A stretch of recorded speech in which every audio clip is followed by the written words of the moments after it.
10, 9, 8, 7, 6, 5, 4, 3, 2, 1.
Well, hello everyone. Welcome to Infinix Note 10 series presents ESPL Esports Premier League, organized by India Today Gaming, powered by PT Chuck Day and our stacking partner Sunfi CP Noodles. Well, this is the level 3, day number 2, and joining me here as my co-caster is Godshot.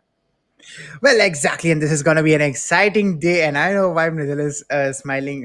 Kind of, we are gonna have chat that back in the background. But right now, what we are excited for today is gonna be the second day of level 3. And yesterday, we Yeah. definitely saw all these 8 franchises who have been battling out each other in the Clash Squad format, getting some really, really good games. 2-4-1s and 2-3-2s. That is kind of what we got yesterday, and that is Yeah. something that we can expect today again. But I am expecting more 3-2s rather than going for 4-1s or maybe 5-0s. We are still yet to see that 5-0, but I don't actually want that to happen because every team is putting up their very, very best, and I am definitely sure that they are not gonna let anyone dominate them that way. Well, definitely. Yesterday was a great day for Hyderabad Hydras and Bangalore Ballistics. Well, let's see who are going to be the teams because now, as we know, the scores are reset. Now they'll be facing some other teams, some new team against them.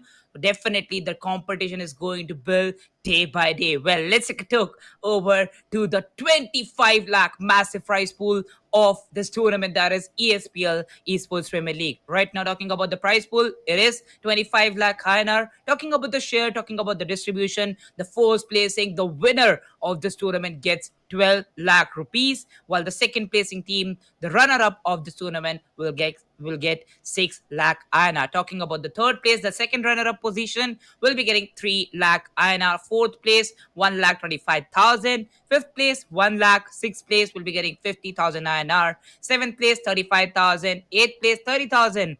And the MVP player plus the fan favorite team will be getting 30,000 each as their share. So definitely the MVP guy, the MVP person of this whole tournament also gets a good share amount in his hands, while the fan favorite teams of fans, you have to make sure that your favorite team, even if they are not the winner of this tournament, they get this share. So make sure you vote for your favorite team in the chats with the hashtags, with the exclamation votes, and your favorite team name, that is Hyderabad Hydras, Bangalore Ballistics, Mumbai Marshals, the Dukes, whichever is your favorite team. Make sure you support them with your hashtags and your hearts and your support, because we now have them as the team franchisees, and definitely they need the love and support that we got from this tournament. Well, definitely we had to thank our sponsors too, Infinix Note 10 series, PTC Chakde, and Sunfish CP Noodles for making this event happen. Well, now talking about the schedule for the day, we have Mumbai Marshals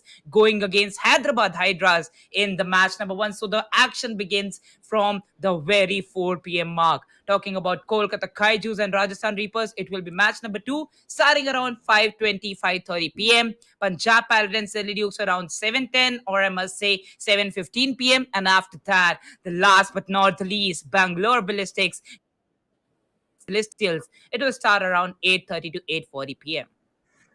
Exactly, and all of these matches are going to be pretty close to each other because Kolkata Kaijus, Right. Rajasthan Reapers, we saw them yesterday, Yeah. kind of struggling a little bit, being dominated by a 4-1 score by their opponents, and they are going to face each other off in the second match. In the first match, we have Mumbai Marshals and Hyderabad Hydras taking it out in the in this first match of the day, guys. And first match of the day, it's Right. kind of a place where all these players are kind of taking the lay of the land, where they are kind of predicting as to what the day would look like. And at this point of time, it's the Yeah. first contact of the entire for the entire day. So in the first Yeah. first match, we are going to see more of strategies coming up, more different kinds of plays coming up, and that is what Mm-hmm. we are going to see in the first matches. But right now, this is the points table as it stands right now. Bangalore Ballistics is the one who is leading with the 12 points scored from their hand. They have won Yeah. 4 games. They have lost one out of the five that they have played, but the round difference they have is Right. 8. And just trailing them is Hyderabad Hydras with the same amount of points scored, Yeah. one round difference less, and the same win and loss ratio in their hands. Following them is Punjab Right. Paladins with 3 wins, 2 losses, 2 round difference, 9 points scored, and just behind them is Delhi Dukes with 3 wins, 2 losses, a -1 round difference, and a 9 point scores. On the bottom four, we have Mumbai Marshals coming up with a 2 win, 3 lose game with 1 positive round difference and 6 points in their hands. Chennai Celestials with the same points scored, same win loss ratio, but -2 round difference. Mm-hmm. And just below them is Kolkata Kaijus with a one victory, 4 losses, -7 rounds difference, and 3 points scored in their hands, followed by Rajasthan Yeah. Reapers with more or less the similar score, but uh, an extra -1 round difference in their hands. So definitely, Kolkata Kaijus and Yeah. Rajasthan Reapers, they are gonna fight each other off in the second match, and the one Mm-hmm. who gets the win there is gonna get a lot Right. of value, a lot of push over the other one.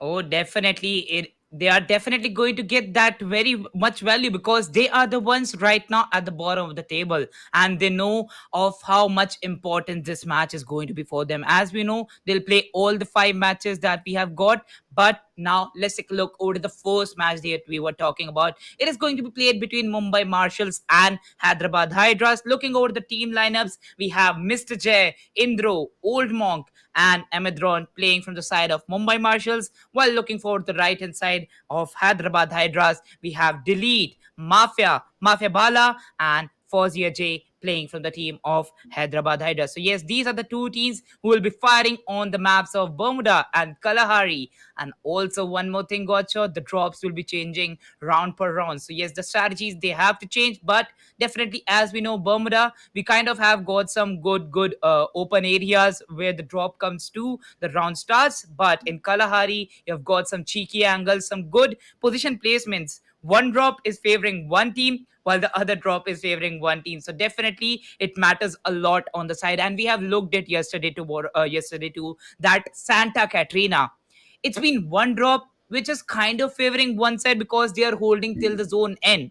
So I kind of want to look forward to some new strategies on Santa Catrina of how they exactly executed, because on Santa Catrina the teams are kind of sometimes going really aggressive while the other times they're going really passive. So yes, definitely you have to be kind of taking about that. But we also have a giveaway of 4 lakh worth of free fire diamonds got shot, and to participate in that you have to do just a small thing, that if you're watching us from YouTube, you have to spam hashtag ESPL with your UIDs. If you're watching us from Facebook, you have to spam hashtag ESPL with your UIDs, but you have to tag 5 of your friends in the comment section to be a part of this giveaway, to make the moderators know that you're here present with your friends to watch the stream and enjoy this amazing tournament sponsored by Infinix Note 10 series, PTC Chakde and Sunfish CP Noodles. Get your devices ready, get your bowl of mood masala ready for some amazing action packed stream. Exactly, and this match is definitely going to start up the thrill of today's amusement park ride that we are going to set up for this evening, guys. Remember, the Yeah. first maps are generally kind of passive one. First matches when we see these teams coming up, fighting up, and trying to just set the tempo of the day. They kind of go a Yeah. little bit passive. But this particular time I think it is going to be a neck and neck between both of these teams as to where they can, outshine the other and how they can outplay the others. We do Yeah. have one specific thing. I kind of saw Mafia and their teams play like yesterday, and I am pretty sure that the play that they were making in this Clash Squad format, that was a really typical one to beat. So I will be really excited to see how Mumbai Marshals are going to come up and counter Exactly. the the strategy that Mafia and their teammates have made, because their split Yeah. works pretty good. If the opponent is Mm-hmm. not ready for it, they will just keep getting surprised, and Hyderabad Hydras, they will just keep getting the rounds in their favor. Oh, well, definitely. Right now, taking a look over the lineups that these teams have, well, as we know from Hyderabad Hydras, we have the IGL as Fauzi Ajay, and talking about Mumbai Marshals, we have Indro. These are one of the top IGLs of the free fire scene of India. We know them of how well they have performed in all the tournaments that they have been playing from a long time, till from the time that free fire has existed in India. Well, these are the guys who are looked forward to as an inspiration to all the players who are right now playing in the free fire scene. So definitely the fans are rooting for them, the teams are rooting for them, the franchises are rooting for them, because they want performance, they want the hashtag one position in this esports premier league. And definitely we are also rooting for them of how they can come up with their gameplay. As we saw yesterday, talking about team Hyderabad Hydras, they won their match by 4-1. They just lost the last match in the 5 match series that they had. And definitely all the 4 matches were really good, but as you just said, kind of just like the first matches are somewhat passive. Well, it kind of resulted in Hyderabad Hydra's favor, as they played their first match really passive against Kolkata Kaijus, and still they won that. So yes, anything can happen, God shot. It is a clash squad. Every single round matters. We have seen rounds going till the 3-3 score line, and after that it goes till our hearts. We look over to that, we don't even know till the last round that it is going in Hyderabad Hydra's favor, or in Mumbai Marshals favor, or in Kolkata Kaiju's favor. It is till the last round, and definitely that gives us the goosebumps that we want, that gives us the power Exactly. that we want in the casting. Also, there's one more thing. I mean, you cannot predict what can happen in these games, in these rounds, because Yeah. remember yesterday's play by Mafia Wala? I mean, he Uh-huh. went to the roof and he was just hiding, waiting for the zone to collapse and play the heal battle Definitely. out. And definitely that, yeah, that's kind of a play that you don't expect something that can possibly happen. It only happens in the heat of the battle, heat of the moment, and that is when in exceptional gameplays are born. That is where highlights are born. So definitely Yeah. we will be looking forward to what these kind of matches can come up right now. But it's the schedule in front of you right now, guys. If you have missed it, you can once again watch what we are going to expect today. It's going to be Mumbai Marshals and Hyderabad Hydras in the first match. Second match is going to be Kolkata Kaijus and Rajasthan Reapers. Then it is going to be Punjab Paladins versus Delhi Dukes at the third match. Bangalore Ballistics and Chennai Celestials are going to be at the fourth match for the evening to close up. But definitely, looking at the Yeah. start of this match, I am definitely excited to see how the strategies are going to work in and how the presence of mind is going to look like. Because in a battle royale, like we have seen Free Fire battle royale in the previous levels, Yeah.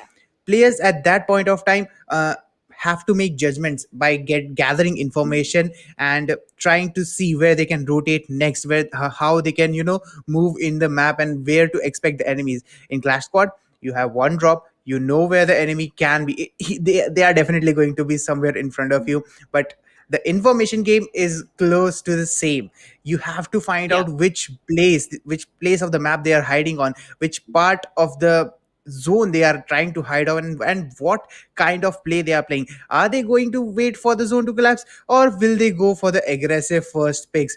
That is what you are going to predict. And when we are going to see the fights come in, it is going to be the first person who is going to get some crazy value out of the shots that they are going to go, as Mumbai Marshals and Hyderabad Hydras move forward to get their first battle out. And I think Mumbai Marshals are getting the first shots down here. They have seen a little bit of a damage moving on to them, and Hyderabad Hydras have just started to deal Woo! that damage. But Mr. Ajay is gonna be the first one who's gonna secure the first blood on Mafia. As Mafia goes down, 4G is gonna step in, go for the trade. But let's see if Mr. Ajay is gonna be able to take the other two as well. 4G Ajay, delete, both of them are getting knocked down there, and Old Mug is gonna get the elimination secure. But Mumbai Marshals is gonna be the one who get the first round of this match. Well, well, well. The first round goes in the favor of Mumbai Marshals as we begin with the matches. So, yes, as you talked about the strategies, well, they got all in with the aggressive strategies. Look at that. The first knock by Mr. Jay was from the fist, and now they'll be picking up the SMGs because they have their economy boosted. They won the first round against Hyderabad Hydras, and definitely looking over to the strategies that they are making. Kind of team Hyderabad Hydras, they are saving their economy for the third round. Exactly, and that econ is going to be really, really important as to how they can play. But Hyderabad Hydras, they would be looking to get the maximum value out of this particular round, trying to get some kills as last and as in the previous round. They were kind of really hard pushed, and because of that, they didn't get that chance to fight back. But right now, they have the chance to fight back. Their positioning is kind of a really good one, I would say. And because in these angles, the 2-2 split they are playing, and they can easily pick off the corner players from team Mumbai Marshals as they are standing right now, and two players who are in the mid. One at the dead center from Mumbai Marshals is definitely going to be, you know, pretty exciting to see how this is gonna work out as the shots are gonna come in. Mafia Bala is gonna get a lot of damage here. Let's see how this is gonna play in, because Mafia Bala is gonna get knocked, and I think Mumbai Marshals just might be able to capitalize on that particular knock as they have spotted Mafia as well. The first blood is gonna be coming from Mumbai Marshals, and Fauzi Ajay, who was trying to kind of rotate here, he is also going to be spotted, and Mafia is also going to be taken down as Delete is going to be the last man standing for Hyderabad Hydras in the second round, trying to fight with the Deagle if I'm not wrong. Let's see how long he can survive, because Mumbai Marshals have him locked down, and the shots are definitely going to come on him as he gets eliminated by the zone, and the second round goes to Mumbai Marshals. Well, now we start with the third round on the Bermuda map, beginning on the Mars Electric. Got shot. As we know, the first round they've gone forward with the Mumbai Marshals' favor. So definitely, it is looking really great for them, and they are looking really, really good right now. We can see Mumbai Marshals. Ooh, ooh, ooh. Right now, their placement is really, really good. Now they kind of have a bye, but still, Hyderabad Hydras now, after saving for the first round, they kind of have a bye in the third round too. And they saved for it, they'll get the boost for that too. Exactly, and that boost is definitely going to help in. But right now, Team Hyderabad Hydras, their strategy is kind of being countered pretty roughly, as Mumbai Marshals is not giving them any chance to get the intel or to get isolate their gunfights to find a player who they can take down pretty easily. As of right now, we do have both of the teams sitting just waiting for the other one to make a move. Let's see which one of them is gonna be the one who makes the move. As okay, how did that happen? Delete and Fozzy Ajay both are knocked as Mumbai Marshals are making a push for it. And talking about that, it is Mr. Jay Amdron who are gonna confirm the kills. And oh my god, Mumbai Marshals just obliterated Hyderabad Hydras in this round. Well, they're still not stopping Godshot, and now a 3-0 match point. So quick? Well, I was not expecting that. And now we go to a 3-0 scoreline. Well, Mumbai Marshals, they have all the buys that they want. Emedron, always the sniper for his team, picking up his weapons, set with him with all the Western helmets, all the healings that are required, and also some good glue balls are also present with them. So, yes, making a utilization of that, they'll be moving forward after the buy phase. As we know, a 30-second timer starts for the zone to close in, and this very match point is going to start on the Catalyst Tower drop. Exactly, and Kotlistava drop is going to give those buildings that team Hyderabad Hydras need right now, as they are trying to get some peaks, but not this time. Mumbai Marshals is saying it pretty loudly that you are not going to get that information gameplay, and we are just gonna play aggressive, push on towards you before you even try and get some intel as to where we are hiding. As we see Mumbai Marshals now splitting up in 2-2 once again, and both of these players that they are playing in are kind of locking Hyderabad Hydras away. And look at those two players on the northeast side, they are kind of locking away Fozzy Ajay alongside one of his teammates. Let's see which one of them is it gonna be. Mr. Jay, he does take some damage, but let's see if he's going to be able to convert that into a knock. Oh no, Mr. Jay is gonna be knocked, and with that, Fabinon is gonna get that trade for him as delete goes down. It's a 2v3 situation, as DL Old Monk and Amadron are the last men standing for Team Mumbai Marshals. Well, the first blood comes in, and now the kills are getting confirmed. Well, this is the round that is going to change all the stats right now. As we see, the possession advantage is there with Hyderabad Hydras. They have their players ready with them, and definitely they are going all in on Old Monk. Old Monk right now in the close range vicinity of delete gets a knock by the M187 shotgun, and now Emedron is the last player surviving. Emedron right now having 5 kills, can clutch it out, but it will not happen. A triple kill coming up for their side, and with that, the first round for Team Hyderabad Hydras. Now, one more match point coming up for Team Mumbai Marshals, and with that, we go into the fifth round that is going to be played on Clock Tower. Exactly, and this round is definitely going to be needed for Team Hyderabad Hydras to turn it around, as they have got that previous round. Now they can steal the momentum from Mumbai Marshals, and they can force them to kind of, make a mistake and capitalize on that mistake. So definitely Hyderabad Hydras might be looking good at this particular round, as glue walls go down and the clock tower area is going to be contested. Look at that aggressive push from Mumbai Marshals as they move forward, get the knock on delete, and try to get that man advantage in their hands. The shots are definitely gonna come in. Mr. Ajay is gonna get the knock on Mafia Bala as well, and I think he has knocked Fozzy Ajay alongside it. Mafia is gonna be the last man standing. Glue balls are gonna come in front of him so that he can support his teammates, and the entire team of Mumbai Marshals is just pushing him. Let's see how this is gonna go for Mafia, as he is just being pushed with the fist, and the kills are gonna come in. With that, it's gonna be Team Mumbai Marshals with the first map in their hands.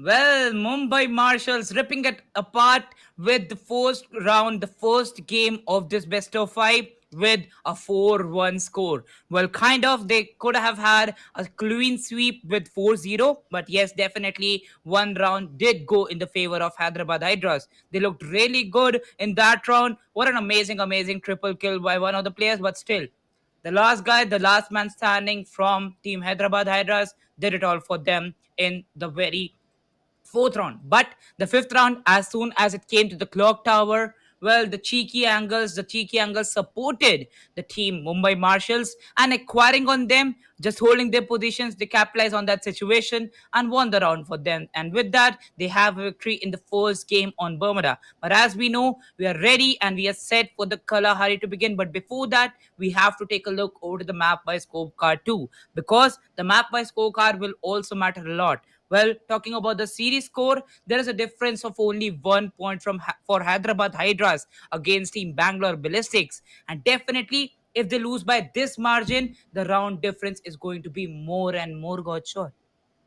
Exactly, because those rounds are definitely going to count up. The more round difference you have, like if you lose by 4-0, the round difference is Yeah, just going to be really, really hard to cover up. So definitely, right. team Hyderabad Hydras has to make sure that they don't lose by that big of an amount, that big of a lead, Yeah. even if they are going to lose or if they are going to make the comeback.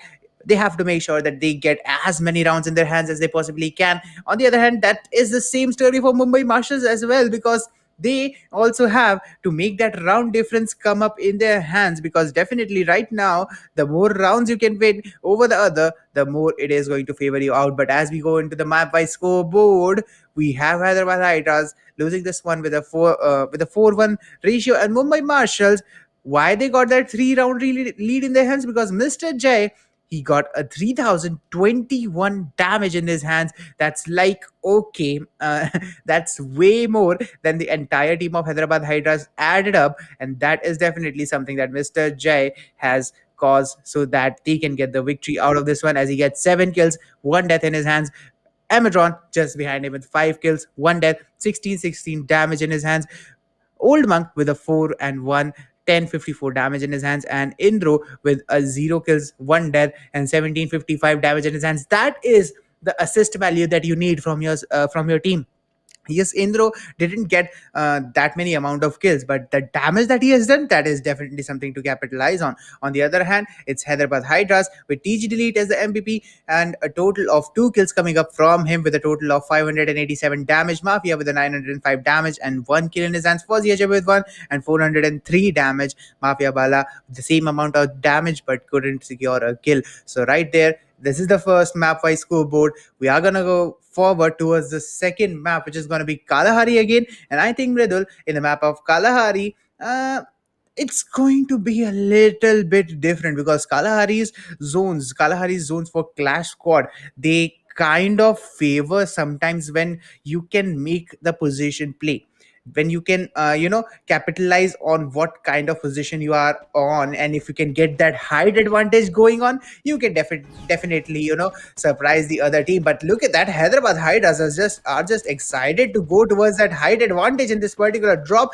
as we see Mumbai Marshals wrapping around towards the southern side of the towards the eastern side and towards the lower half of this particular drop, as we see both of the teams now spotting each other, and the shots have definitely revealed where Team Hyderabad Hydras are intending to go.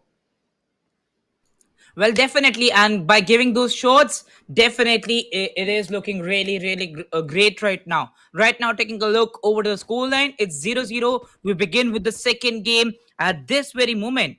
And right now, seeing Mumbai Marshals, they kind of look really aggressive. While Team Hyderabad Hydras, they're holding their positions. Got shot. As we look over to Mafia Delete, Fozia J and Mafia Bala, they're just holding their positions on each and every side they're placed on. And right now, looking forward to the strategies that is going to be executed from Mumbai Marshals. It looks great.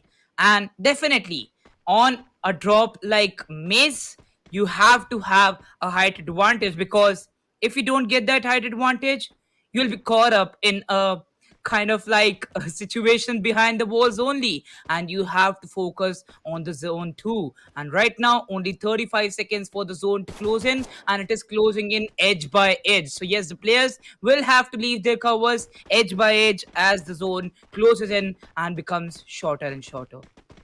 Exactly, but looking at that right now, we do have Hyderabad Hydras trying to get that little bit of a boost in the height as players are gonna be spot. Old Monk is gonna get some damage done on him, and look at that Hyderabad Hydras. They have taken the strategy of proning down, and I think that was a little bit of a mistake that did in the final moments because Mumbai Marshall is just gonna capitalize on them proning, and they are just going to eliminate them as we move towards the second top, which is going to be Shrines. And on Shrines, Mumbai Marshals are going to start with a little bit of an extra economy because of all the kills they got. And on the other hand, Hyderabad Hydras might try to go for a second, go for a 1-1 equalizer in the second round as we see both of the teams preparing themselves and kind of strategizing as to where they might go this round because definitely last round, team Hyderabad Hydras had a good idea to get the height advantage that they can possibly get in the early round, but they couldn't capitalize on it as we move towards the second, where Team Mumbai Marshals are looking for a similar kind of situation. Both of the teams have taken a shrine opposite to each other, and I think this might be a really good crossfire situation between both of them. Let's see which one of them is going to be able to secure the first knock. Well, right now, taking a look over the damage that Mr. Jay got from Team Hyderabad Hydras, well, it will lead them to kind of holding their positions. Looking over the split that Mumbai Marshals made, look at that. Got shot. One player is really far away, and that name is Old Monk. Old Monk being one of the key players. Indro has placed him on kind of a side flank to kind of hold Team Hyderabad Hydras. If they rush from their shrine part, they're going to have a lot of damage from Old Monk. And definitely, Old Monk is going to kind of face the zone too. And right now, if he comes out of the zone, he's going to have him open within the range of Hyderabad Hydras. And now they'll still go for the zone to close in. Just like the first round, they'll wait the zone to come and then they'll go for the aggressive fights. Exactly, but right now Hyderabad Hydras, they have that one key advantage that Old Monk is kind of stuck in the open right over there, and he can't go anywhere without taking damage and possibly getting knocked. As Hyderabad Hydras try to capitalize on that position advantage that they have, now the zone is gonna push them forward to go outside the shrine that they were holding for such a long time. As they move forward, Mumbai Marshals are gonna come in, and the knocks are just gonna rush in as Old Monk alongside. Oh my God, what happened in that particular scenario? I couldn't, read as to what happened on the kill feed. Everything just vanished in a moment as Team Mumbai Marshals has capitalized on the second round in their hands. It's a 2-0 lead in their hands.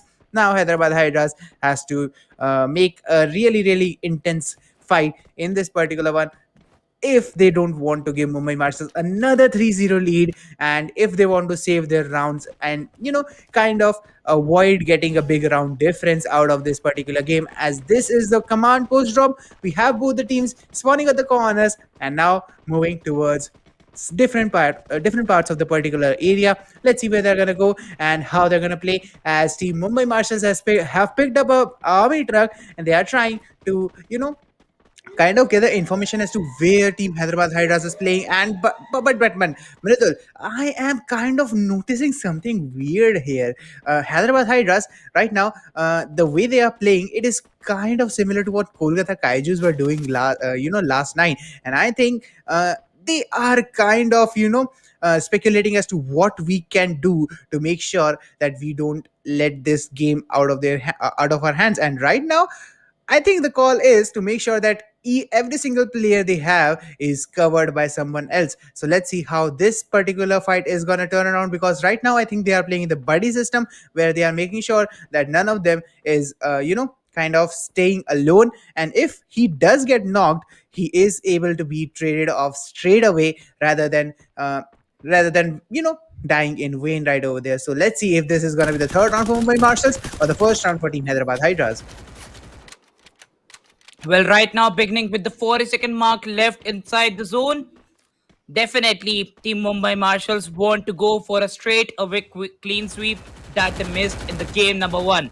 Right now, looking over to the series score, it is 1-0, but the score line for this very game is 2-0. Mumbai Marshals look really good with their strategy, but the first player going to get knocked is going to be Mr. J, and therefore confirmed to Mafia Bala with his M1014. Gets two knocks back to back. Mafia comes up with the last kill on Indro. A cover kill coming up, and with the first round for Team Hyderabad Hydras. Now the round 4 begins on Foundation on the Kalahari map. Exactly, and foundation, when we are gonna come in here, it's going to be really, really, it is kind of being around for Mumbai Marshal to make sure that they don't let this slip into the hand of Hyderabad Hydras, because they have won this one round and it's a 2-1 rather than a 3-1 like the previous map. So definitely they would like to capitalize on this round before losing this one, as the foundation team Mumbai Marshals are setting up there on the height advantage that they can possibly get. And look at the positioning they are holding. They are definitely trying to look forward and get every single bit of advantage they can possibly get. Every single point on the map where they can find any single advantage is being contested by Mumbai Marshals. On the other hand, Hyderabad Hydras, they have a little bit of a low ground with them, and from here they can be shot at any possible angle. So it is going to be really, really typical for them to make the push when the zone is going to start and collapse towards the center, as we have 1 minute and 12 seconds on the clock. This is the fourth round, and it is Team Mumbai Marshals trying to go for the dominating victory again, and Team Hyderabad Hydras trying to make sure that Mumbai Marshals don't have any sort of leverage that they can, abuse against them. So let's see how Hyderabad Hydras are going to play in, because the shots are definitely going to be traded here, and both the teams have taken a little bit of damage. Fauzi Ajay being the one who has taken the most from Team Hyderabad Hydras, as the shots are going to come in, and Fabin Bro is moving forward, trying to get some good angles. He pushes, but Mafia Bala is gonna punish his push as he goes down. Mafia is gonna be traded by Amadron, and Amadron is gonna trade Delete as well. He gets two in his hands, gets the third one, I guess, and with that, it is a 1v2 situation for Mafia Bala to clutch in as he goes for his support. But Amdron gets knocked. It's Goldman for the save, and he saves this round as the third round goes in the hands of Mumbai Marshal. What a trade from both Old Monk and Amadron. That was very, very, that was quite a literal definition of a trade. Oh, definitely, that was a great trade. Got shot. As we saw Mafia Bala clutching it out for the team Hyderabad Hydras. But there goes Hamadron. Well, my man, I have my shotgun ready for you. And he jumps from his position on the foundation, and he built a foundation for Team Mumbai Marshals. Now, if they capitalize on this round, they win the series. They win the second game of the series score, and that will be 2-0, and that will make a lot of pressure on Team Hyderabad Hydras to cover their game up.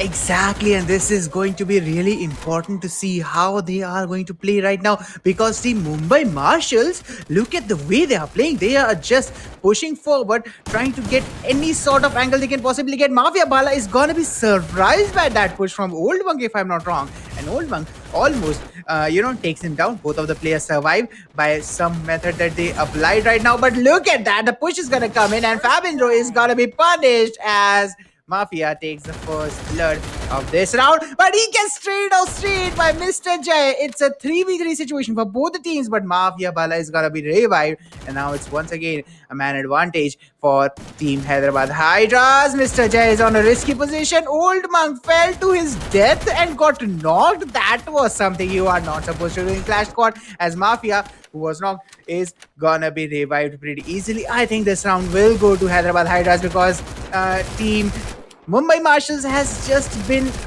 has just faced a lot of issues in this particular one, and Team Hyderabad Hydras are up for the running, and they are going to secure the second round. Mridul, I would only say that this round was kind of weird for Team Mumbai Marshals, and because of some weird reason, nothing went their way in this particular one.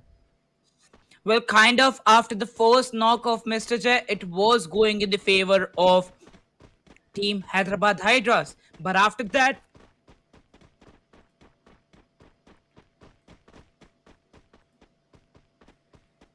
Yeah, after that, it is definitely going to be Hyderabad Hydras who kind of clutched up and who took the medal in their hands because they knew Mumbai Marshals were facing a little bit of a trouble when Old Monk got knocked because he fell from a height that he could. I don't know how that happened, but somehow he did fell and got knocked. As we see in this particular round, we are gonna focus on the present as Mumbai Marshals goes towards the containers, tries to get some angles down. Let's see how this is gonna look like because confinement, this is the area which is kind of the most confined and most constricted area, and because of that Amadron is gonna be knocked by Mafia. This particular drop, it has a lot of angles which can be contested, and as we see Team Mumbai Marshals trying to capitalize on that one knock. Mafia Bara is going to be knocked by Fabindro. Delete is going to take the trade on Amadron, but Fabindro is going to go forward, get the kill on Fauzi Ajay, get the knock on Fauzi Ajay, and Delete is going to be the last man standing as Mumbai Marshals taking down. It's a 4-2 victory from their side, and the second map goes in their hands. Definitely, this is going to look pretty strong as Team Hyderabad Hydras now 2-0 down have to make sure that they are winning the next one. Otherwise, it's going to be a 3-0 dominating victory for Team Mumbai Marshals. Yes, we will have Team Hyderabad Hydras standing with a chance of confirming the final two maps in their hands. But at that point of time, they will lose those 3 points that they can get for winning this match. Oh, well, definitely. And right now, seeing the position that Hyderabad the Hydras has gone out of this match, they have covered up their rounds. But definitely, Mumbai Marshals with the 2-0 is looking really great. Exactly, and that position is going to be really good because right now I would say Hyderabad Hydras their round difference is kind of causing a little bit of a trouble for them. Yes, if they lose here, they might just be able to capitalize on it and just come out of the situation, come out of the weight of the loss in the future games. But they have to make sure that the round difference is not too much. Even if they are going to lose, they have to make sure it is only by one or maybe two rounds at the most, because that round difference is definitely going to cause you a lot of headache when you will be stuck with someone at the same amount of points on the leaderboard as we have Bangalore Ballistics and Hyderabad Hydras both having the same amount of points, but one extra round difference coming up in the favor of Bangalore. So definitely Hyderabad Hydras have to make sure that in the next games, even if they lose, they don't lose by a huge margin. But there's three remaining. If they win the next three, that's going to be a really, really big advantage in front of them. As right now, we have Mumbai Marshals and Hyderabad Hydras, a map wise scoreboard for the first Kalahari coming up. And on the side of Mumbai Marshals, it's Amadron, who is the MVP with 6 kills, two deaths, and a 1729 damage.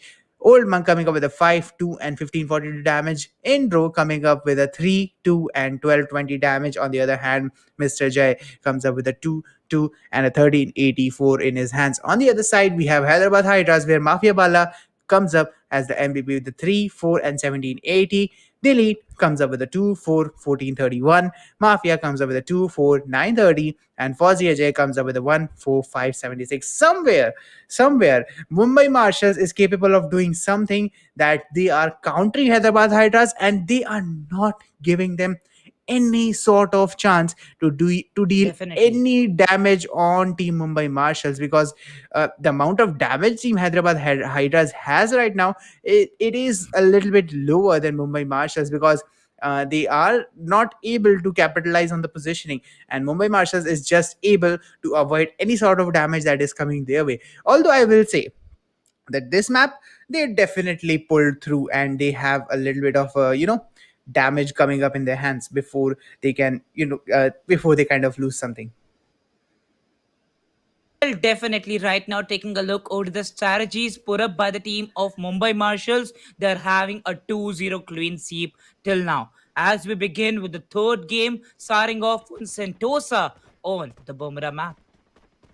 Exactly, and as we move up to this particular map, this is the third one. If Mumbai Marshals win this one, they are going to have a clear advantage of 3 0 in this particular matchup. But let's see if Hyderabad Hydras are able to clutch this one, as Sentosa is a place where there's going to be a lot of open areas. The fences are going to provide some maneuverability, but Fozzy Ajay is going to be knocked down by Mr. Jay straight up. Mafia Bala and Mafia, look at that. The fists are going to come in, and 3 players go down for the Mumbai Marshal. The first blood comes up in the hands of Mafia, and I think Mumbai Marshals might lose this particular one, because Hyderabad Hydras, they are starting pretty good. Fozzy Ajay, yes, he's knocked, but Amador is the last man standing in a 1v3 situation. And Fozzy Ajay, who was just picked up, is now in a 1v4, is now putting up the 1v4 situation for Mumbai Marshals, as they lose the first round to Team Hyderabad Hydras. Coming up to the next drop, which is going to be Clock Tower on Bermuda. Let's see how this particular one is going to go around, as Hyderabad Hydras, now they are up in the lead. In the previous two maps, they have been struggling with the first round victory. Now they have got it. I think they are going to capitalize it and get their first map victory in the series that we are playing right now. Oh, well, definitely. And right now, looking over to the start, Hyderabad Hydras. Well, got shot looking over to the previous score spree. 2-0 it is for Team Mumbai Marshals, and they have been winning the first rounds. But now the first round streak has been stolen by the side of Hyderabad Hydras, and they get the first pistol round. And definitely now they get the bye. But the first knock coming from the side of Mr. Jay with the help of a great M10 1-4 shot. And now there we go, an amazing performance. Samadron is going for the last 1v1 against Fozzy Ajay, while he's reviving his teammates, holding behind that glue wall and having that SMG ready. Fozzy Ajay will also go for the revival. Right now the first blood starts for Mr. Jay. Exactly, but this time, as Fozzy Ajay and Mafia Bala are gonna sit up in the man disadvantage, it's a 4v2 situation, because Mumbai Marshals are capable of reviving the entire team. Amatron comes in as the savior, as Mafia Bala is gonna be the last man standing in a 1v4 situation. He's gonna be taken down, and now we have the 1-1 equalizer coming up for Mumbai Marshals. Yes, they have lost the first round, but they haven't lost the map yet. It's the third round on the drop of Observatory. Let's see how this one is going to turn around and who is going to break the tie in this particular round, because in the previous one, Amadron was capable of clutching up and saving his entire team, where Fozzy Ajay was, able to save only one in his one of his teammates, and that kind of turned into Mumbai Marshals' favor. So let's see how this is gonna go around and move forward, because right now Mumbai Marshals are moving forward, trying to get some good positioning, and the early shots are gonna put some damage out on Amadron. Let's see how it is going to, look for Team Mumbai Marshals, because yes, that is a little bit amount of damage on Amadron. He can heal up pretty soon, but definitely as the zone will start collapsing, it is going to be very exciting to see how they are going to play this one, how this particular round is going to play around, because Hyderabad Hydras, their positioning is now complementing Team Mumbai Marshals, and what they were doing in the previous two maps, they were kind of forcing and kind of giving up an opening which Mumbai Marshals are able to abuse. And right now it's quite literal opposite of it. You might see them spread out too much in a 1-1-1 positioning, but I would say that how particular this particular positioning is playing out, that every particular person from Team Hyderabad Hydras can be traded up even if they get knocked. So definitely I think Hyderabad Hydras has a little bit better positioning in this map. So let's see how Mumbai Marshals are going to complement it, and how they are going to how they are going to turn this one around. Well, right now, taking a look, the rounds are now equal. It is going to be a 1-1 scoreline. The scores are being traded off, the fights are being traded off.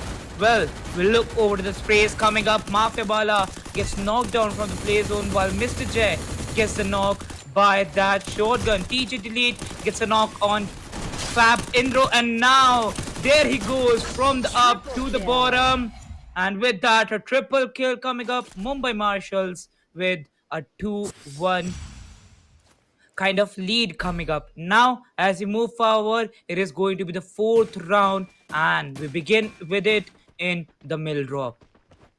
Exactly, the mill is going to be their drop for this particular one, but I am really excited to see Mumbai Marshals actually complementing the sort of strategy that team Hyderabad Hydras is putting up. So definitely that complementary strategy, that way that they are able to counter Hyderabad Hydras, is definitely something Mumbai Marshals are doing pretty good right now.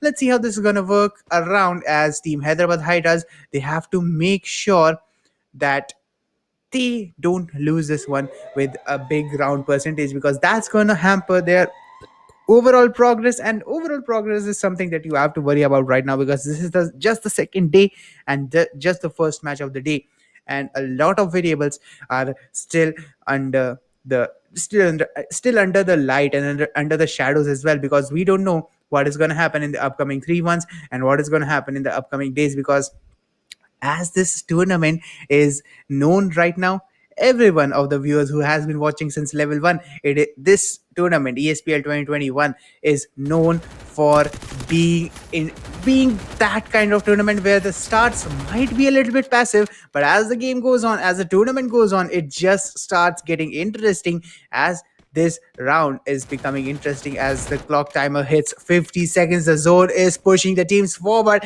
and this time Mumbai Marshals, they have the height advantage. They might have the zone advantage as well, but let's see how team Hyderabad Hydras are going to get the push. As the first player goes down, Mafia Bala, Delete is going to go for the trade on Amazon, but Mr. Jai is immediately going to trade Delete. It's a 2v3 situation, as Mafia Bala is going to be confirmed. Delete is almost confirmed. Yes, he's going to be. And Amazon is also confirmed on the hands of Mumbai Marshals. It's a 3v2 situation. Mafia gets a big hit, and he is the last one standing, as Fauzi Ajay also gets knocked. And with that, Mr. J is gonna confirm both of the players. As Old Monk, yes, he was knocked, but he's not gonna be confirmed. Pochinok is the next drop, where we're gonna see 3-1 score line coming up for Mumbai Marshals, and they are almost clear to win this particular one. Let's see if Hyderabad Hydras are Mhm. gonna clutch up and get some big comeback in their hands. Well, right now, taking a look over to Mumbai Marshals got shot. It is looking really great for them.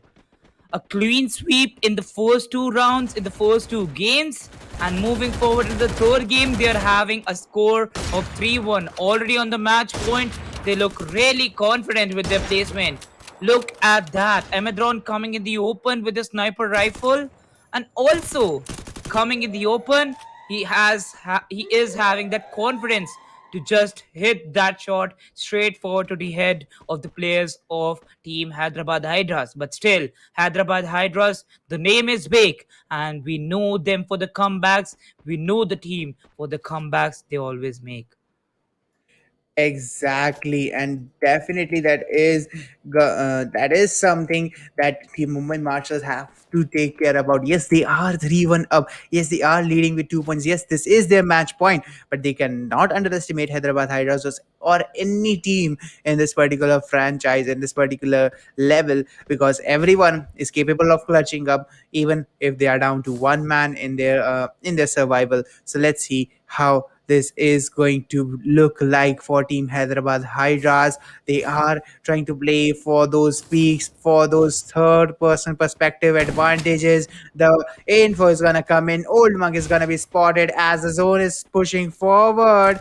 Let's see how this is gonna turn around, and what the advantage, who is gonna get the first advantage out of this fight, as the shots are gonna come in. And Mumbai Marshals are kind of able to get some good positioning over team Hyderabad Hydras. And Mafia, he has taken a lot of damage here. Mumbai Marshals are trying to confirm him as the shots come in, but the zone is just pushing Mumbai Marshals really hard.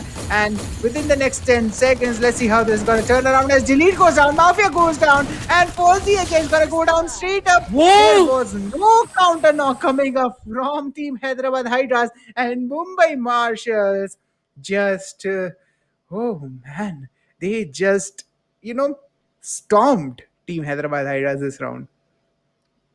Oh my god, look at the performance from Team Mumbai Marshals. They started off with the first shotgun knock, And after that, it was like 10 seconds got shot. Not even 10 seconds, like 5 seconds. And the round was in favor of Mumbai Marshals. That round was so shocking, like literally getting all the 4 kills on Team Hyderabad Hydras and winning the last round, getting to a scoreline of 4-1. They win their third game. Kind of, they have won the first best of five, but still will go forward till the very fifth game to kind of see if Team Hyderabad Hydras can cover up their rounds, if they can come up to a series score of 3-2 against Team Mumbai Marshals. Yes, exactly. Because even though it's a 3-0 positioning for Mumbai Marshals, yes, they have definitely won the advantage of this particular match. It's still some light at the other end of this cave. Let's see how Hyderabad Hydras is gonna run out and embrace the exit of this cave, because definitely the next two maps are more than possible to go in their hands, but they have to find something to complement in Mumbai Marshals. Like Mumbai Marshals has actually found something to complement their strategy, where they kind of try and set up one luck and try and play off that information that they get. But definitely, Team Mumbai Marshals are actually, pretty forcing Team Hyderabad Hydras to do something weird, and they are actually punishing them when they are doing that something weird to, kind of stay in the game. Oh, well, definitely. And now taking over to the punishments, looking over to the score line, we get one more score line, that is 4-1. Seeing the performance from the side of Mumbai Marshals, Mr. Chair is going to be the MVP from the team, getting 9 kills and 2,107 damage. Just behind him is going to be Emedron with 1,957 damage. Right now, Indro, he was not going for the kills. He was just placing his three teammates as at the very perfect position that Team Mumbai Marshals wanted. Exactly, an old monk who was also playing really good positioning. Or I think old monk is kind of playing that role in the team where he is forcing the opponent to go some specific way that his team wants, and I think that is where Hyderabad Hydras is kind of struggling. If they go to get old monk, if they go to eliminate him, they get flanked by his team, and if old monk is kind of left alone, ignored by Team Hyderabad Hydras, he comes up and backstabs them. So definitely that is something Team Hyderabad Hydras has to take into account, as DG Delete is going to be their MVP with a 3-4-1-1-7-1 in his hands, Mafia with a 2-4-18-41, Mafia Bala with a 16-99-1-4, and Fauzi Ajay with a 0-4. And I actually didn't read the damage right over there, but definitely looking forward to the fourth map. Once again, we are gonna go to Kalahari, and right now, I would really like to see some aggressive gameplay coming up from Team Hyderabad Hydras, because it's a 3-0 at this particular moment from Mumbai Marshals, and if this map goes out of Team Hyderabad Hydras hands with a big margin, it's going to cause a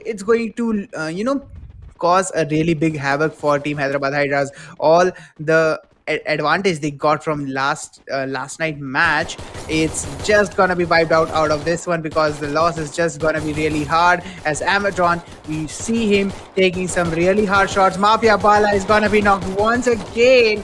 Team Mumbai Marshals off to a good start, but this time Team Hyderabad Hydras, they are moving up, going for the chase. Three-player go down from Team Mumbai Marshals, and Amatron is going to be the last man standing in a 1v3 situation, as Mafia is going to be taken out. Let's see if he's going to confirm the kill, because that kill is going to give him some good amount of credit value in the next round, as Fauzi Ajay comes up with a triple kill out of this round and saves the first for his team. Let's see how this one round lead is going to capitalize from the side of Hyderabad Hydras, because this is definitely going to be a really good start that they need. Well, definitely a great start that Team Hyderabad Hydras needed, and now the scoreline converted to a 1-0. As they get their first round, their economy is boosted, they can buy the weapons that they want, and definitely going for the SMGs, they'll be going down from their position. I don't know why they took that decision. They're going on the down angles, but Team Hyderabad Hydras also know that Mumbai Marshals love to come from a backstab. Exactly. Well, now taking a look over the spray downs coming up from their side, we can see Posey Ajay getting a knock on Old Monk, and with that, Old Monk already confirmed Mumbai Marshals lose their first teammate, and now Fabindro also gets down on his knees, and a complete flawless round coming up from the side of Hyderabad Hydras. With that, the scoreline is now 2-0. Exactly, and the 2-0 is looking really spicy here, Mridul, because that is definitely going to put a little bit of pressure on Mumbai Marshals. And if this round goes in the hands of Hyderabad Hydras, they would be looking pretty strong. But Mumbai Marshals, let's see if they're going to come back in this third round of this particular map, as we see Mumbai Marshals trying to utilize every bit of the economy that they have. Both of the teams are now moving on the same direction, on the same part of Council Hall, as they engage in an early fight. And look at that, Hyderabad Hydras, as if they, kind of read the wish that I had, and they are just going on full aggressive in this particular game. Let's see how this is gonna turn around, as we see Mumbai Marshals kind of being surrounded a little bit, because Team Hyderabad Hydras, they have the height advantage. They are on the second floor of Council Hall, and I think Mumbai Marshals is up for a really really tough fight in this particular round, as Team Hyderabad Hydras is looking forward. Spots one, Fabindro. Okay, how did he survive? I didn't actually see that, but definitely Fabindro is going to survive, and Mumbai Marshals are still up for that 4v4 fight. But look at the positioning of Hyderabad Hydras. They just might be able to get this round in their hands again. The shots are going to come in.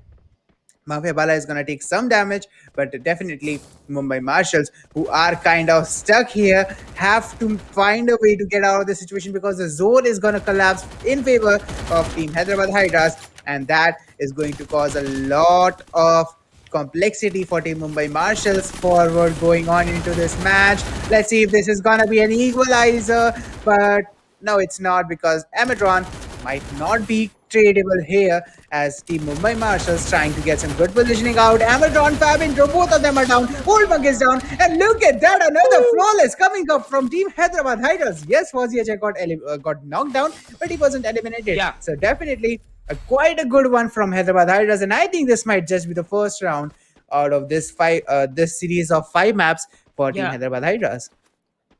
Well, as we know, Mumbai Marshals, they did get only one knock. So yes, definitely their economy is also not boosted. They cannot buy that much of weaponry that they really wanted for this round, I must say. Got shot. And right now, we can see Hyderabad Hydras going for the front forward push.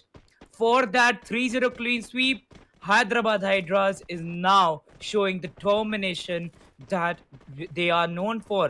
Right now, looking over the positioning, they know that always Mumbai Marshals, one of the guys going for that flank, but now Mumbai Marshals also choose the aggressive strategy. Well, Fabindra got the first knock, but Mr. Jay got straightforward traded down by the side of Team Hyderabad Hydras, and now Mumbai Marshals covering it up. A double kill, and with that, a victory in the round number 4. And moving up to the round number 5, we have the confinement drop coming up, as both the teams now decide what they are going to buy and how they're going to use the economy. Mumbai Marshals, they have got the previous round. Now it's up for them to make, to gather the momentum that they can, and make sure that Team Hyderabad Hydras stay down if they have been able to knock them once, because if they give them the room to breathe, it's going to be a 4-1, and Team Mumbai Marshals is going to lose this map of Kalahari. Let's see how this is going to turn around as we move in the area of confinement yet again, and this time the sides are flipped. This time Team Hyderabad Hydras is spawning on the side where Team Mumbai Marshals was in the previous map, as Fabindro, he's secured the first knock on delete, but he's gonna be picked up. Fauziaja is gonna knock in his stead, and with that, let's see how this man advantage is gonna work it, as Mafia Bala goes down as well. Mumbai Marshals are aiming for the comeback. Let's see how this is gonna turn around, because Hyderabad Hydras lose the third man in their hands. Mafia goes down, he's gonna be confirmed, and delete is gonna be the last man standing. Not looking easy for him because the entire team of Mumbai Marshals is stopping him from reaching his teammates. Fuzzy Ajay is gonna be found out and he's gonna be eliminated as Delete cannot. Delete is not gonna survive that push from Fab Indru, and with that, Mumbai Marshals is looking pretty strong at 3-2. Let's see if they're going to win this particular drop of Shrines and if we are going to see a 3-3 equalizer. I am down for that 3-3 equalizer. Let's have it from Mumbai Marshals. Well, definitely, I am rooting for that too, so for some more action, got shot. But definitely, now as Team Hyderabad Hydras went for a save in the previous round, that was round number 5, Mafia Bala has that AWM ready, and it is going to make a lot of difference, I must say. Exactly, because that AWM is gonna cause a little bit of havoc. But Old Monk, if I'm not wrong, also has an AWM now fighting with a shotgun in his hands. Amazon, yes, he's gonna confirm one knock. Mafia is gonna be knocked down. He's gonna be eliminated. Fozzy Ajay goes down. Delete goes down. Mafia Bala is gonna be the last man standing. And this round actually Oh ended up my before the god. zone even started to collapse. And Exactly. Exactly. now we are gonna go to the final drop, and it is command post. Once Yeah. again, both of the teams spawning on opposite halves, and let's see how this is gonna turn around because the one who wins this one, the one who gets the first knock in this one, is gonna be the winner of this map. Well, definitely. And right now, looking over to the game number 4, I was kind of rooting out for a 4-0. But as soon as Marshals got their first round, they're nowhere to be seen losing. They're having flawless rounds. Back to back got shot. Exactly, and those flawless are gonna put a lot of pressure, but this time it's Mafia Bala picking up the first knock. Everton is gonna be confirmed, and it's a 3v3 situation because Mafia is gonna knock in his stead. Let's see how this trade is gonna function around as Mr. J gets knocked again, and he's gonna get eliminated. Fuzzy J confirms the kill. It's a 2v3 situation now confirmed from Old Monk, who knocks Mafia for the second time. 2v3 coming up. The excitement of this particular zone is going to be really hard as Mumbai Marshals lose the first map to Team Hyderabad Hydras, coming up with a 3-1 in the series. Hyderabad Hydras just obliterated. I mean, what was that kind of push? There were glue walls everywhere. There was one Chrono Shield I counted, and I mean, who was fighting who was knocking whom, that was kind of really hard to follow there because that staircase kind of became an elevator sort of situation where someone was kind of Yeah. moving upwards, someone was going downwards, people were getting knocked everywhere, and that was definitely a really, really hard one to follow. Oh, right now, seeing for the strategies that Team Hyderabad Hydras went for, I must say they went for the aggressive push that you needed, got shot. They got the 3 rounds, but after the 3 rounds, Team Mumbai Marshals got that strategy. They just got hit that, oh, now Hyderabad Hydras is going aggressive. Well, let's go aggressive and show a break for a break. And definitely with that break for a break, they got to a scoreline of 3-3. But after they got to a scoreline of 3-3, it struck to Team Hyderabad Hydras. Oh, we are going so much aggressive that Team Mumbai Marshals is going aggressive more on us. Now we have to stay on our positions. They just holded the positions right and got the victory in the fourth round for themselves. And definitely with that, this game went to the seventh round, got shot. For the first time on day number 2, this game went to the seventh round because looking forward to the games that we have witnessed till now, a 3-0 clean sweep from the side of Mumbai Marshals. But this game was the very first one to get to a scoreline of 4-3.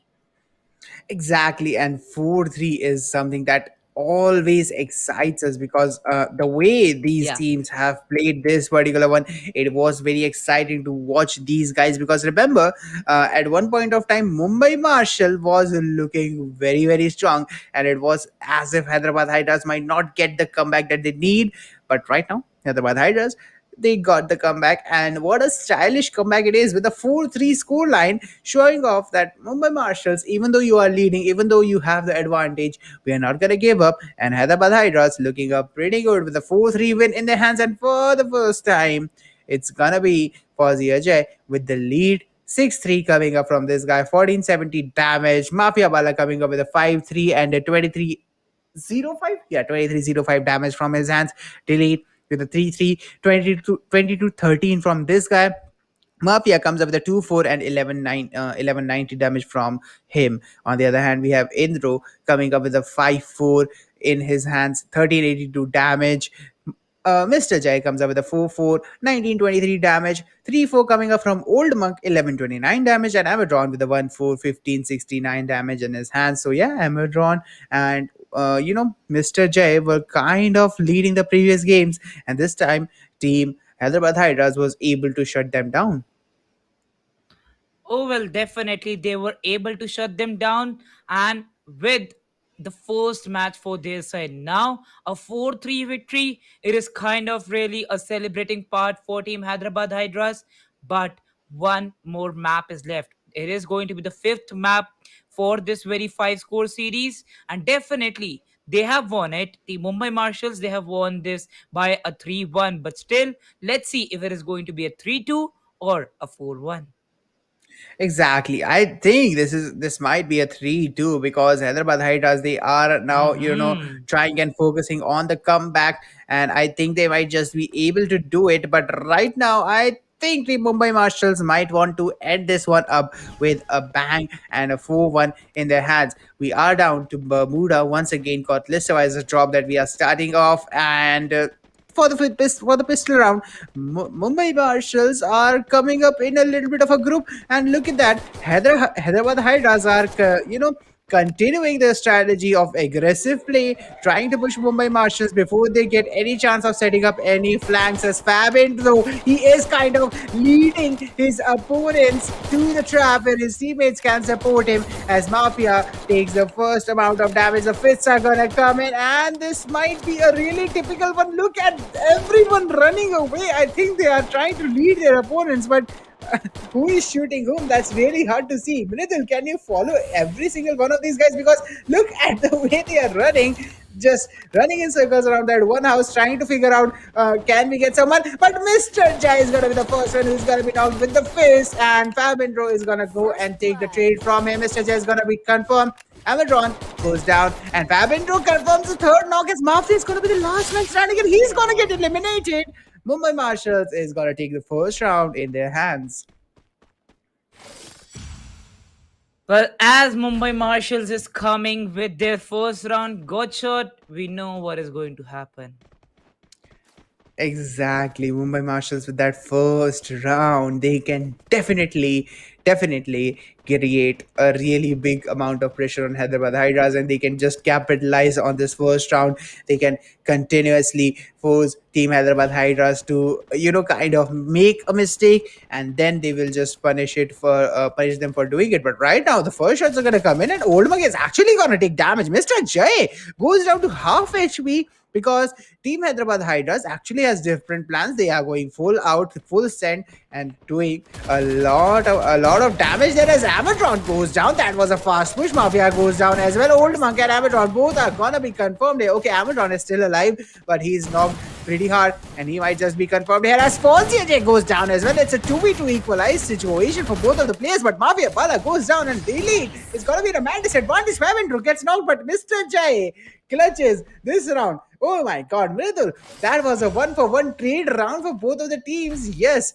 the first blood came on Mumbai Marshals, but Mumbai Marshals were able to trade off every single player they had, and they actually won the round. So definitely coming up with a really beneficial trade system coming up from their side. Now moving on to the third round, where Mumbai Marshals is leading with 2-0. They will have a little bit of an economy boost, and Team Hyderabad Hydras is definitely going to look forward, trying to go all in as to even if we are going to lose, let's just try our very best. And as we see Mafia trying to get some shots with the AWM, let's see which one of them is going to get the first knock. This time, it's going to be Team Mumbai Marshals. Well, Mumbai Marshals getting 2 rounds back to back got shot.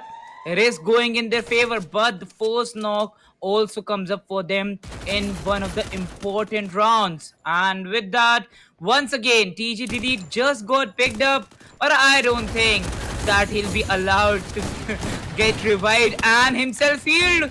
getting knocked for the third time now. Mafia also gets knocked, but with the trade, Old Monk goes to his knees. The first blood comes in for the side of the Mumbai Marshals, and with that, a complete flawless run, 3 rounds back to back, and now they are on the match point and even on the game point. Got shot.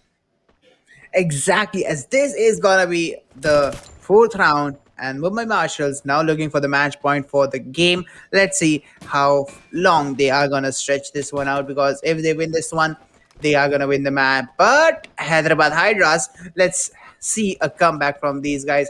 3-3 from here. It's just going to be spicy because Hyderabad Hydras kind of did a similar thing in the previous map. Let's see if Hyderabad Hydras is gonna pull this one out as the four shots are gonna come in. I think there was a little bit of a damage on Team Hyderabad Hydras, but they instantly healed. It was like maybe 3-4 damage, but it wouldn't matter because they do have some extra EP in their hands. The zone will start collapsing really soon as Delete is the first one to take damage. He's gonna deal some in return onto Mr. J, but Fab Intro from Team Mumbai Marshals also takes a lot of damage. Then Mafia and Delete are both half HP here. They might just be knocked, but it's Amatron who's gonna be knocked. Mr. J healing himself up, and the first blood is gonna come in from Hyderabad Hydras, which they terribly needed at this point of time. Let's see if they are just gonna be able to turn this round around as Delete finds another one. Mr. J goes down. Old Monk tries to heal himself.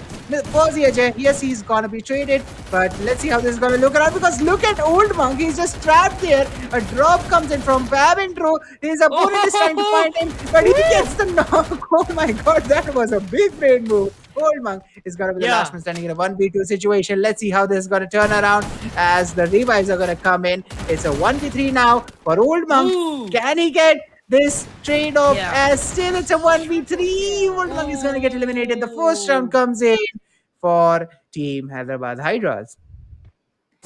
Well, got shot. This was possible. This was possible for the side of Mumbai Marshals because Old Monk had the HP advantage, but kind of that cover was not equal to get his body covered up from the enemy. And with that shotgun, TJ Delete deleted Old Monk and got that double kill for himself. Now the buy phase ends and we move forward to the zone phase of 30 seconds for the zone to start getting closed in. Exactly, and now as we see Mumbai Marshals looking up at this particular observatory drop, they are a little bit on the lower ground, but okay, they are kind of playing the similar sort of position that Hyderabad Hydras played in the previous time. We saw this drop come in as. I think Hyderabad Hydras might be in a harder spot here, because Hyderabad Hydras can clutch this one up. Last time we saw this drop, Hyderabad Hydras can easily switch the positions with Mumbai Marshals. Yes, there was a little bit of a difference from the perspective of Mumbai Marshals, but I think Hyderabad Hydras, if they play this right, if they play this kind of similar to what Mumbai Marshals did, I think they can easily win this round, and we can see a 3-2 coming up and possibly a 3-3. Let's see if that is going to come in, because the 1 minute is going to remain on the clock and the zone is going to push Team Hyderabad Hydras towards the center. And look at that, Mumbai Marshals are, uh, you know, they are kind of thinking a little bit into the future. Let's see how this is going to look for them. They are placed so that they can hold their positions for a little bit. But what was that push from Old Monk? He's going to be spotted. He's going to be taken down. The glue balls are going to come in, and Old Monk is going to be saved by his teammate. The revive is going to come in. Let's see which one of them is going to take this first shot as Old Monk goes out for the second time. Amatron takes a lot of damage, and Old Monk is gonna be confirmed. Amazon goes down as well, but the two trades are gonna come in from Team Mumbai Marshals. Is this gonna be it for Team Hyderabad Hydras? Because the third player goes down. Mafia is gonna be the last one setting in the 1v2 situation. Fab Intro tries to go for the kill, but his teammate Mr. Jack goes down. Fab Intro secures the kill, and he secures the game as well, because oh my god, that was a close one. And Hyderabad Hydras almost clutched that second round in their hands. It's a 4-1 for Team Mumbai Marshals. Well. It was the first round for Team Mumbai Marshals, and if they win the first round, got shot, we know the history of today. We know the history of this very best of five. That if they win the first round, they win the game. Exactly, and definitely that's something that we kind of have to look out for, because sometimes these patterns, yes, they do look, they do seem like they are forming up in the games in the start of the tournament, but as we go forward, these patterns, they just get annihilated, and we cannot predict what can possibly happen in in the later halves of every single level. As to right now, it's the second day, and I would say that it Yeah, was a really, really good one, because as we saw Mumbai Marshals take that particular fight, they were kind of just pushing Team Hyderabad Hydras to their limits. And yes, they were able to, kind of force them to make a little bit of a mistake here, a little there, a little bit of force positioning here. And Mumbai yeah, Marshals was capitalizing every single time they got an opening, and they got knocks from it. But Hyderabad Hydras, yes, they were able to read them properly at some point of time, and whenever they were yeah, able to, read them correctly, and not do any sort of positioning mistake here and there, maybe a little guy here could have gone wrong, but definitely when they were doing things right, Mumbai Marshals, they were facing a lot of trouble, and the trades were the only thing that was saving them. So yeah, Hyderabad Hydras coming up with a really tough fight. Mumbai Marshals actually pushing up and getting this map with a 4-1 in their favor. well, now with the 4-1 in the last game, Mumbai Marshals has got the series with a score of 4-1.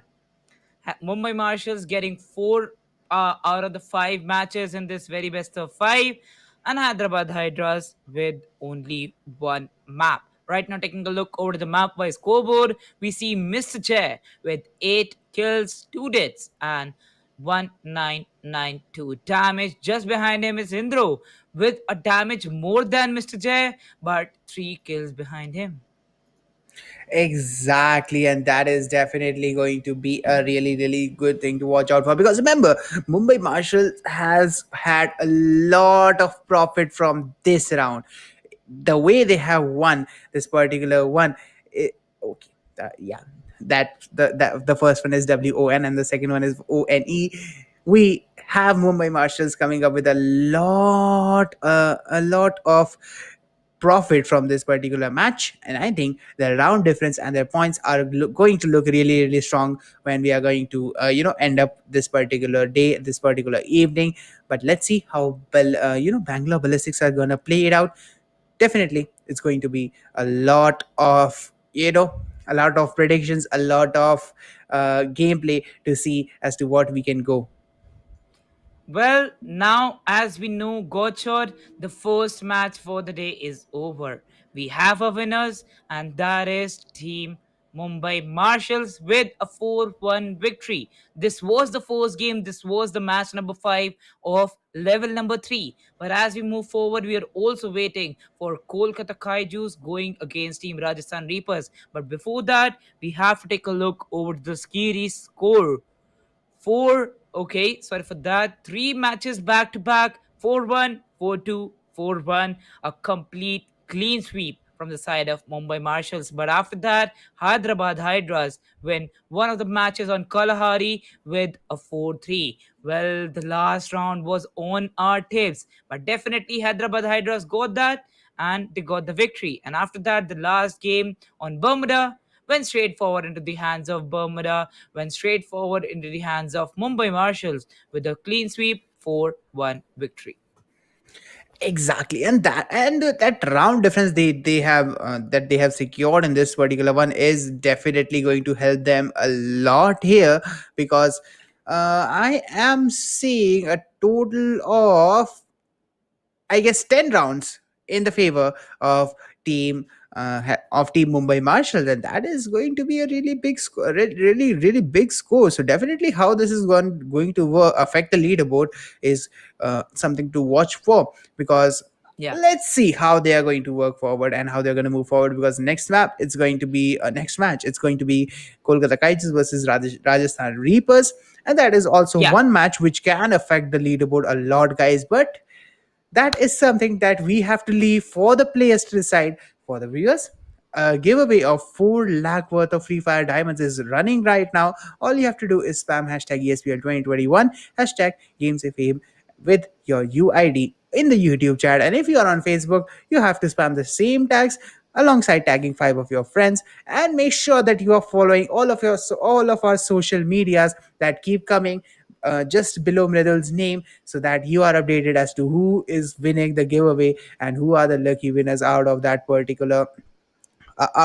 every single particular giveaway day. So definitely, guys, there are the social medias. Make sure you follow them and you keep updated with all the latest news of what Yeah. is happening in this tournament Mm-hmm. and how the things are turning away and what is lined up for the future events. Well, right now, giving a huge shout out to our sponsors. Thank you so much, Infinix Note 10 series, PTC Chak Day, and Sunfi CP Noodles for partnering together with India Today Gaming and making this event happen. We are now will be going forward to the match of Kolkata Kaijus and Rajasthan Reapers, and we'll be back after a short Yippee Mood Masala break.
कभी chill mood में, thrill mood में, कभी crazy mood में। Main मसाले के बाद mood mix डालो, ये भी मूड मसाला अपने मूड जैसे बना लो। ये भी mood masala from ITC।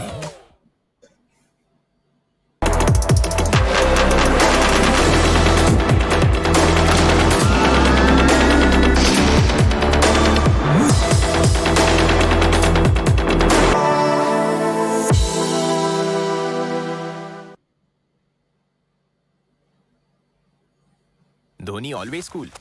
No dude, Dhoni के है और भी मूड। कभी चिल मूड में, थ्रिल मूड में,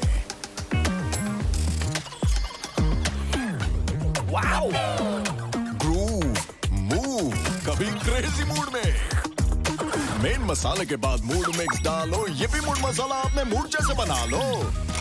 dude, why stick to one mood? ये भी mood masala from ITC।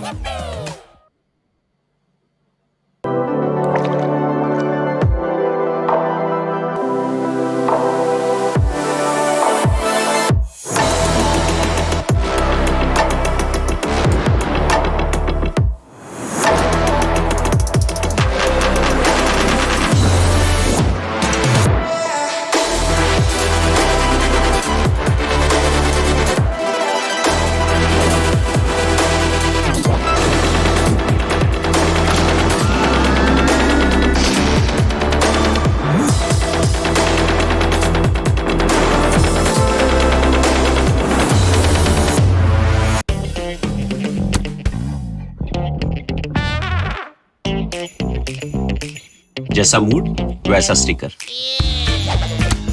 Her mood masala pack के साथ धोनी के mood stickers free. Collect all 10।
कभी चिल मूड में, थ्रिल मूड में,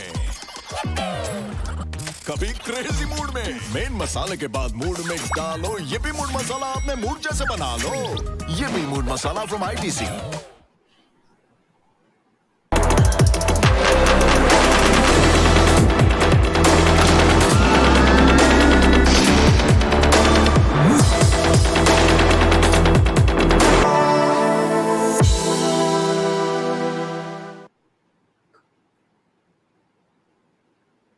Dhoni always cool, no dude. Dhoni के हैं और भी मूड।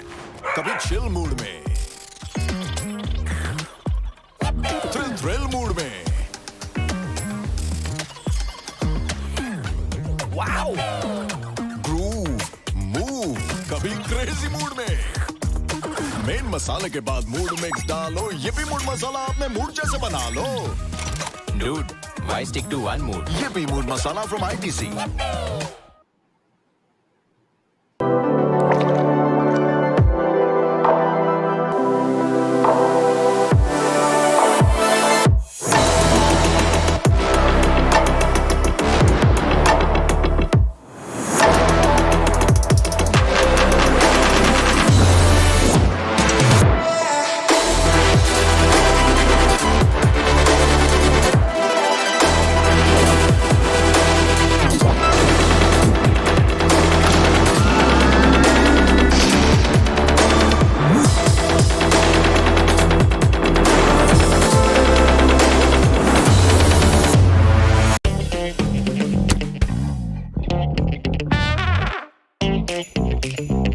जैसा मूड वैसा स्टिकर।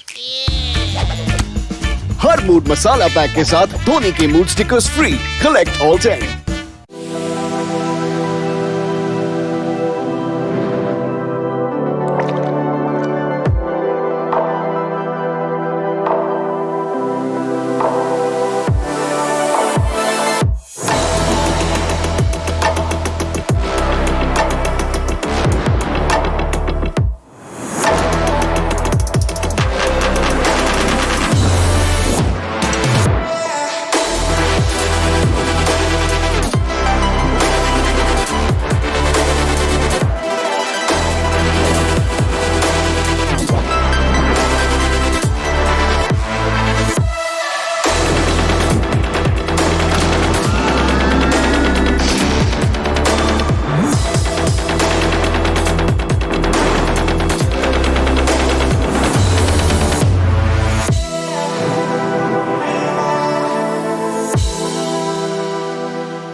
कभी चिल मूड में, थ्रिल मूड में, कभी क्रेजी मूड में। मेन मसाले के बाद मूड मिक्स डालो, ये भी मूड मसाला अपने मूड जैसे बना लो। ये भी mood masala from ITC।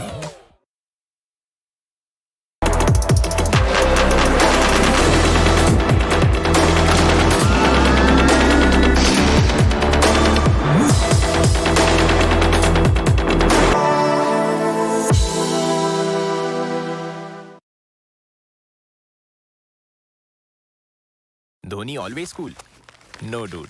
Dhoni के हैं और भी मूड। कभी चिल मूड में, थ्रिल मूड में,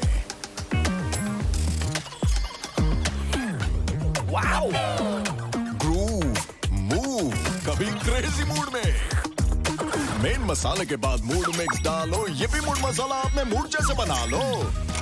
dude, why stick to one mood? ये भी mood masala from ITC।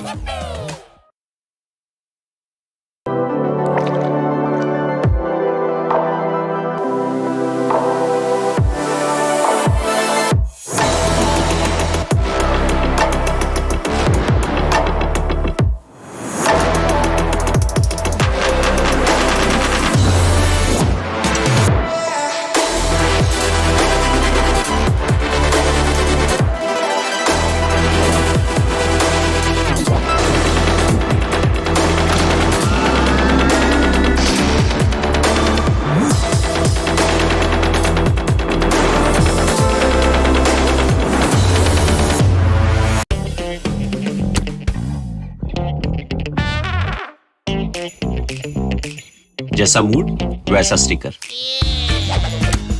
Her mood masala pack के साथ धोनी के mood stickers free. Collect all 10।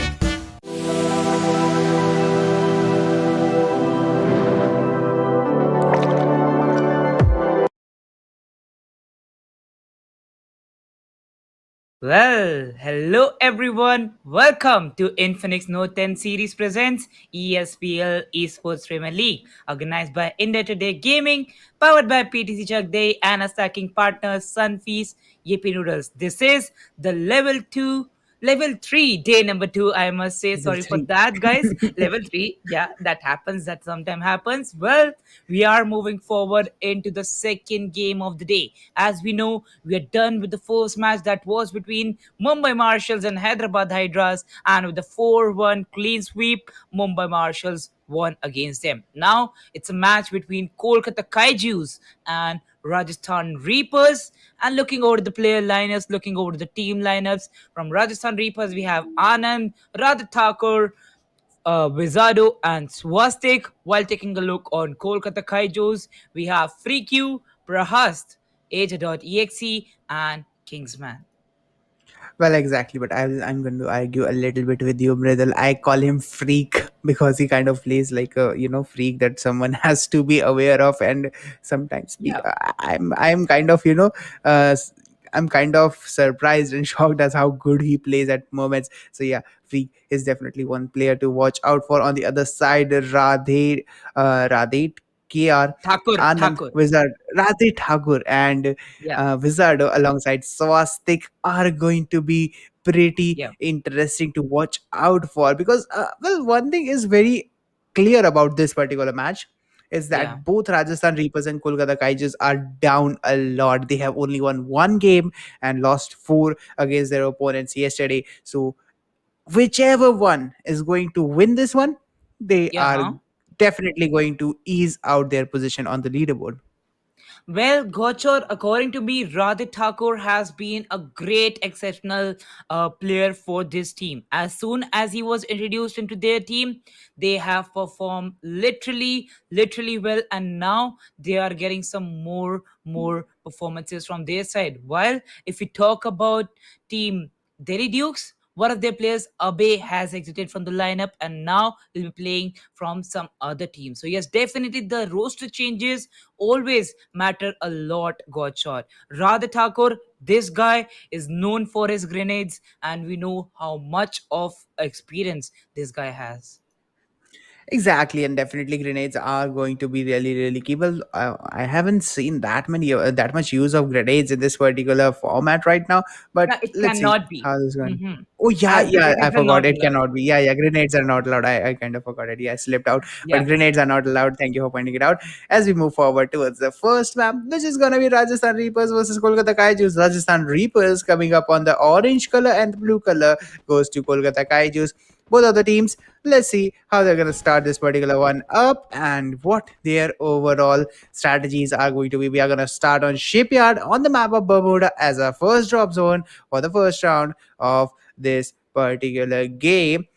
Team Rajasthan Reapers trying to look forward as to where Team Kolkata Kaijus might set up, but Kolkata Kaijus, like we saw yesterday, they are playing together in a 2-2 split, but close to each other. Let's see how this is going to work around as Rajasthan Reapers, a player goes in forward, blinded. It is Swastik who is going to be struggling there, but he takes that one knock. Anand is going to be traded up, and still, that was a pretty wicked knock from him. Kingsman does take the knock on Swastik, and Anand is going to be confirmed alongside Swastik, if I'm not wrong.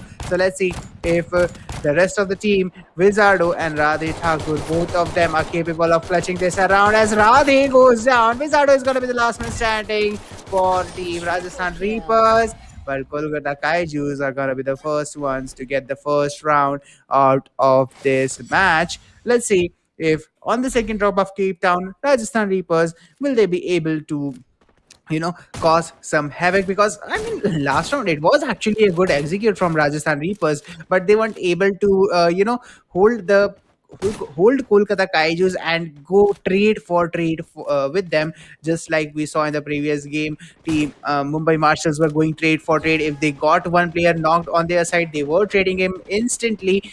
Rajasthan Reapers kind of failed a little bit there because their execute, I would say, was decent enough. Well, definitely it was a decent round from the side of Kolkata Kaijus, and now winning the first round, it is a great head start from their side. I must say, good shot. Moving forward, there we hear the siren, and as soon as the siren rings, we know what is going to happen. The second zone is going to come in for this very map, and as we know, the second round started on the Cape Town, so yes, they kind of have the houses available to hold the rooftops, and some of the players they love to hold them. Exactly, I know what you are referencing to from yesterday, but definitely this is looking pretty, favorable for Team Kolkata Kaijus. They have one player on the roofs right now, and I Yeah, think this might be a really advantageous position for these guys as we have Team Rajasthan Reapers trying to, maintain that lower ground positioning and trying to get some exactly. good angles to get some peaks as a swastik spots one player far off in the end. It is going to be Prahas with his UMP lined up, ready to take some shots. On the other hand, we see every single player from Rajasthan Reapers using a pistol. On the other hand, Team Kolkata Kaijus have SMGs in their hands, so it's going to be a really hard one as Radhe Thakur goes down by Freak with a headshot, if I'm not wrong. And definitely, this is going to put a little bit of a starting shock in the hands of Rajasthan Reapers. Let's see if Kolkata Kaijus can push Rajasthan Reapers before that shock runs out, or will Rajasthan Reapers be able to come back as Swastik takes one knock? Radhe Thakur goes and takes down three. Kingsman is going to knock Wizardo. Anand is going to go down. Swastik is going to confirm one kill. Kingsman is going to confirm one on his hands. It's a 2v2 equalizer situation as Anand is going to be confirmed. Kingsman is going to get that one knock, but Prahas is going to take down the knock. But look at that. It is. History repeats itself. Kingsman is going to survive and take this round home with him. Pochinok is the next drop, and Team Rajasthan Reapers is 2-0 down. Kolkata Kaiju is coming up with a really, really intense lead, but that reminded me of yesterday, Mridul. Okay, it kind of reminds me of a day like yesterday, just holding the position and getting those kills for yourself. Well, now moving forward, two rounds back to back for Kolkata Kaijus, and they look really good. Got shot. Look at Kingsman already having 5 kills in only 2 rounds. This guy is nowhere to be stopped. Exactly, and the Rajasthan Reapers have to make sure that they are putting Kingsmen down just to make sure that they get any chance. They get a chance to make the comeback out of the situation. But let's see how they're going to move and turn this one around as Radhi Thakur has taken a little bit damage. Prahas, on the other hand, from Team Kolkata Kaijus has taken some himself. Let's see how this is going to turn around for Swastik is not knocked. Yes, he is not knocked. And as of this moment, I think Rajasthan Reapers might be able to make this push. But look at that Kolkata Kaiju's their tactic. Mridul, I've seen this tactic yesterday as well. And I think if Rajasthan Reapers saw Kolkata's match like last night, yesterday, that was the last match. I think they would be able to predict what Team Kolkata Kaijus is doing right now. And I think Yeah, a good positioning and a good counter can be predicted from their side. But let's see if Rajasthan Reapers right. managed to find something like that, because Kolkata Kaijus they did this yesterday as well, holding that house Yeah. and kind of leaving one player for the flank. Let's see how Team Rajasthan Reapers is gonna complement this. Oh, well, definitely. Right now, looking over the complementation part, well, they are looking really well with the placement. Look at Rajasthan Reapers. They already lose one of their teammates, and Team Kolkata Kaijus are getting those knocks back to back. But as soon as I say that, Team Rajasthan Reapers with 2 back-to-back knocks, and now Kingsman once again for the save of his team. He always dives in for those kills with that 2 kills back-to-back, and now Radhe Thakur with that triple kill takes the first round for Team Rajasthan Reapers.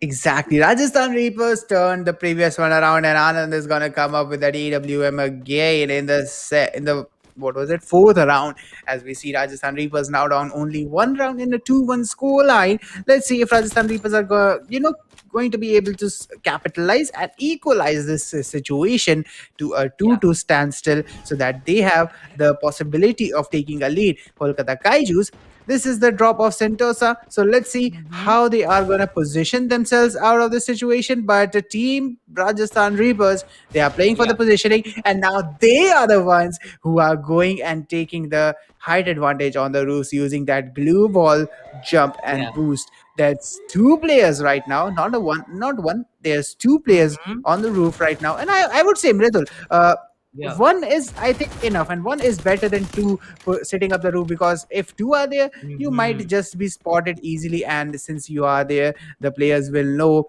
that you have to be aware of that situation. But if only one player is hiding there, he might be able to clutch the round just by staying hidden. So let's see what the decision is going to be here for Rajasthan Reapers. But in the initial moments of this particular round, they had managed to get some really good damage on AJEXC, although he managed to survive and heal himself, but they almost knocked him out. So definitely Kolkata Kaijus will be aware that two players are hiding on that roof, and since the shots are coming in, I would say the position is not secret for Team Rajasthan Reapers. Well, it is not secret for them, but as we know, Team Rajasthan Reapers, they kind of want to win this round. So definitely they won't be aggressing that much on Team Kolkata Kaijus, but Kolkata Kaijus also won't remain silent. If they are facing the damage from Team Rajasthan Reapers, they'll deal the damage. And Vizardo, well, he kind of used one of his meds available with him, and now he's only having one or two first aids. Moving forward, we see only 14 seconds left, and the zone is really short. They have to close in no matter what. They have to fight to be safe inside the zone. But there we go, free cube with the spray, Kingsman with the spray. Gets two knocks on Team Rajasthan Reapers, and Oh straightforward. my A triple god. kill coming up, a clean sweep, and now Team Kolkata Kaijus come up to the first match point of this 5-score series. Exactly what Mridul. I would say Rajasthan actually had that round in their hands. The way they dropped in on Kolkata Kaijus, they had them surrounded. There was only one glue wall that was, kind of supporting them and was playing the cover. And I think that too was even broken. So Rajasthan almost had that round in their hands. It just slipped out of their fingers. As we see a 3-1 coming up for Kolkata Kaijus, the match point is in their hands. But let's see if Rajasthan is going to play this one a little passive as they are moving forward, trying to get the positions out. And since they have spotted Kingsman, he's going to be taking a lot of damage there by that AWM from Anand. And Anand is trying to look for that knock, because Kingsman is the most important player to be knocked right now for Kolkata Kaijus. If he goes down, Kolkata Kaijus is going to suffer a little bit. On the other hand, Radhe Thakur is the one we have to look out for on Rajasthan Reapers side. Swastik is trying to give a boost to his teammate, but let's see how this is going to work, because right now Rajasthan Reapers, they are playing the center of the zone, and they are trying to set up a position so that if they are being pushed, they are able to get a knock out of there. But look at that, Kolkata Kaijus, they are not playing bunched up today, and they are playing a little split, a little open, which is kind of, converse to what they were doing yesterday. But look at that, Kingsman goes down.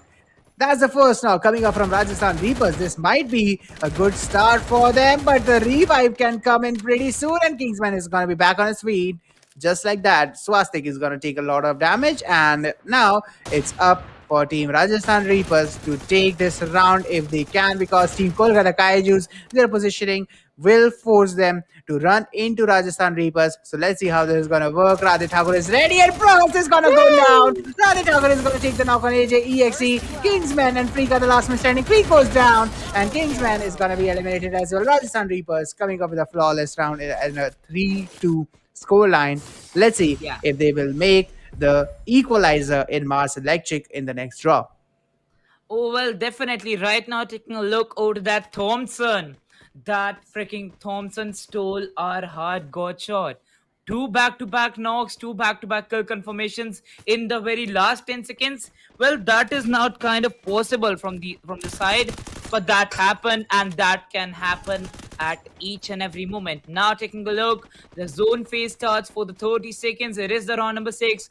Starting off on the Mass Electric, as we know, the circle will close into the center circle. But this is for the first time that they have come this close in the initial phase, because from the past 3 rounds, it is going till the last very second for the zones. And now, as we hit that 9 second mark, the zone will start to get closed in and the players will have to rotate. But they have already come into the center circle, got shot. Well, let's see in which team favor this round will go. Exactly, because right now I would say it's a standstill for both of these teams, and the one who gets the first shot down, the first knockdown, is going to be the one with the highest amount of advantage. And I think Freak has spotted that player from Team Rajasthan Reapers trying to push their position, and Radhe Thakur, he is gonna take some damage there. He has to make sure he doesn't get knocked here, because if he gets knocked, his teammates might not be able to get the support for him to make sure that he gets revived. But the zone, which is now pushing both of these teams towards the center, is going to force Rajasthan Reaper a little bit more, because they are a little overspread here. Let's see how they are gonna extend themselves, and will they go for an overexposure, or will they be undercutting this particular round. As we see, Team Kolkata Kaijus, they are now grouping up in this particular round, and they are playing together as to, if we get into a fight, we will all stay together and we will try to go hand in hand, gun bullet for bullet and gun for gun, as the shots are starting to go trade in, and the glue walls are going to be centered out. The zone is going to push both of these teams together. Look at the group that is forming in the center. Free goes down. Team Rajasthan Reapers taking a lot of damage. What happened here? Oh my god, who got the victory? Rajasthan Reapers. Oh my god, how did that happen? That was freaking unbelievable. As we go to the match point round in the 3-3 score for both the teams, Rajasthan Reapers now equalize. That was freaking hilarious. Well, and definitely still going hilarious with the performances. It is looking really great for the side of Rajasthan Reapers, making a great comeback in this game. They look really good with the performance. And Godshot, mind you, they can make a lot of difference with this. Exactly, and as we see the match point round coming in, both the teams are going aggressive this time. Both the teams are looking for those first picks, and AJEXE has taken a little bit of initial damage coming up. Pras is gonna go down, Kingsman is gonna go down, AJEXE is also weak. Team Rajasthan Reapers is everything for the taking right now, but 3 of the players are down. Okay, 2 go down, but Kolkata Kaijus are just gonna get eliminated, and Rajasthan Reapers coming up with a 4 constant consecutive round victory and snatching the first map out of Team Kolkata Kaiju's hands. A 4-3, and that too, I mean, Rajasthan Reapers, the 2 players that were surviving for barely 1 shot each. So 1 shot connected to on them could have eliminated them, and Kolkata Kaijus would have been one who got the victory, but that was a very intense push in the final round. Oh well, Godshot taking a look over to this map, a 3-0, and after that a 4-3. What just happened? Yeah, Like that, literally? that was a big flip, as if someone tossed a coin and it kept Yeah. coming in the favor of Team Rajasthan Reapers. Oh my god, like literally till the end, it was like 3-0. It is going to be a victory for Team Kolkata Kaijus. And after that, Rajasthan Reapers is like, we won't go aggressive now. We will hold our positions till the very 0 second. 2 rounds got ended because of the zone, not because the players were killing themselves. The zone was killing them, the zone was dealing the damage on them. And with that, the luck was in the favor of Team Rajasthan Reapers. I must say, 4 rounds back to back, and they got this victory. Well, definitely a well strategized one. Well, exactly, because the way Rajasthan Reapers were kind of setting it up, they were always leaving one guy to make sure that if there was a flank, you are going to take care of it. The last round, all went down to the gunfights, and every single player was standing on that staircase. So yeah, that was a really, really interesting final round to watch for. But 4-3 score, Rajasthan Reapers getting the victory in the first one. We have Radhe Thakur to thank for it with a 7-4 KD in his hands, a total of 2278, 3278 damage from this guy. Swastik at the second position with the 552168 damage. Anand with a 252150, Wizard with a 251062. On the other hand, Kingsman with a total of 10 freaking kills in his hands and a total of 1952 damage with a 4 death game. Freak with a 151200. Prahas with a 141424, and AJEXE with a 051717. I mean, Kingsman took all the kills from AJEXE. Nice support by AJ and very well supported from every single member of the team for Kingsman. Kingsman, he was up at the front, he took the forefront, he performed well, and he actually got the value out of it. So yeah, his team was all down to support him until the very end. Yeah. They were supporting him, doing the damage for him, and Kingsman was just converting it. But I think Rajasthan Reapers actually saw it, and in the final round, Kingsman was the first to be target. Yes, I Yeah. think it was Freak who got knocked first, maybe Prahas, one of those guys. But definitely they were trying to save Kingsman there, because Kingsman was the one who was wielding the torch for these guys in the first map. Well, definitely, they were the ones always having that porch up for the side of team Kolkata Kaijus. But still, the game went into the hands of Rajasthan Reapers, and now they get a great head start. They know that they can make some great comebacks. Even after they lose two maps back to back, they are one of the comeback kings, as we saw in the very first game of the day for team Kolkata Kaijus and Rajasthan Reapers. Exactly, but as we move forward for the Kalahari map, Rajasthan Reapers actually getting the first to knock on Kingsman and Prahast. Okay, that was fast. That was very fast as Freak goes down as well. AJ is the only one who hasn't taken damage yet. Prahast will be revived. Okay, Freak will be revived soon. Kingsman is healing up, and AJ EXE is trying to support his teammate as two players goes down by Freaks, and Anand is gonna trade Freak up, and it's a 2v2 showdown for both of the teams as Radhe Thakur tries to move in forward, tries to go for the flank, and with that, oh my god, how the tables have turned! And Rajasthan Reapers losing the first round. I mean, they got the first two knocks, and somehow it just turned around for them. Kolkata guys just managing to win the first one with two kills in the hands of AJ and Freak. On the other hand, no kills coming up for Team Rajasthan Reapers. Well, no kill from the side of Team Rajasthan Reapers, and Kolkata Kaijus once again with a great start. Got shot. As we look over to them, they are getting those rounds, but definitely they need to buckle up with the kills. And definitely right now, seeing the part of AJ.exe and FreakU, this single-handedly, this deadly duo got all the 4 kills. But we know Kingsman always kind of helps Kolkata Kaijus to get the crucial rounds. And definitely, let's see if they can come back with this game victory on Kalahari or not.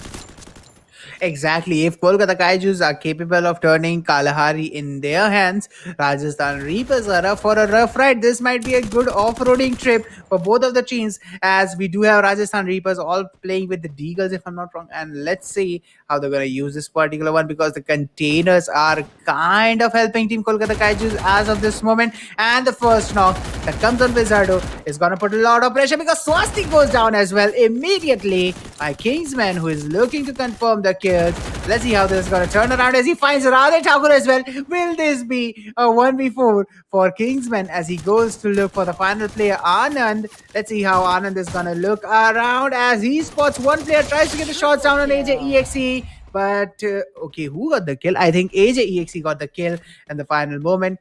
And 3 kills coming up from Kingsman. 0 to 3 in just one round. That's what Kingsman did right there.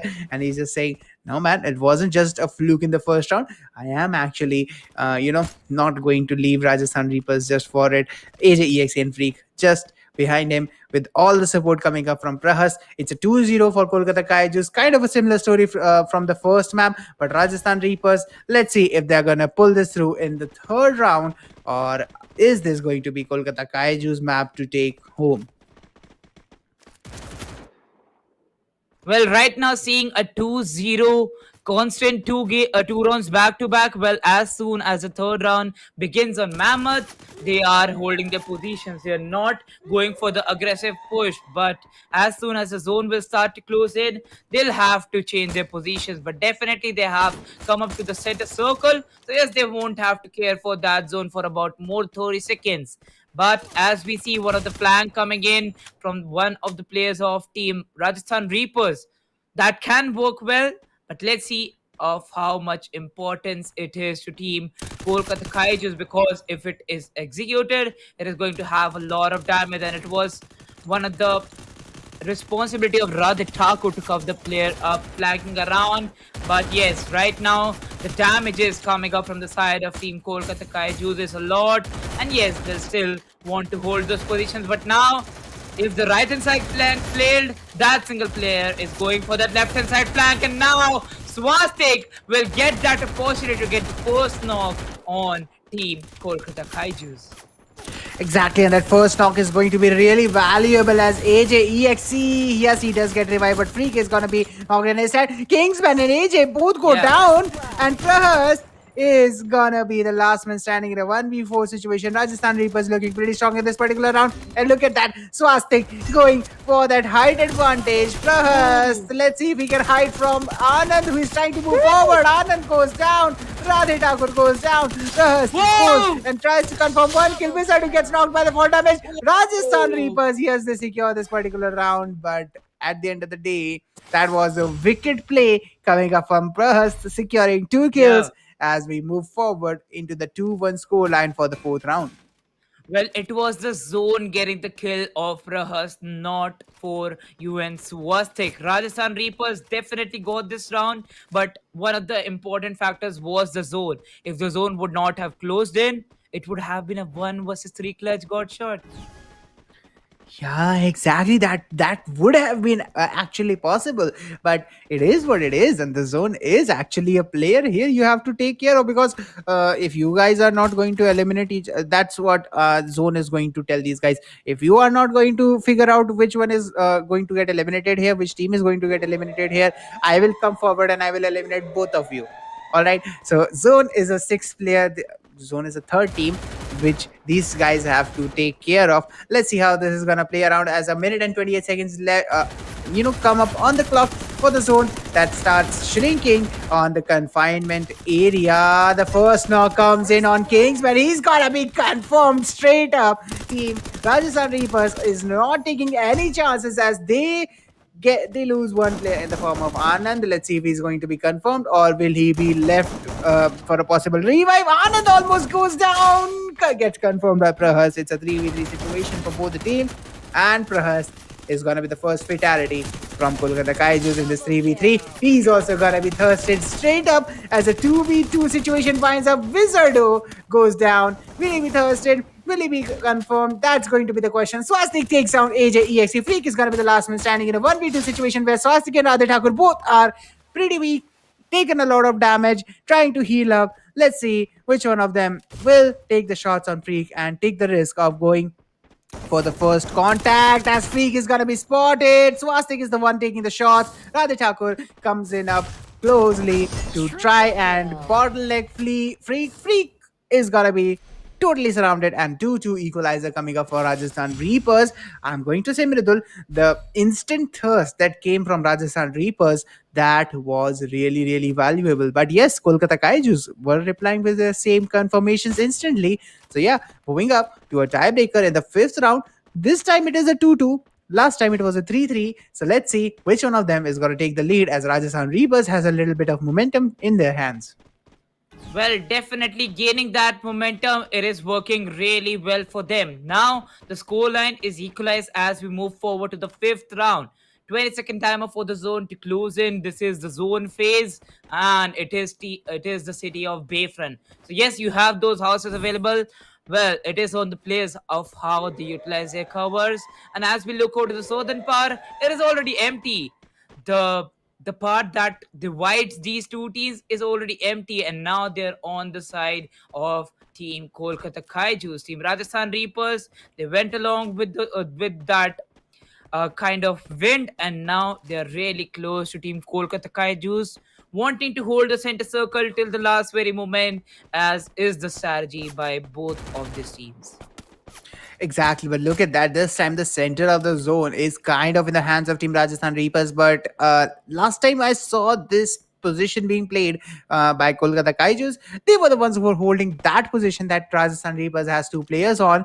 And it actually didn't go well for them. So, this might be something that Rajasthan Reapers might get punished for if they don't have a counter plan to utilize that position as the glue walls go up, and I think the position is clearly revealed. But Prahast is gonna go down by Radhe Thakur with a headshot by the Deagle, and he's gonna be confirmed. Gonna be thirsted instantly as it's a 3v4 situation now for Kolkata Kaijus.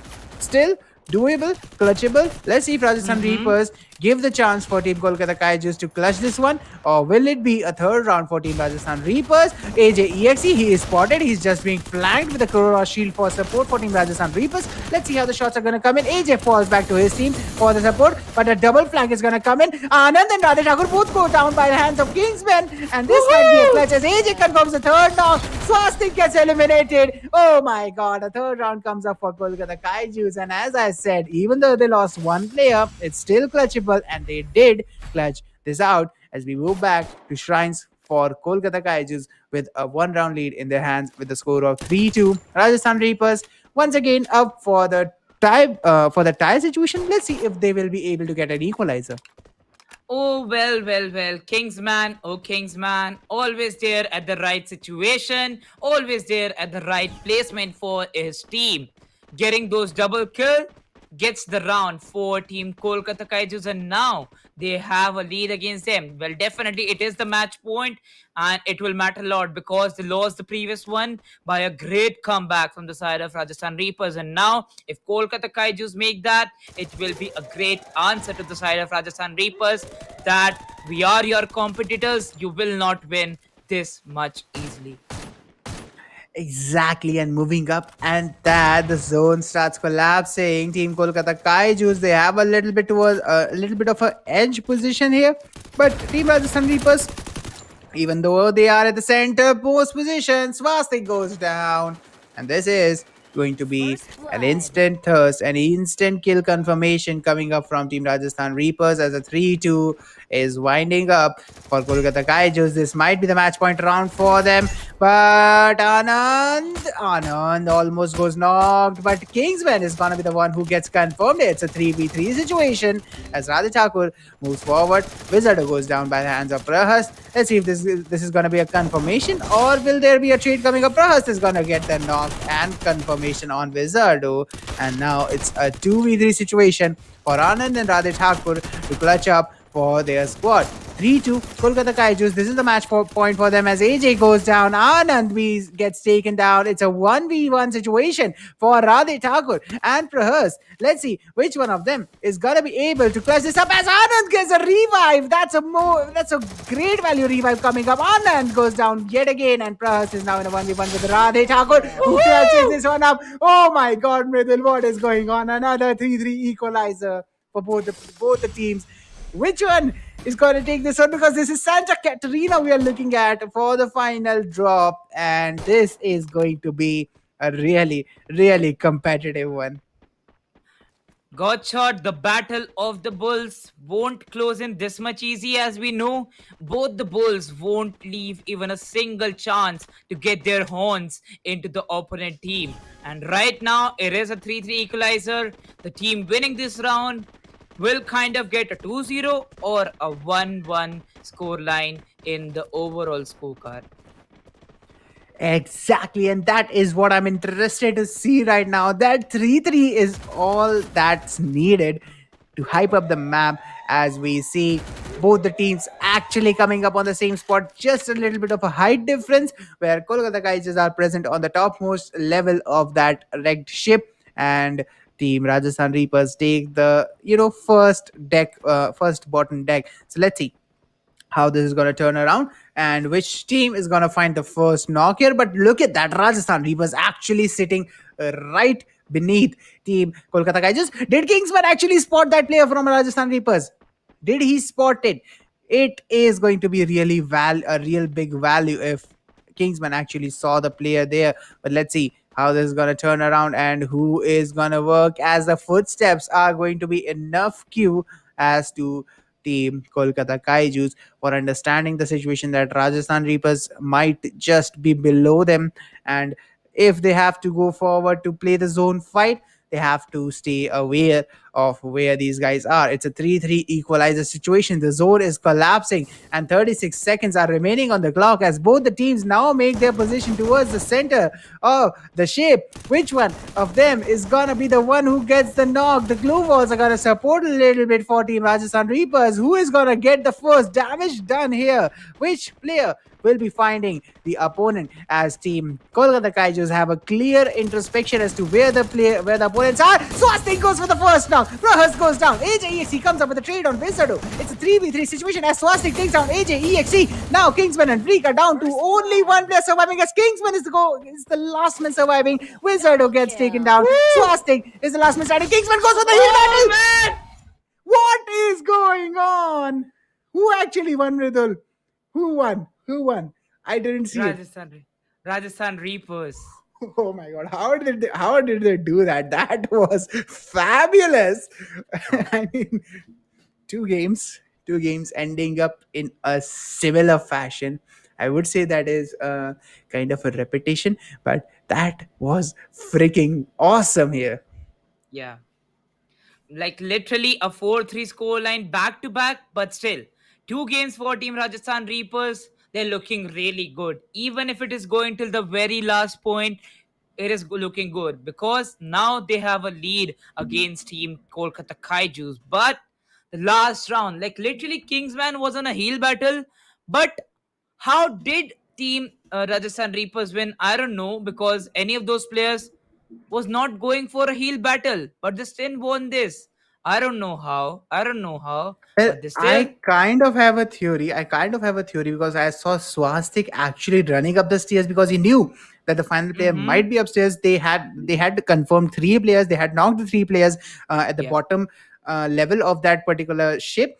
But when Swastik kind of was spotted that guy is trying to play for the heel battle, he ran up the stairs. He knew that Yeah. he does not have that much amount of HP, and I think he actually managed to take a Ooh. shot that hit. And yeah, that's it. I got that word in the background, and Mridul is also reading it right now, that he actually managed to get that shot right on time with that gamble of going up the stairs, where I think it was Prahas who was doing the heel battle, I think it was Mm-hmm. Kingsman.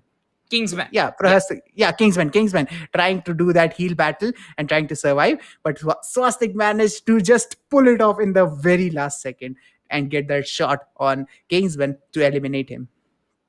Well, definitely he took that gamble, and a shotgun will always have a belief in you.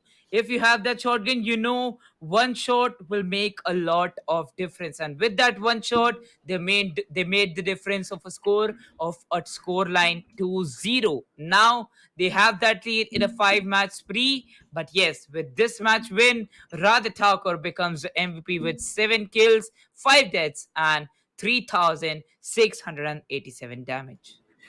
Exactly, and this is what a competitive fight is going to look like. Both of these teams are actually on the bottom of the leaderboard, and they are fighting to go up and secure a good position. But that 3,687 damage is a clear take and clear sign that Team Rajasthan Reapers is not going to give that easy. They were giving that 2-0 lead to Kolkata Kaijus in both the maps, but they actually pulled through. And definitely, when we are going to see the repetitions of these maps coming up, I'm going to say Team Rajasthan Reapers might be able to put some extra pressure on Kolkata Kaijus, because I think what they did in the previous two maps, they were kind of analyzing as how Kolkata Kaijus are playing, and they were countering it. So let's see how this one is going to play.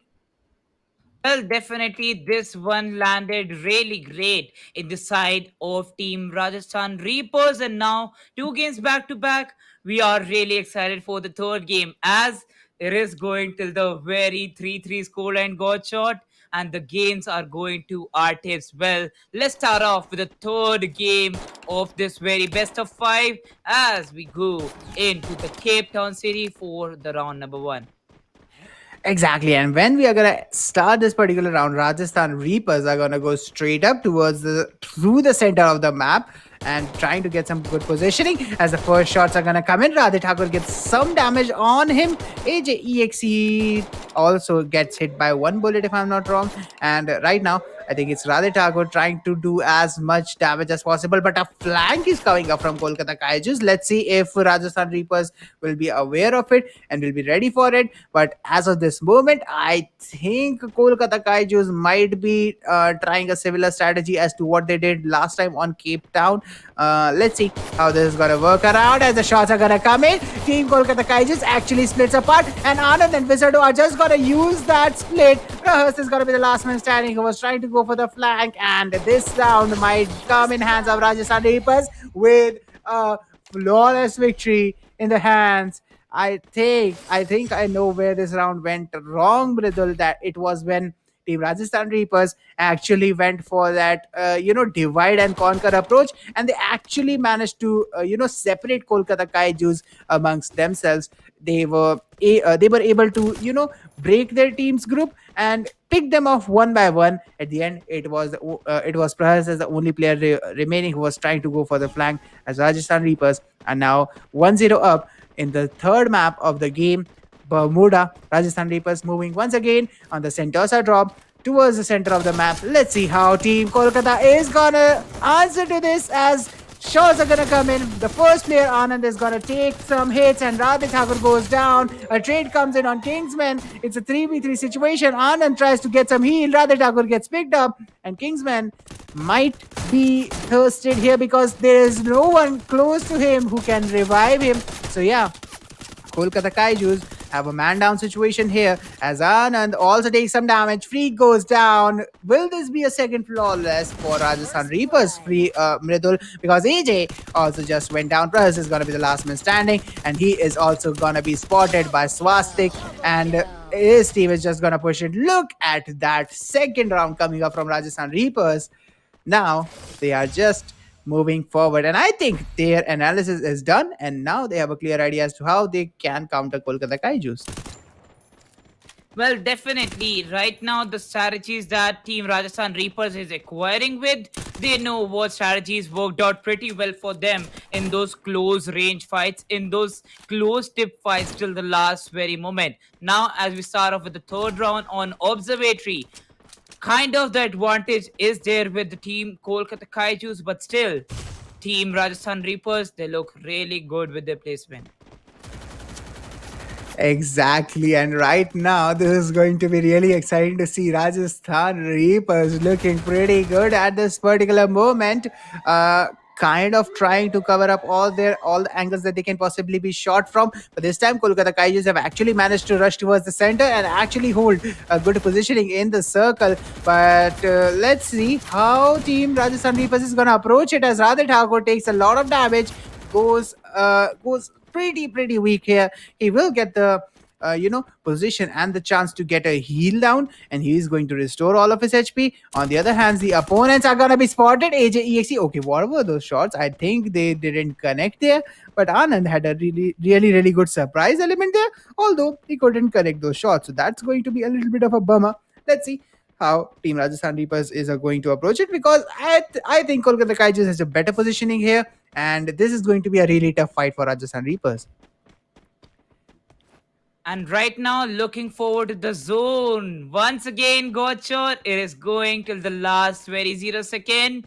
And as we know, it's always kind of equal to the Mexican standards, but not that much, because still the fights are on and it is looking really good for Team Rajasthan Reapers. Exactly, and this game actually is coming down to the very last second, man. and that is really hard to predict how this is going to turn out. And as Radhe Thakur goes down, Kingsman gets traded. It's a 3v3 situation. A trade comes in for Prahas who knocks Wizardo. Anand is going to be the last man standing, and Team Rajasthan Reapers loses the first round to Team Kolkata Kaijus in the area of Observatory. Clock Tower is going to be our next drop as first round goes in for Kolkata Kaijus. Team Rajasthan Reapers now have to buy everything again, and they will have to make sure that this doesn't slip. But I think that this is a little bit of a role reversal coming up for Kolkata Kaijus, and I think this might be a 2-2 equalizer against Rajasthan Reapers. Mridul, do you think that this might be a repetition of history, like history repeats itself, but with different names? I know what you are saying, Gotchot. I know what you mean by this, but. 2 games back to back for Rajasthan Reapers, they kind of have nothing to lose. But Kolkata Kaijus, they know if they lose this one, they have lost the best of 5 series. But still, they'll be going forward to save some more rounds, to save some more placement points and kind of the positions for your team. If you win, even if you lose by a 3-0, you can cover up by winning the other 2 games, because that will make a lot of shivering over in the overall scorecard that we get after all the 4 games. Exactly, and looking at that, it is going to be very, very typical as to what Team Kolkata Kaijus is trying to do right now, because Team Rajasthan Reapers, Radhe almost got eliminated there. Kingsman is going to take a lot of damage. Both Kingsman and Radhe are going to heal themselves up and restore all the HP that was taken from them. But Radhe Thakur, his position is revealed. And I think, okay, that is a very risky move. Kingsman is trying to boost forward, trying to reach that window. Will they be able to do this? As both the players are trying to go for that height advantage. Look at that instant strategy coming up, and they actually managed to almost reach the top. The shots are gonna come in, and Radhe Thakur is gonna be knocked. Oh my god, that was some really creative gameplay coming up from Team Kolkata Kaijus. Radhe, he is knocked. He needs a revival. He needs a pickup. Let's see which one of his teammates is going to be able to reach him, and they do, as Radhe gets picked up, but the shots are gonna come in. Swastik is gonna go down. Prahas is gonna be knocked as Anand takes that knock. Anand gets that knock on Freak as well. Anand confirms 1 kill, and look at that. Wizardo, Radhe, Anand are gonna confirm the final kills. Third round goes in for Rajasthan Reapers, and okay, now we are going to Kotlesava, where Rajasthan Reapers are now at the match point, and Kolkata Kaijus are 2 rounds down. Will this be a 4-1? Or will this be a 3-2 for Kolkata Kaijus? I think it might be a 3-2, because the way these teams are playing, they are kind of loving that 3-3 suspense storyline as to which one will win. They are trying to make it really hard for us to predict as to which of these 2 teams are going to win this particular map, Mridul. But we are not going to give up. We are going to cast this particular match, and we are going to see who actually wins this. Well, definitely we have to do that, Godshot. And right now, seeing this very match point coming up for Rajasthan Reapers, it is kind of looking like that we are approaching to a 3-0. Exactly, a 3-0 is actually quite possible here from Rajasthan Reapers side. But let's see if Kolkata Kaijus have a counter plan to that, because look at that, their positioning is actually focused at the center of the zone. So they don't have to go too far out when the zone actually collapses. So let's see how this is gonna turn around, as the Rajasthan Reapers, I think they are kind of deciding as to what they do. I think they have the intel as to where Kolkata Kaijus players are present, and they are trying to formulate a little bit of a strategy, or maybe looking for a pick here or there when Team Kolkata Kaijus actually decides to peak. Although I don't think they will try to peak this, because they are already down 2 rounds, and if they lose 1 player in the initial stages of this particular round, it's going to be a little bit of a hectic situation for them to retake. But look at that, Rajasthan Reapers actually taking the first shots. Kolkata Kaijus, the players are being revealed. Let's see how this is going to work around, as Team Kolkata Kaijus tries to play the angles. Plus, there's gotta be surprise for Radhe being taken down with the shots from Radhe Thakur. AJ is taking a lot of damage. Prahas might just be confirmed here. He goes and gets confirmed. Rajasthan Reapers, upper man in the match point, and the shots are coming in from Anand. The shots are gonna come in. Wizard takes down a free, gets down AJ. Swastik is gonna confirm the final kill, and with that, 3-0 coming up for Rajasthan Reapers. Well, it is a 3-0, and for the first time and for a relief, it didn't go till a 3-3 got shot. And so much Yeah, relieved, that I was must that say. was kind of. I was hoping because 3-3 makes it way more interesting to watch and cast because at a 3-3 you can tell what's going to happen, and the pressure actually leaves those whistles. When you see your mother cook in pressure cooker, that's the sort of situation both of the teams end up in when they are facing that 3-3. And if it was in this map, I think both of those teams would have been at the maximum that they can possibly take because it was a decider for Kolkata Kaijus and Rajasthan Reapers. They would have been taking, if we lose this, they might be able to make a comeback. So, yeah, definitely a 3-0 coming up here for Rajasthan Reapers is going to give them a little bit of a, state of mind to go forward and play for the next map, trying to put as much pressure on Kolkata Kaijus as possible. Kolkata Kaijus kind of in a similar situation like yesterday, but yes, they are putting way harder of a fight this time. Let's see how this is going to work around.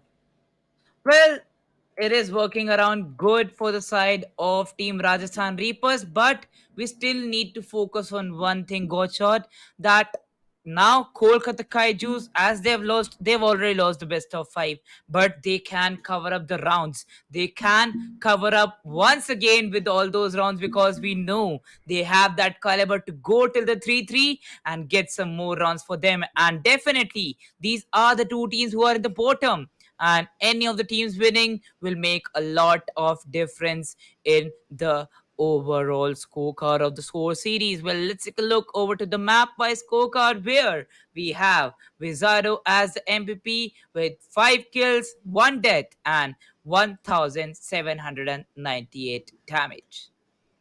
Exactly, but I would say that this game wasn't that big of a damage number game because the knocks were straightforward. There weren't that many resurrections, and there weren't like that many long fights coming up. So yeah, Rajasthan Reapers winning this one with a 4-1 score. MVP Wizardo 5-1 1798. I mean, looking at the deaths from Team Rajasthan Reapers, they died only in that one round which they lost. Otherwise, apart from that, they didn't actually die. And Kolkata Kaijus, the one round they won, it was a flawless one. So definitely, these two Yeah. teams can actually turn the tables when they need. When they well, not actually Mm-hmm. when they need. When they can, when they have things going in their favors. So Yeah. definitely, there is still a possibility that the next two maps goes into the hands of Kolkata Kaijus. Rajasthan Yeah. Reapers will try to force everything they have, everything they can to make sure that Kolkata Kaijus is under as much pressure as they can possibly make on them. Well, yes, exactly. And right now, as we look over to the possibilities, we will go forward with the fourth game that is going to begin on Kalahari. Already the bye phase is going to get over, and we start off with the first round. Exactly, and the first round is definitely going to be a little bit of an interesting one because Team Rajasthan Reapers, their pistol round strategies are kind of different. But Radhe Thakur, oh my god, that was a brilliant first knock on AJEXE as they move forward, trying to confirm and thus that kill. Let's see how this is gonna work around AJEXE. Will he be revived? Oh no, Kingsman goes down. Rajasthan Reapers looking a little bit strong here. Freak goes down as well. Plus is gonna be the last man standing in a 1v4 situation. And another flawless coming up in the hands of Rajasthan Reapers as Radhe Thakur was the one who confirms the final kill. Well. The first round going in the favor of Rajasthan Reapers. Now we move forward to the second round, beginning on the command post.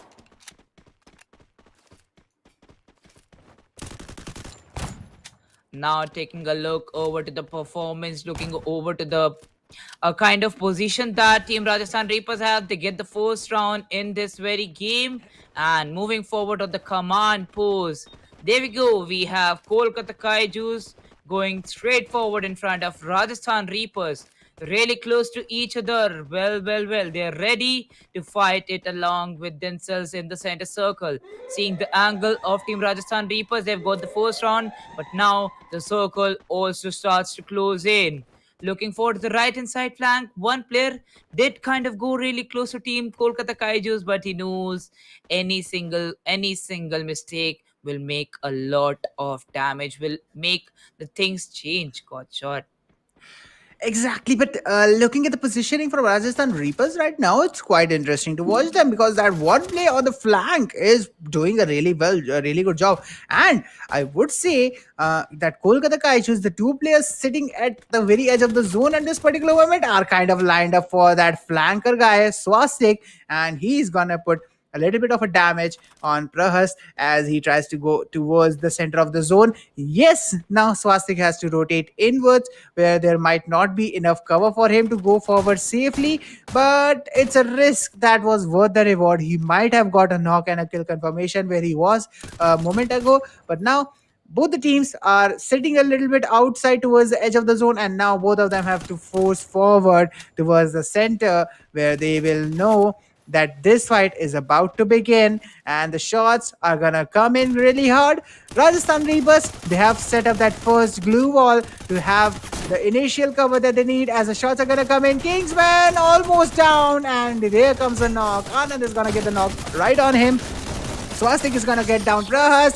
Wizardo, oh my god, that is so fast. I mean, the knocks and the kill confirmations, they just, you know, they just appear within an instant as like they just eliminate the entire team within a couple of seconds. Rajasthan Reapers are kind of kind of testing Kolkata Kaiju's limits here, and they are just stressing them really hard because I mean, Mridul, the elimination that Rajasthan Reapers are getting, they are like within a couple of seconds. So Kolkata Kaijus, they are kind of sitting at a position where they are trying to make the plays, but Rajasthan Reapers is just outplaying them every single time. We haven't seen a single kill this round, this entire map, and Rajasthan Reapers are sitting up at another advantage as Kingsman goes down, gets eliminated. Kolkata Kaijus down a man once again in a 3v4 situation. Let's see if they will be able to clutch this one. Well, right now, looking over to the situation and the performance from the side of Rajasthan Reapers, they've got the first two rounds back to back. Kingsman already confirmed. It is kind of looking bad for the side of Kolkata Kaijus that they haven't even confirmed the first frag for their side. While Team Rajasthan Reapers, they're going all in. And as soon as I say that, Team Kolkata Kaijus get two knocks back to back on Team Rajasthan Reapers. Swastik got revived, but as soon as he got revived, Free Q will take him out for the second time. Now going in with a shotgun, a triple kill from the side of Free Q, and with that, Kolkata Kaijus with their first round. Not sorry for that, not a triple kill, a double kill for both of the guys. That is AJ.exe and Free Q. Exactly, and with that, it's a 1-2 scoreline against Rajasthan Reapers for Kolkata Kaijus.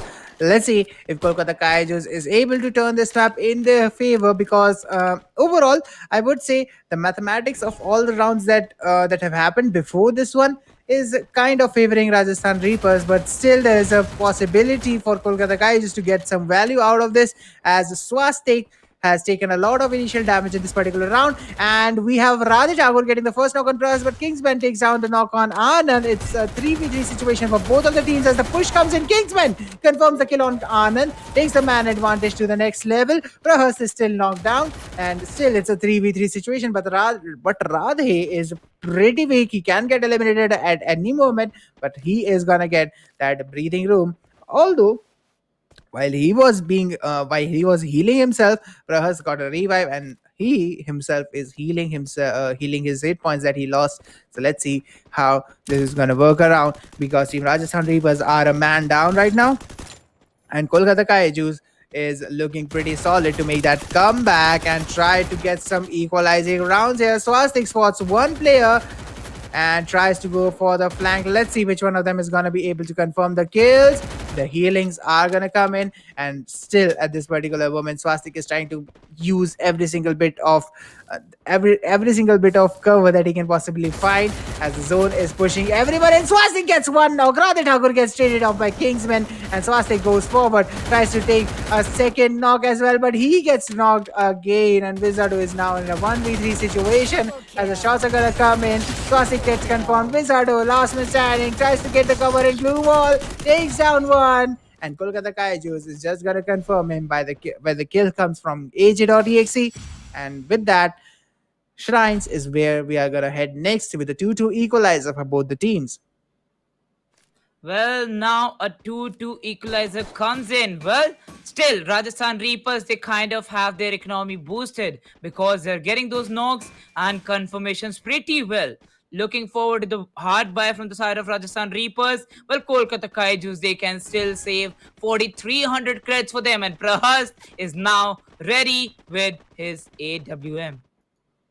Exactly, and that AWM is going to be very, very big value because Rajasthan Reapers, the way they are playing this map, this particular round, I think that AWM can get a good amount of knocks there, a good amount of damage there, but both of the teams have actually pushed at the same shrine, one at the top, one at the bottom, and here comes the value from the AWM, although Prahas does get knocked, but that was a really good value as Wizardo goes down, Radhe goes down, AJEXE goes down, Kingsman gets traded by Swastik, and with that, it's a 1v2, now a 2v2 as Anand gets taken down. It's a 1v2 once again, this time with the favor of Team Kolkata Kaiju's Freak.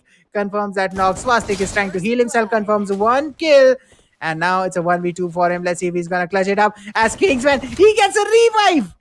Wizardo is gonna be confirmed. Anand is gonna be confirmed, and it's a 1v3 for Swastik to clutch it up, but he doesn't have the HP to do it. And Kolkata Kaijus are able to pull off a 3-2, a lead in the favor after a very, very long time. Santa Caterina, we are going to move forward, and this time Kolkata Kaijus is the one in the match point advantage. Let's see if Rajasthan Reavers are able to pull this off. I would say Rajasthan has to make sure that they are not underestimating Team Kolkata Kaijus because at this point of time, anyone can win this particular round. Let's see if Kolkata Kaijus are able to get their first map win where they have the match point advantage, or is it going to be another 3-3?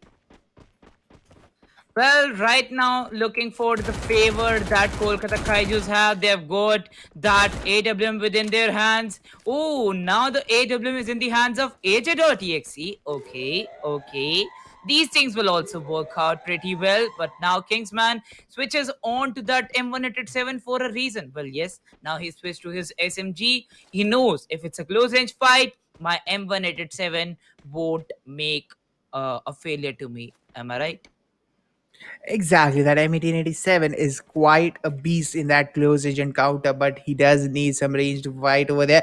Looking at that, at this point of time, if you remember correctly, Mridul, it's kind of the similar situation for Rajasthan Reapers as it was for Kolkata Kaijus.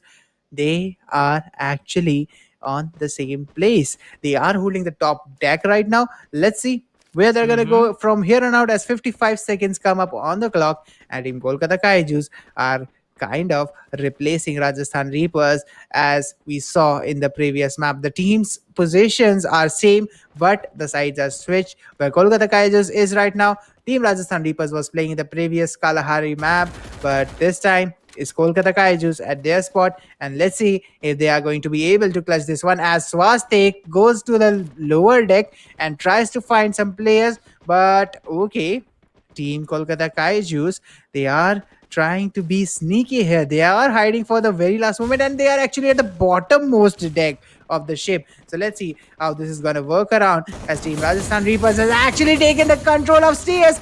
The knocks are gonna come in. Oh my god, how did that turn around? They had the stairs locked, and Kolkata Kaijus now having the advantage in the hand. Speed goes down, but 1v1, 1v3. Oh my god, Radhe actually able to clutch this one. Kingsman for the heal battle. Kolkata Kaijus There we go. are gonna be the one to confirm this map in their hands. The first one in this series of 5. Rajasthan Reapers goes down 4-2, and kind of in a similar manner as we saw in the previous Kalahari map.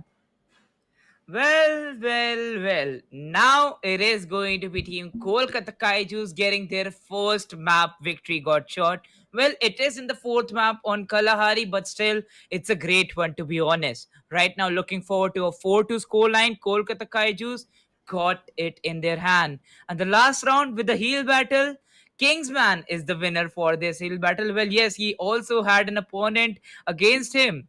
I don't remember the name. That was the last player from the side of Team Rajasthan Reapers. If you can get the name right, thank you so much for that god shot. But right now, taking a look over to Kingsman, he has got this victory for himself, and with that, he will be the winner of the game and wins the game for Team Kolkata Kaijus. Well, as for the name, it was Radhe who was going for that heel battle against Radhe Kingsman. Thakur. Yeah, and definitely that final moment was all that they needed. It was kind of a similar situation. Last time, also, Kingsman was the last man standing and he was going for that heel battle on the same freaking spot. But this time, Swastik didn't actually make it to the top deck and actually wasn't able to get the kill. So, yeah, Yeah. Rajasthan Reapers Mm-hmm. actually losing this Mm-hmm. particular one, kind of in a similar situation. But as I said, it was kind of, a repetition of history, but the sides were Right. switched for both the teams. So let's Mm-hmm. see how they're going to play the next map when we are going to go back on Bermuda. But at this point of time, Kolkata Kaijus up with a 4-2 in their hands, and now confirming the first map in the series of 5 that we have.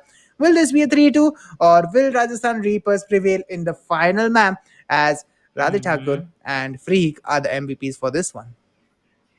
Well, right now, taking a look over to the free Q performance. Well, they performed really well in this game. 6 kills and 3 deaths with a total of 1,568 damage. And just behind him to cover him up was H.exe and Kingsman. Prahast won't be getting those kills, but that support is what the team needed. Always rushing in for the team. He has 5 deaths in his hand. Well, most number of deaths out of the 6 rounds was dealt by Prahas, but still, this guy got the damage for his team and is really close with the damage number near about to his team. Won't be getting those confirmations because his team was at the back end to help him always to get those knocks confirmed from their side. But yes, looking forward to Radhe Thakur. That very heel battle made him the MVP, I must say, for this very game. Well, even if his team loses, he has got 4 kills, 4 deaths, and 1,709 damage, and most number of damage 2,353 with 3 kills. Well, it is by team Swastik, or I must say team Rajasthan Reapers Swastik. And with that, Kolkata Kaijus winning their first game. Let's see if they can win their second game and make the scoreline to 3-2, or we will be seeing once again a 4-1 scoreline, just like the match number 5 of level 3, day number 2. Exactly. So now it's going to be Rajasthan Reapers to actually confirm, actually protect their throne as Kolkata Kai just move forward, tries to get some early picks again, and this time it's kind of a little bit opposite as to what we saw in the third map of Bermuda. But let's see which one of them is actually gonna get some good advantage here. Swastik has taken a little bit of a hit and a little bit of a damage on him, but as the zone is gonna start collapsing, both of the teams are actually sitting pretty close to the center of the zone. Let's see which one of them is actually going to be able to get the first knock and how they are going to use this and what their overall performance is going to be. Prahas is sitting pretty close to that corner and he has spotted that one player, and he's also going to be spotted in return as he takes a little bit damage, a 20 HP damage onto him. But let's see how this is going to work. In Swastik takes some shots on the walls, tries to get a little bit of a chip damage, or maybe someone's head who is poking out might get some hits on it. But Kolkata Kaijus looking a little bit solid here with the positioning. Team Rajasthan Reapers, will they be able to get the surrounding gameplay here as the zone is starting to collapse in 45 seconds on the clock, and we are coming very close to what is going to be a pretty intense fight. Well, it is looking like a pretty intense fight from the very start. As we move onwards to the last very circle movement, the circle is closing in, but the players won't. Right, Godshot? Exactly, and with that, the final moments are gonna come in where both the teams are pushing forward towards the center of the zone. Wizard is gonna confirm the first knock. Freak is gonna confirm the trade on Wizard. Prahas gets the knock on Anand. With that, it's a three-man advantage for Team Kolkata Kaijus, who get the first round victory in their hands on the map of Bermuda, the fifth map, the final map of this best of five match series. Next up Mm-hmm. is Mill Drop, where Rajasthan Reapers has to make sure that they don't lose their round and get a 2-0 lead over on them. Rajasthan Reapers, they have shown that they have the potential to make the comeback, but why put yourself in a situation where you have to make the those insane comebacks? Why don't equalize it and try to keep the pressure on the opponent? Kolkata Kaijus, they have released all their pressures and now they are playing pretty freely. That's the reason Rajasthan Reapers are playing, are having that amount of competition in their hands. Well, that amount of competition is looking really well on the side of Team Kolkata Kaijus. Looking at that triple kill from the side of Freak. Well, the last kill of like two knocks, I must say, one knock and one kill confirmation by the face, and one more kill confirmation from his side. That was because of his face. His pistol got on reload. He was like, the other weapon I have is my 2.5 kg hand, and I can deal that damage from my hand for sure. Well, definitely now the second round starts on the mill, and team number one, that is Kolkata Kaijus, they kind of have that advantage of having an upper ground. Let's see of how much advantage they can take from this very position. Exactly, and looking at that right now, let's see how this is going to turn around as Team Rajasthan Reapers. They are looking a little bit down on the positioning here. All they have to do is make a decent enough push, get the first knock. Let's see if they will be able to do this, because Kolkata Kaijus, they have the better positioning, they have the better guns, and they have the better mindset as of this moment. Let's see how Rajasthan Reapers are gonna turn this one around as the shots are gonna come in. Prahast is gonna be the first player to get knocked by Rajasthan Reapers. It might be a trade that is possible, and the trade goes down on Wizardo. First is going to be confirmed, and with that, the second knock, Radhe Thakur is looking pretty weak there. The push is going to come in. Radhe Thakur is going to go down by AJEXE, and the kill is going to be confirmed on Wizardo. Radhe Thakur looking pretty weak. Swastik is also knocked down, and this is also going to be confirmed. And with that, a second round comes in the favor of Team Kolkata Kaijus with only one kill up until this moment for Rajasthan Reavers. I think this is looking pretty solid for a 3-2 overall in the best of five.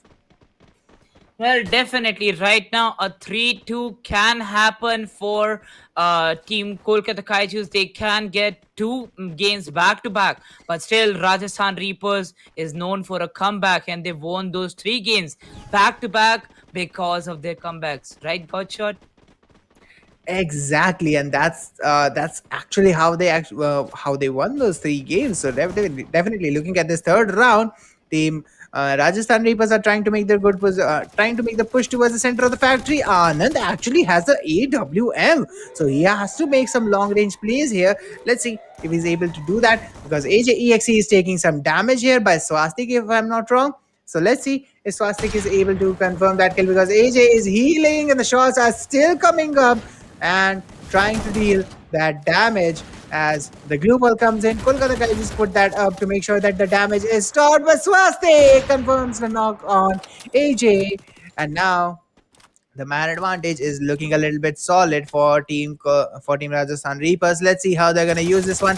Will this be a first round for Team Rajasthan Reapers, or will this be a third for Kolkata Kaijus? The first blood comes in on AJ.exe, and with that, Rajasthan Reapers kind of have a lockdown as to where the three players are. Look at that. Kolkata Kaijus, all three players sitting up in that corner. The Chrono Shield goes down. Free gets the first knock on Swastik. Free gets the second knock on Anand. That was quite a good flick from that guy. And Radhe also goes down. The tables are turned. First, yes, he's going to be taken down, but Wizard is going to be confirmed by Freak. Freak, the freakish gameplay. With a 7 kill total and a 3-piece in this round, a 3-0 comes in for Kolkata Kaijus. And this might be a 4-0 clean sweep for Rajasthan Reapers and a 3-2 equalizer for Kolkata Kaijus. Well. Now looking over to the match point already coming in from the side of Kolkata Kaiju. 3 rounds back to back. Well, this could have happened early, got shot, but right now focusing on the game. This is the fourth round starting off on Cape Town. Exactly, and that is definitely going to be a must-watch situation right now because Cape Town looking pretty hard. Its team, Rajasthan Reapers. Will they be able to clutch this one? Because Anand and Radhe both have got a lot of damage. Kingsman takes down Radhe, but Radhe is able to take the knock on Prahas. It's an equalizer, but Prahas is going to be revived. Radhe is going to be taken down. Team Rajasthan Reapers is close to losing this one as Swastik goes down, and with that, it's a 2v4 situation. And AJ.exe is going to confirm the kill on Swastik. It's a 1v4 situation because Wizard is going to be the last man standing, and I think it is done and dusted for Team Rajasthan Reapers as a fourth round comes in for Team Kolkata Kaijus. Wizard is trying to stay alive, but he is not going to manage it. Kolkata Kaijus 4-0. managed to get a 4-0 and a 3-2 overall. Actually they got the that kind of the sweet revenge story out Yeah. done, that you got us 3-0, we are going to eliminate you 4-0 in the final round. Yes, we lost the first three maps, but we still gonna compete and get that 3 to score down with a 4-0. And I think if I'm not wrong, I think it is Team Kolkata Kaijus who actually has the round difference advantage here. So all they need is some good rounds in the upcoming matches. So definitely, Kolkata Kaijus is not that far behind in getting some value out of this game. Well, definitely, and this very match made a lot of difference with the 4-0. Well, this even did not happen in the game number one, but a 4-0 coming up from the side of Kolkata Kaijus, that is going to make a lot of difference, I must say. And well said, to be honest, because right now winning the last two games, even if they have lost 3 games out of the 5 they have played, it was like a 4-3, 4-3, and 4-2. So yes, not much of a difference there too.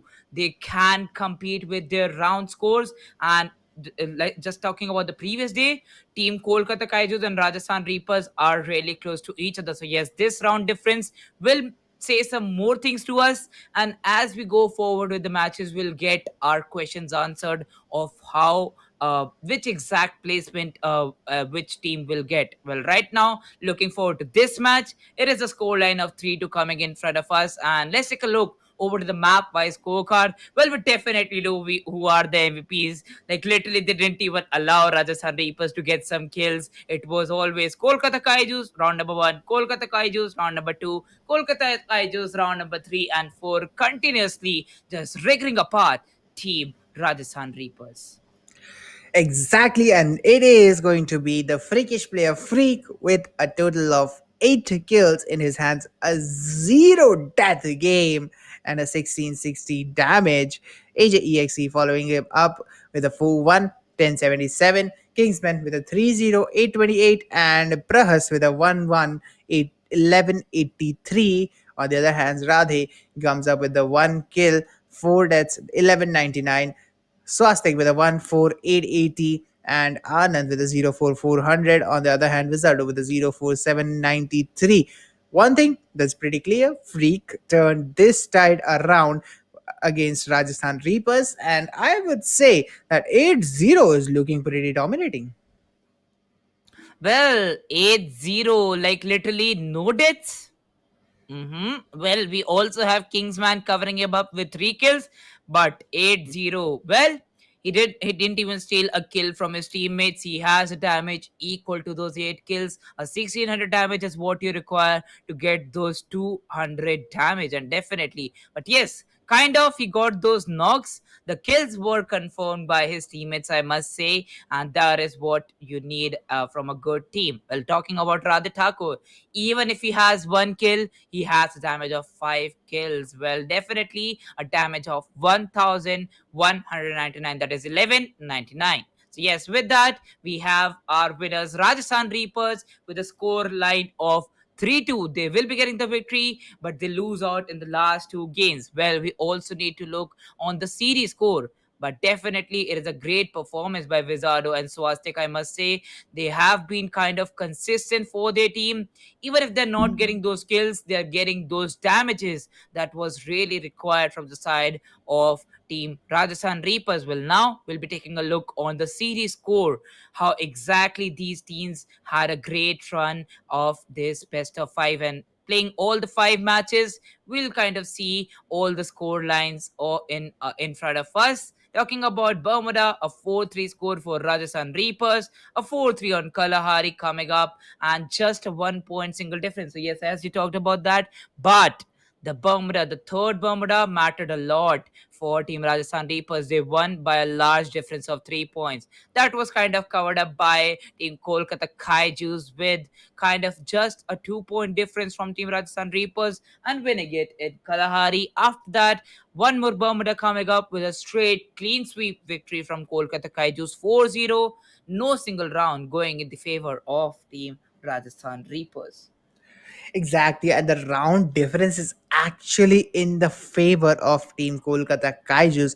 They have a positive one round out of this. Rajasthan Reapers, they had a 5 round difference coming up, but Kolkata Kaijus is gonna have 6 in favor of them. So definitely Yeah, Kolkata Kaijus is actually going to get that 1 round advantage out of this particular game, that 1 round difference. And now it is just for them to make sure that the next time they fight someone, they actually win an extra round than Rajasthan Reapers, and they will be golden. They will be looking pretty solid and higher in the leaderboard table. But this is just a second yeah, day to even predict what the leaderboard table is going to look like further down yeah. the tournament. So definitely it's going to be something that is going to interest us a lot. But guys, something that is going to interest you is going to be the 4 lakh diamonds giveaway that is running on stream right now. All you have to do is spam hashtag ESPL with your UID on the YouTube chat, on the Facebook chat, alongside it tagging 5 of your friends. If you are on Facebook, guys,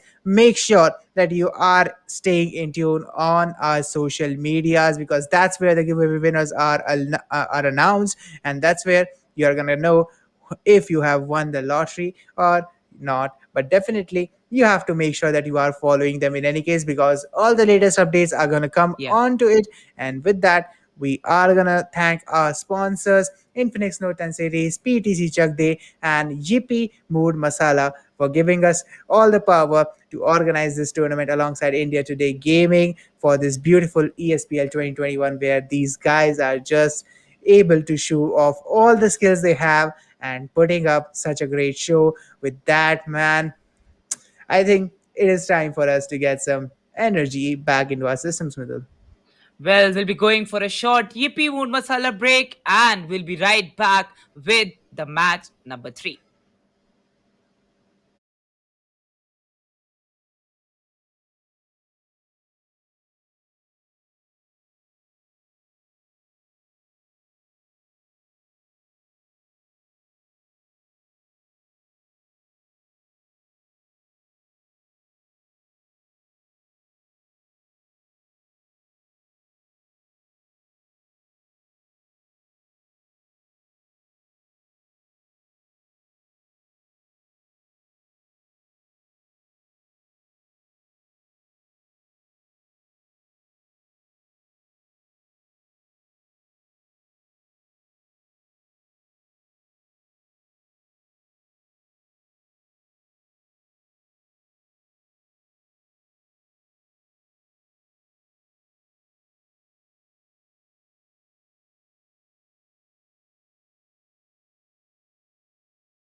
कभी chill mood में,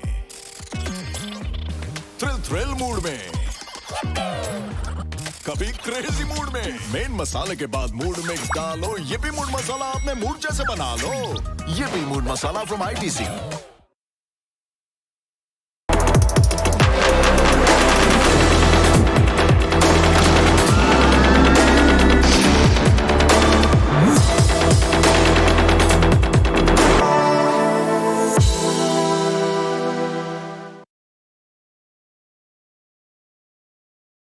Dhoni always cool, no dude.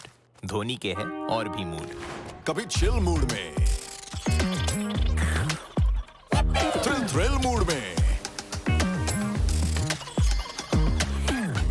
Wow, groove, move, कभी crazy mood में। Main मसाले के बाद mood mix डालो, ये भी मूड मसाला अपने मूड जैसे बना लो।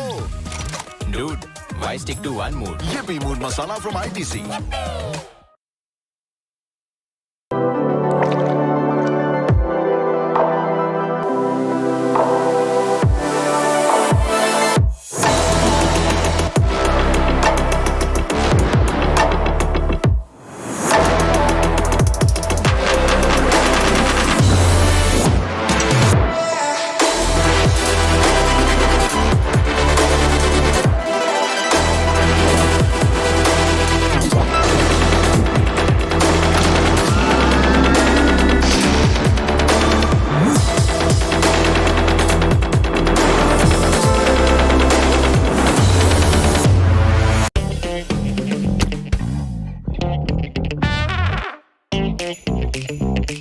जैसा मूड वैसा स्टिकर। हर मूड मसाला पैक के साथ धोनी के mood stickers free. Collect all 10।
कभी चिल मूड में, थ्रिल मूड में,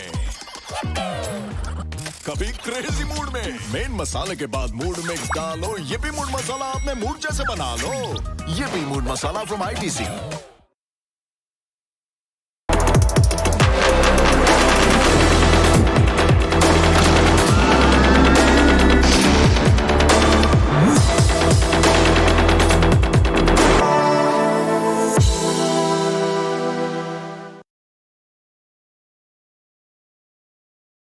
Dhoni always cool, no dude. Dhoni के है और भी मूड। कभी चिल मूड में, थ्रिल मूड में, वाओ, ग्रूव, मूव, कभी क्रेजी मूड में। मेन मसाले के बाद मूड मिक्स डालो, ये भी मूड मसाला अपने मूड जैसे बना लो। Dude, why stick to one mood? ये भी मूड मसाला फ्रॉम आईटीसी।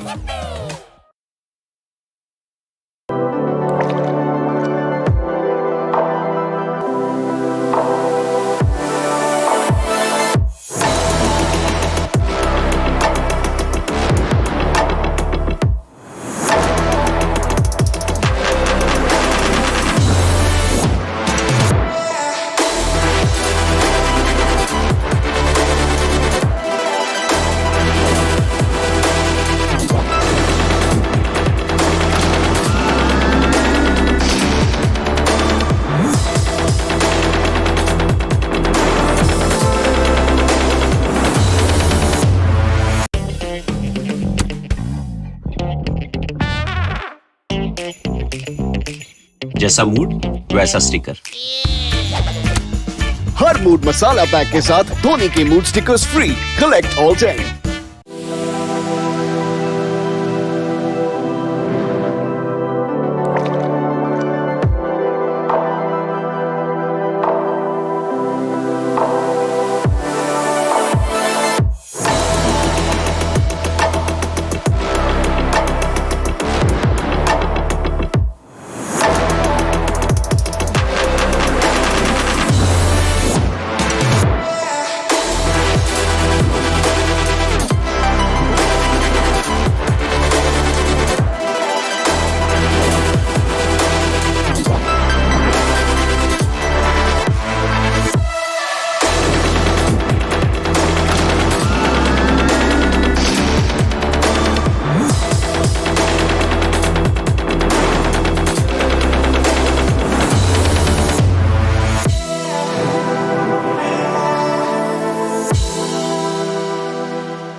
कभी चिल मूड में, थ्रिल मूड में, कभी क्रेजी मूड में। मेन मसाले के बाद मूड मिक्स डालो, ये भी मूड मसाला अपने मूड जैसे बना लो। ये भी मूड मसाला फ्रॉम आईटीसी।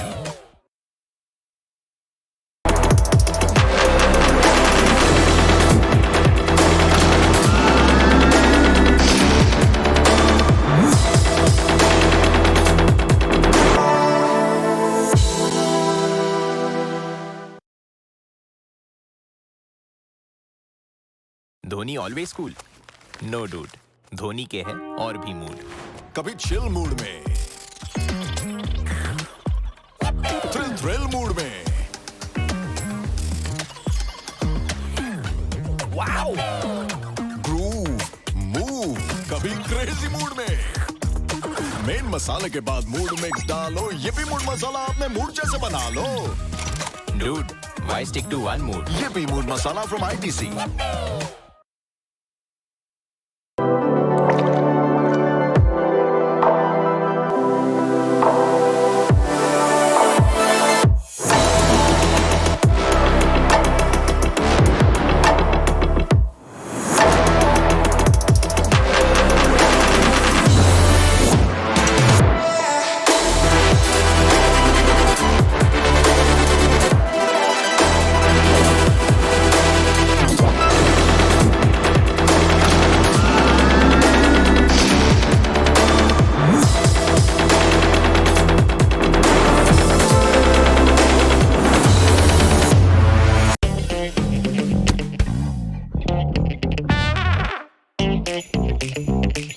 जैसा मूड वैसा स्टिकर। हर मूड मसाला पैक के साथ धोनी के mood stickers free. Collect all 10।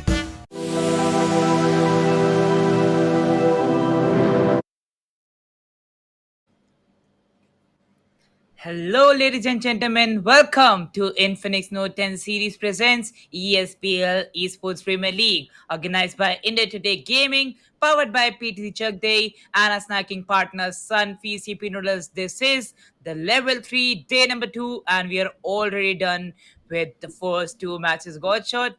It's been a roller coaster ride till now, and we are still going forward with some amazing games. Exactly, and specifically the previous one that we saw actually, Bredel, was the most interesting one because Rajasthan Reavers and Kolkata Kaijus, they actually went head on with each other, and the result was actually a 3-2, and two of those matches were actually a 4-3 score line. So yeah, Yeah. looking up forward, the next match, which is Punjab Paladins versus Delhi Dukes. Both of the teams would be looking pretty interestingly towards this match because if I'm not wrong, both of them had a 3-2 yesterday. So yeah, looking forward, these guys would be trying to get as much value out of this as possible. But I kind of have an intuition that this might end up in a 3-2. I don't know which team might get it, but definitely a 3-2 is quite possible here. Well, kind of with some recent roster changes, Team Delhi Dukes now play with one new player. Well, yes, Abe has exited their lineup, so not kind of they are still wanting to develop with their team strategies. That is Rahil, Pavan, Mafia 21, and Tyagi is the lineup. Talking about Punjab Parents, HH Viper 24, Reaper, Asim, and Taneja OP will be playing from Team Punjab. So, yes, these are the two teams, Delhi Dukes and Punjab, going against each other. Definitely, my buddy at the Hindi desk will be kind of having a rivalry with me right now. It is between him and me, and definitely a Delhi boy going against Punjabi boy. Well, let's see who wins in these games. Well, that is always quite an interesting one, but let's see how this is gonna turn around. And remember, Yeah. in the previous map, I also kind of had a rivalry with some of our co-casters because Mhm. Rajasthan is my home state, and Yeah. Kolkata is the home city for a lot of casters whom I know. So definitely, Yeah. that was also an interesting one. So looking Hmm. forward. Delhi Dukes versus Punjab Paladins. Mridul will be very excited to see how this match is going to unfold and Yeah. how his team is going to play out. It's going to be Delhi Dukes, isn't it, Mridul? Well, yesterday, kind of, Delhi Dukes were known for one single thing, and that was a comeback got shot. After losing first two games against Mumbai Marshals, it was like a 3-0, and it is a victory for Team Mumbai Marshals. But after that, Delhi Dukes were ready for something else. They came up with a surprise, and three games back to back, they took us all with a 3-2 score against Mumbai Marshals. And now, with that victory, they know how to make a great comeback. Well, Delhi Dukes is looking really, really great with their performance, with their strategies, and let's see of how much of difference they can make against Punjab Paladins. Well, Punjab Paladins kind of faced defeat yesterday. Let's see if they can come back from the defeat and now become the winners against Team Delhi Dukes. Well, that is going to be a spicy one to watch out for. But remember, yesterday we kind of had a 4-1, 3-2, 3-2, and 4-1 as we Yeah. are talking about the map score series scores. I kind Mm-hmm. of have an intuition that this one is also going to be a 3-2 because we have already had a 4-1, we have already had a Yeah. 3-2. Now it might just be another 3-2. So Mm-hmm. let's see how this is going to work around and what the overall performance is going to be from these teams. As the first map is going to be Bermuda, where we're going to hop in and see how these teams are going to play in and what their position gameplay is going to be because I kind of missed their match yesterday. So it will be totally new for me how these teams are going to play. Oh, well, definitely. Kind of their performance was missed by you previously, but definitely they are performing preciously in this tournament. They know how precisely they want those points, and definitely, I just want one thing that kind of, if it goes till the third round for both of the teams, that that competition is looking really great. Exactly. And as we move forward, the Bermuda map is gonna come in, and we are gonna see the Dukes on the blue side, Punjab Paladins on the orange side, as both of the teams are gonna find themselves in the Pochinook drop for the first round of this particular game. Let's see how this is gonna turn around for both of these as we do have the first shots coming up, and the first knock coming up from Mafia. Ryle is also going to capitalize on the second knock. Tareja is going to get Mafia down there, and a second knock coming up for Team Delhi Dukes as well. But Punjab Paladins, look at that! Gets the first round Okay, with okay. super fast speed as we move down to the second round in Kotlistova drop. We didn't even went to the 1 minute 30-second timer for the zone to close in. It was like in 30 seconds the round is over. Exactly, and that was something that I am pretty interested to see how this is going to turn around because Punjab Paladins, the way they have executed the first round, I am definitely sure that this is going to be a really really interesting one to watch out for. Let's see how this is gonna be turning around and how these teams are going to come up because Delhi Dukes they would be looking for that 1-1 equalizer, and let's see how they are going to get it out for this particular sequence as we have the first shots coming up from Team Delhi Dukes. okay, Team Punjab Paladins, and Pawan is gonna be the first player who gets hit from Delhi Dukes. Some damage is really going to be dealt on him, and it's going to be a really good start for Team Punjab Paladins, because they have kind of spotted where these players are playing. And I think the position wise gameplay, Delhi Dukes. Okay. I would say that Delhi Dukes kind of has a really competitive position here, and they might turn this round around for Punjab Paladins, because they kind of have everyone stretch up here. So let's see how this is gonna look for Team Punjab Paladins, because their positioning is kind of a risky one, and it's really hard to see which one of them is gonna come out of this. Well, definitely right now seeing the angle of Team Delhi Dukes. 1 point already covered up for Team Punjab Paladins, but now they know they can't go all in. But with that, Mafia getting a knock on the OP, a good trade comes in, and Pawan also gets knocked down. And the first blood confirmed from the side of Delhi Dukes. Tyagi gets a knock on 2 players from Team Punjab Paladins. And now King Santi is the last guy from their team. Confirmed a double kill from Tyagi, a double kill from Mafia, and the first round for Team Delhi Dukes.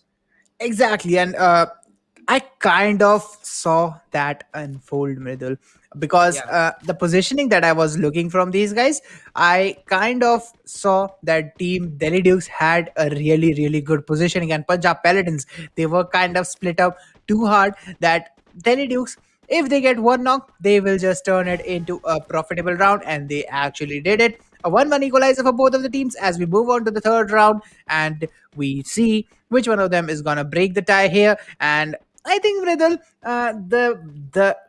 the status quo of this particular day is looking like the first map. It was kind of one-sided with the 4-1. Second map, it was way too close to be actually comfortable for both the teams. 3-2 coming Mhm. up for both of the teams as we move into the third one. And up until this point, I can definitely say this is coming up to be another one of those equal performers. I'm not going to comment on what the map score is going to look like, but at least every single map is going to be a close call for each of these teams, maybe 1-1, 2-2, 3-3, 2-3, 3-4, something like that. And I think it's going to be really interesting to watch this particular one.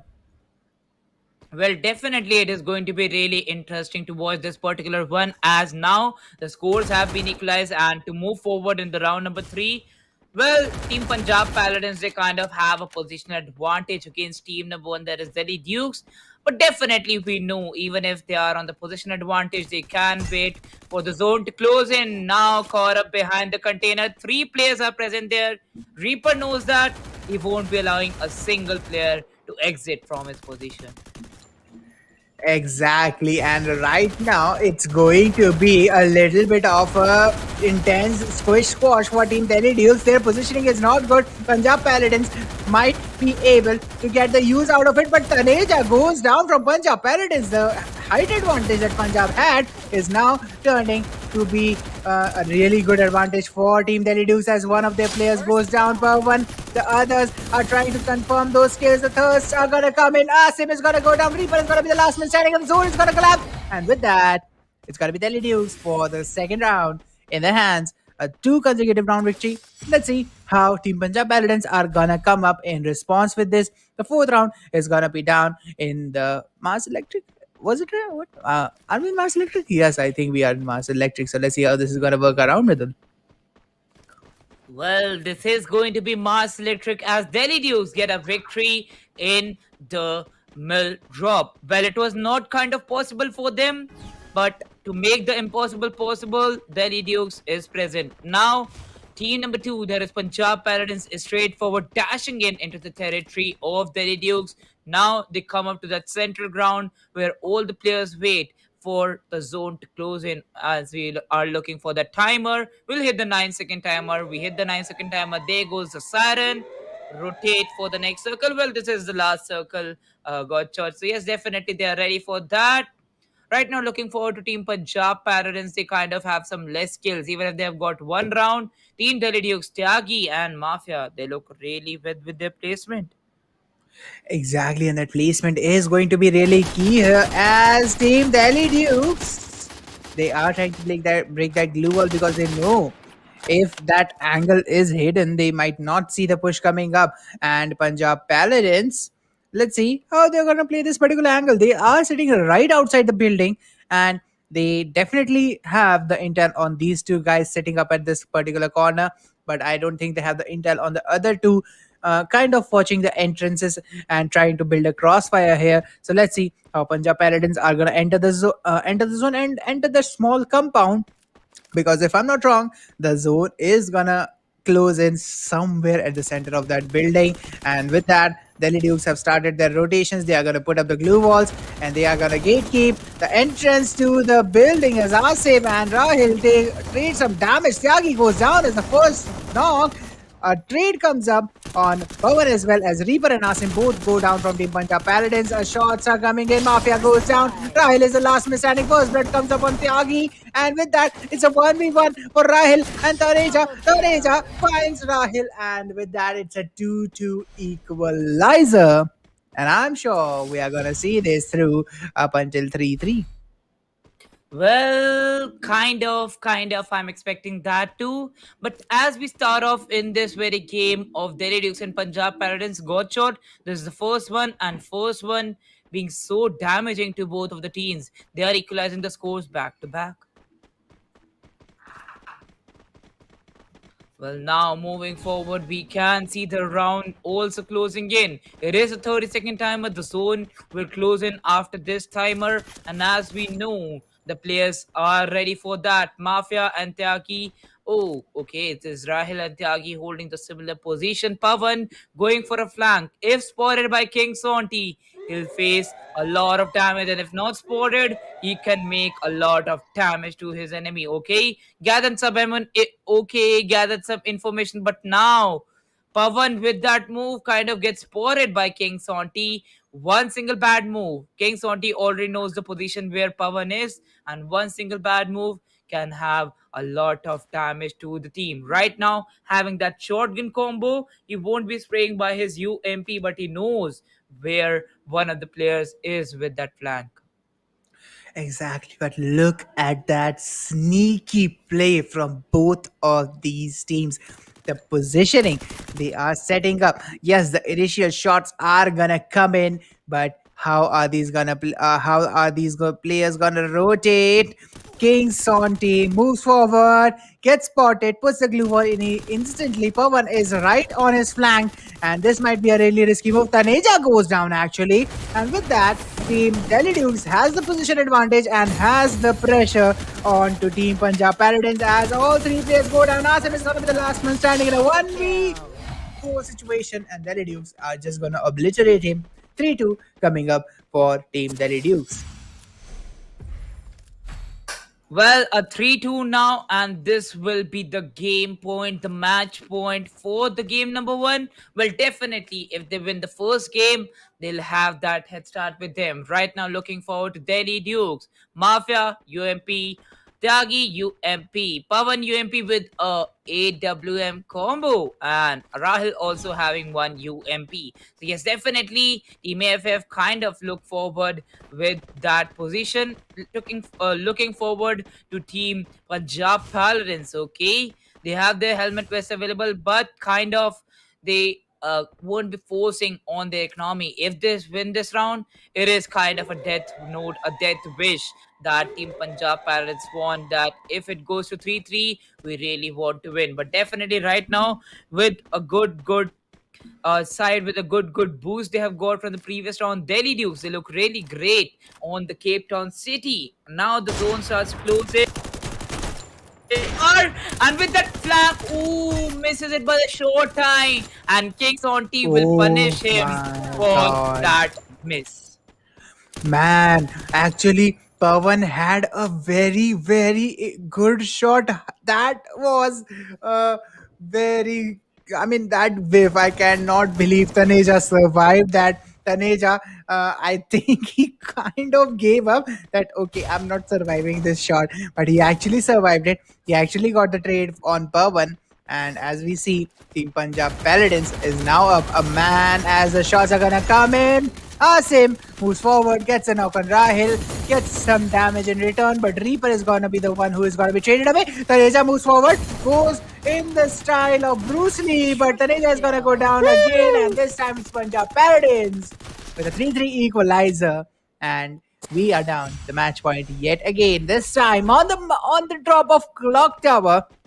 Let's see how this is going to turn around, because I am pretty sure this is going to be the most aggressive round of all that we have seen up until this moment. And I am expecting both of the teams to clash in the freaking middle of Clock Tower. Well, definitely. I'm also expecting that. God shot, and right now, erase the clock tower, the cheeky angles. Well, the one to capitalize on the main building first will get that advantage. But I don't think that is going to be possible, as the shots are going to come in and both the teams actually reach the building at the same time, although Rahil is the one who is going to get knocked first. Let's see how these trades are going to come in. And I think that Team Punjab Paladins might have a little bit of a positioning advantage here. Pawan gets knocked again. King Sonti on a very low HP. Pawan is going to be confirmed. And with that, Punjab Paladins are looking pretty strong in the first map with the match point advantage for both of the teams. Let's see which one of them is going to go. Tyagi gets knocked down. It's a 2v4 situation for Team Delhi Dukes, as Mafia goes down as well. Now in a 1v4. Rahil tries to survive, but there is no chance, and Punjab Paladins are going to be the one who are going to clutch the first round of this map. And I don't know why the light went out here. Oh, it is kind of a light that went out always at the bad moment, got shot, according to me. Well, kind of a bad moment happened just with me. My dog just entered. So, yes, anything can happen at any moment. Like, it's a clash squad. So, yes, anything can happen. And that just happened. We have a winners, and that's a great victory from the side. Exactly. Punjab Paladins actually clutching up really, really hard. Guys, please don't mind the haunting feeling that you are having right now. I'm not telling a ghost story here. I'm going to move Yeah. forward and tell that Punjab Paladins actually played a very, very good game. And I would say that Delhi Dukes almost made an equal commitment, equal complement to them. Yeah. And that 3-3 score line was actually a position where the things could have gone anywhere. Punjab Paladins could have lost. Delhi Dukes could have lost. Delhi Dukes actually lost, but they could have won this one. So definitely, it all came down to who got the first knock and who had the better reaction and the better reaction time overall. So I would say that the next map would also be somewhere close to what we have seen right now. And I think Yeah. a 3-3 is definitely not something we can rule out. So let's see how this is going to work around. And I'm still down that this is going to come down to a 3-2 or something like that. Well, definitely, as we know, we have to witness all the 5 games. But before that, let's take a look over to the map wise scorecard. Well, we have our winners. We have our winners for the first game. That is going to be Punjab Paladins against Team Delhi Dukes with a 4-3 scoreline. Going till the end, firing till the end. And King Sonti becomes the MVP with 5 kills, 3 deaths, and a damage of 1,517.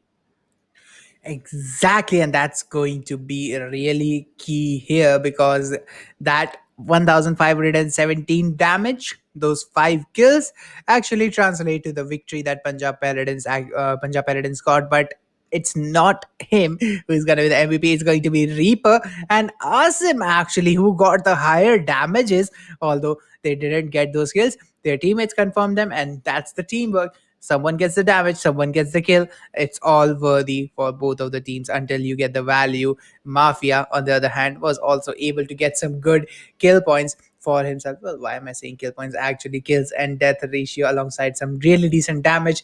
So I think next map is gonna be another one of those equality thresholds as we walk into the map of Kalahari. The first drop is going to be Council Hall. And okay, this is an interesting one. I think this is going to be a little bit of a harder drop for the first initial round of pistols, because there are a lot of angles here possible, and the height advantage will not be usable with those pistols in your hands. Okay, well, it will be usable. You are going to do that damage, but it wouldn't be that valuable as much if we had something like shrines maybe, or maze as the first drop. So yeah, council hall is quite an interesting drop for the pistol round. Let's see how this is going to square off. Well, right now, taking a look over to this very game, it is the match number 3, map number 2. Well, taking a look over to Team Punjab Paladins. Okay, they are ready with their pistols, while we have their Dukes also ready with the pistols.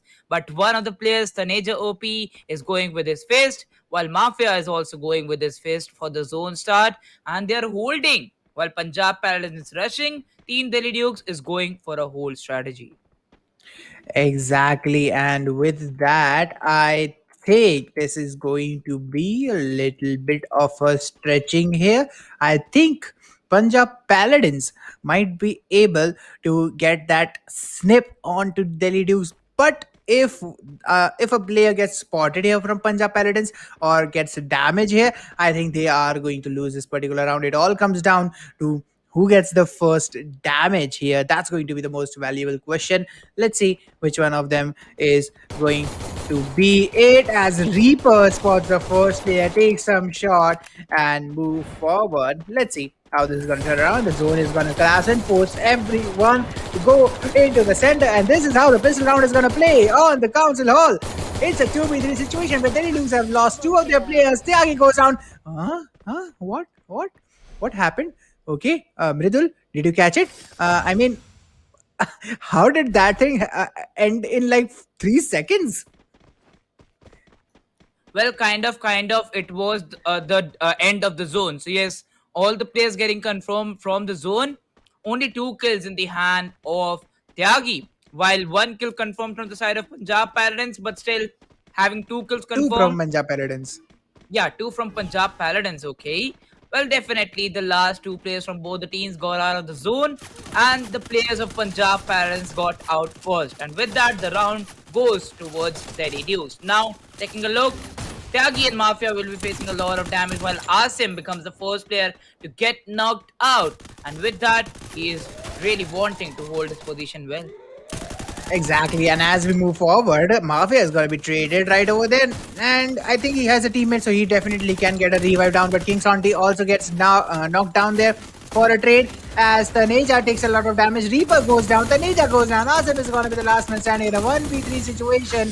Mafia is going to be revived, and a triple kill coming up for Pavan in this round, as the second round goes in the favor of Delhi Dukes, now leading with a 2-0. Punjab Paladins now have a really big uphill battle for them. Let's see if they will be able to get this particular round. Otherwise, it would be really hard to equalize the situation if Delhi Dukes get this 3-0 lead over them. Well, definitely, as you just said, if they get a 3-0 lead, it is going to be really difficult for Punjab Paladins to come up. But as we have already seen, the first match to the tip, it can happen in the second one too. But right now, taking a look over to Pavan, already having 3 kills, he's looking really good with his SMG. Now facing that damage disadvantage, they'll be healing themselves because they fall down. They kind of took that fall damage too, kind of getting some sprays from Team Punjab Paladins, but the zone starts to close in, and now we have only 1 minute and 30 seconds left. It is on refinery. We Exactly. have some platforms ready, and the players are going in, but still holding their positions. Exactly, and moving forward with that 2-0, Delhi Dukes, yes, that was a risky move to get that early fall damage, and still they are not fully healed. They are not playing at their full HP. So let's see how their decisions are gonna move forward, because as of this particular moment, I think that the first shots are going to come in from Punjab Paladins at any moment. And since they have spotted them, now it's going to be a task of who gets the first knock and how they are going to, push Team Delhi Dukes to come out of their hiding spots. Pavan has a lot of damage done onto him. Let's see how he's going to heal himself, and will he be able to do it before Punjab Paladins actually rush forward? I see Asim dropping down and trying to go for the knocks as his teammates are trying to cover up. The glue balls are going to come in. Reaper comes down, jumps straight into the crossfire and gets knocked as Asim and King Sondi also go traded right over there. Pawan does get eliminated, but Taneja is going to be the last man standing, sitting at the top of the refinery area. The zone is not going to collapse on him. He has to go for the heal battle, but his opponents actually have the zone advantage as Taneja goes down to the zone. A 3-0 coming up for Team Terry Dukes. Well, a 3-0. This can be the second clean sweep that we talk about. It was previously in the match that we saw coming up for Team Rajasthan Reapers and Kolkata Kaijus. Kolkata Kaijus performed a 4-0. Well, the Reduce can too. Right now, looking forward to this score line. They have all the weapons that they want, and Team Punjab Parents it won't have a good hard buy. Exactly. Right now, Team Punjab Paladins, they have to make sure that they capitalize on this round. Otherwise, it's done for them. And a 4-0 is inevitable at that point of time. They have to make sure that they get the first knock, not their opponents. So they reduce. All they need is that first knock. And look at that aggressive flank from Team Derideus. It's Pavan sitting way outside at the edge of the zone, right behind Team Punjab Paladins. And the moment the zone is gonna collapse in, he's gonna rotate, taking a very very big risk here.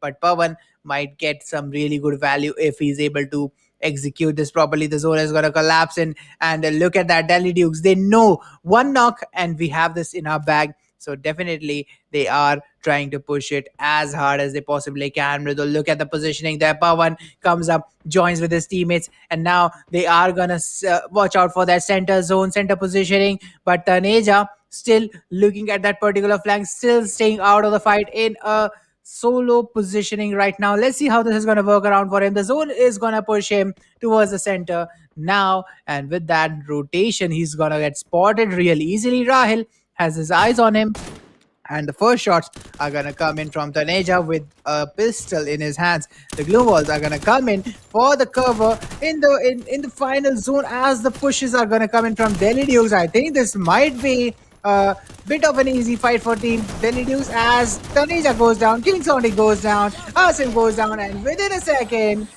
Team Delhi Dukes has the second clean sweep of the day with a 4-0 coming up on the second map of Kalahari. So I hate to say it, but every time this happens, I have to say that my prediction might not always be right. Okay, it can happen sometimes, but yes, it is a 4-0, a clean sweep from the side of Delhi Dukes, just as Kolkata Kaijus performed, and now it is a 1-1. Exactly, a 1-1 equalizer did come out of this particular map. Out of this particular map of Kalahari, but let's see how this is going to turn around as we are going to go back in the map of Bermuda. Punjab Paladins, they have to make sure that they kind of win the Bermuda map again so that they have the lead. Otherwise, if Delhi Dukes wins the next one, the next Kalahari, I think since this Kalahari they kind of had that clean sweep of 4-0, the next Kalahari Punjab Paladins will be a little bit pressurized that okay, last Kalahari we had that 4-0 clean sweep.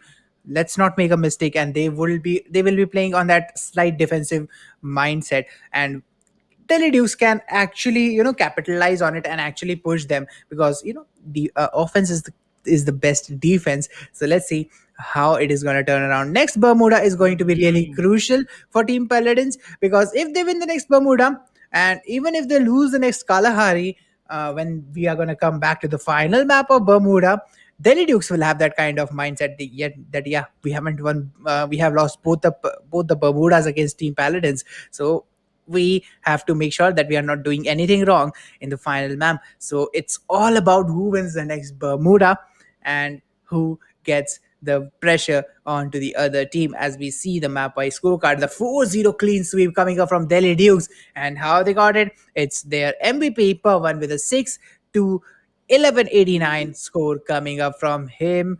a 30682 from Mafia. Rahil comes up with a 201148, and Tyagi comes up with a 20687, 687, 607, 607. And with that, on the other side, we have Taneja coming up with a 241389, 768 from Asim. Reaper comes up with a 04601, and King Saunty with a 04568. And with that, that is going to be quite a beautiful scorecard looking forward, because Delhi Dukes in this particular game, they had quite a dominance on Punjab Paladins. Well, definitely quite a great dominance on Punjab Paladins. With 6 kills, he has 1189 damage. Just behind him, with only 2 kills, 1149. A 40 less damage and a 4 kill difference. Yes, anything can happen in a clash squad. If you get those knocks, if you get those knocks confirmed from your teammate, you'll still get those kills, you'll still get those assists. Well, we are waiting for the third map to commence, and as I talk about that, it is coming in front of us. Screens, Delhi Dukes, and Punjab Paladins diving into the map number 3. Exactly. And the next map, which is map of Bermuda, the first drop is going to be called Listava. And once again, we are back to the buildings, this time with the pistols. And I would say this is one of the better positionings to have that first pistol round. A lot of ins and out, a lot of positions to play at, a lot of ways to, outsmart your opponent and kind of try and make a surprise play, and kind of have your opponents knocked out of their safety position, their comfortable position. So let's see how Team Punjab Paladins is going to use this particular one, as they are tied with a 1-1 in the series score with Team Delhi Dukes. Remember, the previous Bermuda, Punjab Paladins won by 4-3. So Delhi Dukes might not be that kind of in that kind of situation where they will be stressed out that okay, we have to play carefully, otherwise we might lose here. All they have to do is to make sure that they get the first round lead, and then Punjab Paladins will be the ones who are going to go and play defensive, and then they can capitalize and go aggressive, trying to get those skills onto them. Well, definitely right now they just want to get that capitalization. Okay, those are some good shots. Those are some good shots. And definitely right now, taking a look over to Team Punjab Paladins. They got those damages on Team Delhi Dukes, and now they break their vest. Well, definitely they won't be buying them in the first round, but they kind of break their utilities. And with that, we move forward. We move forward into this game. Rahil had that around 30 to 40 HP of damage. Coming in front, the zone is closing again. Only 10 seconds left, and now the 5 stars. Pawan gets a knock on Asim, and with that great headshot. 70 gets a knock on Mafia. King 70 confirms AFF Tyagi. Pawan gets a knock on Asim, confirms him, and Pawan! A triple kill in the first round. Delhi Dukes winning it by 1-0. That was Sunny Deol's 2.5 kg hand. Pawan actually got all those 3 kills with the fist. Oh my god, that was brilliant from that guy. I mean, quite an unbelievable performance, coming up and clutching those kills with the fist. And the first round, now in the hands of Team Delhi Dukes, Punjab Paladins. Okay, the way they are playing the way they are, moving forward, I think they might go aggressive here. But let's see what their overall decision is going to be. I think this particular map, I better not do any kind of predictions, as Mafia goes down and the first blood comes instantly without even the first zone starting to collapse. And with that, we have Asim jumping up on the roof, playing that roof tactic, trying to stay alive for as long as possible, trying to stay hidden for as long as possible. They know they have the man advantage. If 3 of them hide at the bottom, if 3 of them, play the bottom area and 1 of them hides on the roof, it is definitely going to be quite a important play for them. But look at that, we do have 1 player from Team Delhi Dukes also playing the roof, and the other 2 are playing bottom. So definitely Team Delhi Dukes might get pushed and get eliminated here, because Punjab Paladins, they have a man advantage, and if they get those 2 people on the lower ground, on the ground floor, eliminated, the guy on the roof is going to have a lot of pressure, and the only option for him is going to be to go for that heel battle. But he is actually spotted, and he might get shot from multiple angles as he takes the shots. Pawan almost goes down and goes down actually by King Sonti, and the shots are gonna come in. Let's see if the trade is gonna be made or if the revive is gonna be successful, because Team Punjab Paladins has actually decided to push forward. The revive actually comes in, but Tyagi and Pawan, both of them are going to go down. Rahil is going to be the last man standing, and Team Punjab Paladins are going to come up with the flawless round, a 1-1 equalizer for both the teams as we move forward towards the third round on the shipyard area. And once again, history repeats itself, a 1-1 equalizer, and I think the last time we had this, it was shipyard again. So definitely, let's see which Mhm. of them is gonna capitalize and actually turn around to win this particular one. Well, the Bermuda is always till the tip. Punjab Paladins won't leave a single round. Even Delhi Dukes don't want to leave that. 1-1, 2-2, as I just said, is going to get repeated.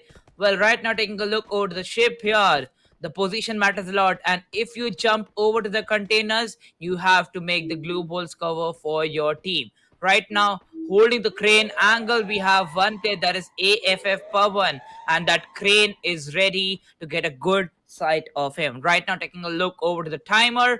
As soon as it closes in, a 1 minute 30-second timer will come, and now the players will have to go by the zone. They won't be holding the positions for a long time. They'll have to work out with the zone. Already closed in the middle center, they know that the zone will deal a lot of damage. Exactly, but looking at that right now, Team Delhi Dukes, I would say their positioning is is almost better here, but two of those players sitting up. Okay, it's I think it's Pawan and Rahil sitting up on that longer area. Yes, Rahil and the player who's playing alongside him on those containers. I would say the two of them should rotate towards the right side of Team Punjab Paladins, and two side sandwich flank might work here. So let's see how this is going to turn around, because Tyagi is going to push forward, get the first knock, and the flank is now moving into action as Team Delhi Dukes confirm the first blood and now move forward to confirm the three remaining players from Team Punjab Paladins. Punjab Paladins now down one man, managed to get one trade on Mafia, but lose Asim. Rahil goes in a trade. It's a 2v2 situation for both the teams. King Santi trying to heal himself. Let's see how this is going to work around as Taneja gets a lot of damage. Santi has definitely healed himself, but he goes down. Tyagi moving forward, and with that, the final kill coming up from Team Delhi Dukes. I think it was Tyagi with the triple kill. Maybe it was Tyagi, maybe it was one. I think it was Tyagi with the triple kill. But now moving on to Mars Electric, Delhi Dukes has a 2-1 advantage in their hands. Let's see if Punjab Paradise is able to steal this one from them. Well, right now it is going in the favor of Delhi Dukes as they win the round number 3. Moving forward, the fourth round by phase is coming to an end, and the fourth phase starts on Mars Electric. Exactly, and that fourth phase is definitely going to look a little bit towards Delhi Dukes, because I think they might be able to flank Team Punjab Paladins here. But it's all about if Punjab Paladins are anticipating it, or will it be a surprise to them. So let's see how their anticipation is looking like as Mafia goes down, gets knocked, gets eliminated, and King Santi is going to be traded up straight forward. Oh, Ase, nice timing with the glue wall. Otherwise, he could have also been knocked. Rahil moves forward, gets knocked, and it's now a 2v4 situation for Team Delhi Dukes. This might be a 2-2 equalizer for Team Punjab Paladins, as Tyagi is going to get a lot of damage done onto him. Rahil is going to be confirmed. Tyagi and Pawan are the last two players standing. Taneja is going to get knocked right over there, but still, at this point of time, Tyagi and Pawan are pretty overpowered here as they confirm another knock. Reaper and Taneja both are going to be knocked. Santi goes down. Asim goes down. Santi almost eliminated here. Oh my god, he was almost like 10 HP. But Mridul, Yeah. That was a 2v4 situation. Tyagi and Pawan clutched actually. That was a brilliant game from these guys and a 3-1 lead coming up for Delhi Dukes.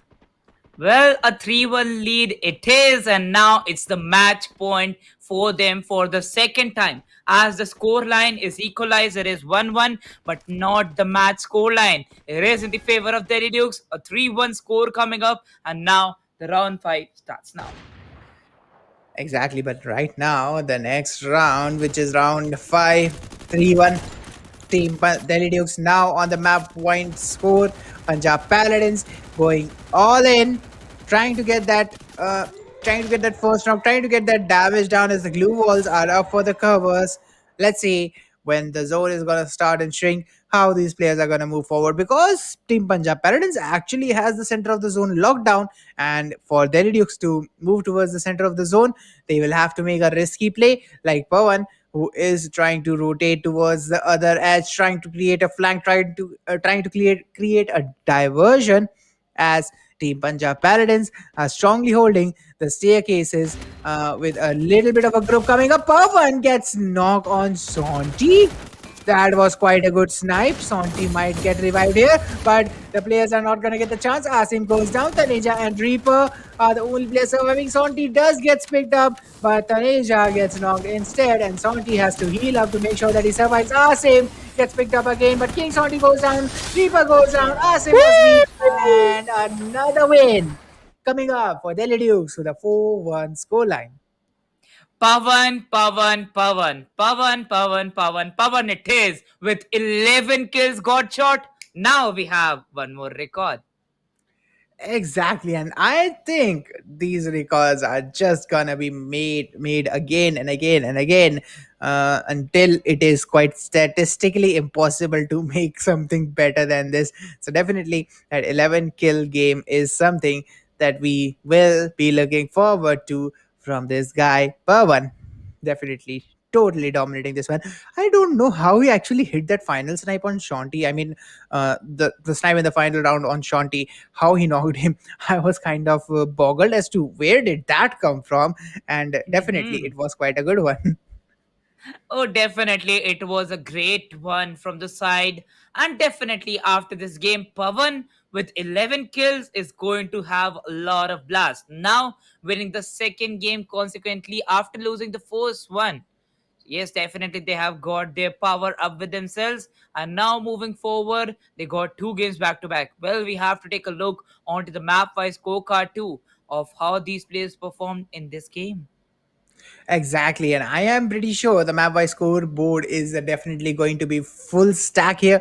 And let's see Yeah. how it is actually going to look, because that 11 kill from Pawan, I actually want to see how much damage he got. Did he break that 4k amount, or did he not? As we do have the scoreboard now popping up on the Infinix Note 10 series smartphone, guys. Make sure you check it out on Flipkart. It's a great device if you want to start it up. But oh my god, that was pretty close. A 3,517 damage, 11 kill, 1 death game from Pawan. Tyagi comes up with a 3-1, 1001, 1001, and Rahil comes up with a 23709, 03396 coming up from Mafia. And on the other hand, King Santi's got to be the MVP with a 3-4, 1219. Asim coming up with a 2-4, 1042. Taneja coming up with a 2-4, Mhm. 1604. And Reaper coming up with a 1-4, 1383. Well, Tyagi with 1881 damage and 3 kills. He's just behind Pavan, but a lot behind on the kill number. Well, only having one death in all the 5 rounds they played, Pavan and Tyagi stayed along with each other as a great deadly duo against team Punjab Paladins. But Punjab Paladins also had a great run in 1 round. If there are 11 kills, I kind of expected one more clean sweep from the side of Delhi Dukes, but one single round because of Kings on T went into the favor of Punjab Paladins. Exactly, and that is definitely going to look pretty good as we're going to move forward on Kalahari. And I think I said it previously again, Mridul, that Mm-hmm. Kalahari, Punjab Paladins are going to play a little bit on a pressurized, pressurized state, because The previous Kalahari, they got owned Yeah. 4-0. The previous game of Bermuda, they got eliminated 4-1. So yeah, coming up on Kalahari, they will struggle a little bit with the morale that they have, but it's that morale they have to fight instead of Delhi Dukes. Because if you have a good morale, if you have a good booster and a good, conscious that we can do it, Yeah. the determination, then you can turn the hardest fights around. And as we have a 2-1 scoreline coming up for Delhi Dukes, they do need one more game to win this actual match and get a really, really good value out of it. But Punjab Paladins, one game, they will equalize, and we will go back into the Bermuda where they can show Delhi Dukes that we have got what we need to contest against you. So Kalahari up next. It is important for Punjab Paladins to win, so let's see what they're gonna do. Well, definitely, it is really important for Punjab Parents to win this game because they need to come up with some good score equalizations. As this is the map number 4, if they win this game, it is 2-2. But if they Dukes win this, they are the winners of the best of 5. But we'll still go for a 5-score series. Right now, taking a look over to the map number 4, it is going to start on the Kalahari Bayfront. And Bayfront is quite an interesting one yet again for starting up the pistol round. A lot of open spaces. Tyagi actually goes down. Viper goes down on the hand of Team Paladins as well. It's a 3v3 situation, man equality for both the teams. But Viper gets picked up, although he goes down. Taneja goes down again as a 2v2 situation winds up for both the teams. Asim tries to go for the long range shots, and he actually manages to pull off another one as Reaper confirms a kill, and Punjab Paladins pull off the first round in this Kalahari, clearly stating that you are not clean sweeping again. We are fighting back in this one. A flawless round for Punjab Paladins in the first one.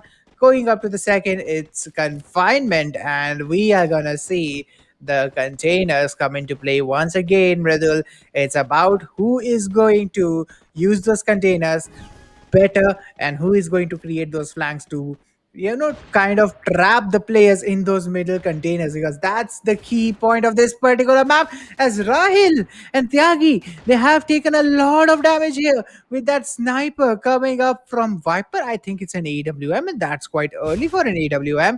And yes, it is. Tyagi and Rahil taking a lot of damage, and I think now they will be careful as to how they are pushing, because look at that Mafia winding up with a huge flank over towards the northern side of the zone, just above Team Punjab Paradise. But they were anticipating some kind of a flank, and they were ready. Now, Mafia is kind of stuck, and in a situation where coming out of there is not going to be an easy task, and he might just get eliminated there. Well, definitely anything can happen at any moment. Mafia 21 is right now on a big, big flank. And that will matter a lot for the team number 2, that is Punjab Paradise. If they get the knock, they get the first knock that they really want. But right now, Mafia is still holding his position. 3 players are firing upon him. Just peeking, getting the damage, going behind the cover, peeking, getting the damage. But now leaves his cover and will face the disadvantage. Now, Pavan comes up for the cover fire, but he will get knocked out from the face. Taneja, okay, and with that the first blood comes in. Now Viper gets a knock on Rahil with the fist. I mean, why are we using guns? Let's go and do some boxing in the middle of the ring. Mafia is gonna get confirmed. Tyagi goes down as well, and all those kills were with fist. Mridul, that was quite hilarious as Punjab Paladins come up with a 2-0 lead. And moving on to Council Hall as the third round goes in.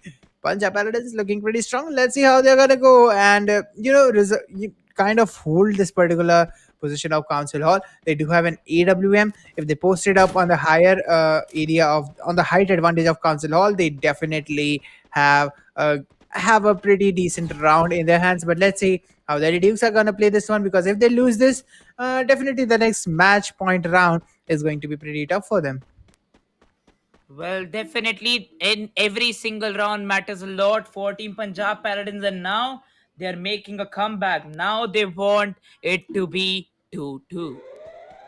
Exactly, and the 2-2 definitely is something that Team Delhi Dukes are kind of waiting for. But the question is, will they get it or will they not? As we see, Delhi Dukes kind of holding themselves in that small room towards the bottom side of Council Hall. The team of Punjab Paladins, they are kind of flanking that second level of Council Hall. Two players now moving towards the top level, trying to find the players of Team Delhi Dukes. Let's see how this positioning gameplay is going to look like. And this angle is something that is going to tell us everything we need to know about how the positioning is going to work and how the information is coming up from these guys. As we do have Tareja holding up his angle, trying to hide for as long as possible because they know that the zone is going to pull towards the center of Council Hall. And when it does, team Delhi Dukes has to rotate and come into their crosshairs. All they have to do is just wait for it and let them come. As the time is going to pull forward, they make their move anytime soon. And as they make their moves, Team Punjab Paladins go forward, make some blue ball, make a choke point. Tyagi goes down, and let's see if it's gonna be picked up around. Asim takes a lot of zone damage. Viper goes down as the damage comes up to him. Tyagi and Mafia both are down on the side of Team Paladins. As Paladins secure the third round, Reaper and Asim are gonna confirm the final kills, but for a moment there, Asim kind of choked himself as he went outside the zone and took a lot of damage. But moving forward, it's a 3-0 for Punjab Paladins. A match point coming up for these guys. Well, a match point for Team Punjab Paladins, and just like the game number 2, it is coming up in the map number 4. Well, let's see if it will be a clean sweep, just like in Delhi Dukes performed in Kalahari. Exactly, and moving forward, we are going to look at how these teams are playing. We are in the command post drop this time, and Punjab Paladins looking for a split gameplay. Look at that, the lurking position from Mafia. Team Paladins are there to intercept it, and they are up to get that first knock advantage in their hands. As we see the other players kind of making a little bit of a push towards the center of the zone, trying to get a good positioning. Pawan, who is playing at that particular flank, I think he's at a big risk because both of the players, I think it's Asim and Reaper alongside there, trying to get that particular flank out of action. As Pawan is gonna take some shots, Rahil is gonna come for the support on that long range, trying to get the shots down. Punjab Paladins trying to hold their position, trying to capitalize on this fight as Rahil takes a lot of damage and Tareja puts pressure on Mafia to either come out or stay hidden. Rahil currently healing himself, trying to find some cover as the 2v2 situation moves up on the left hand side. The other two players from Team Punjab Paladins have the responsibility to stop the fire.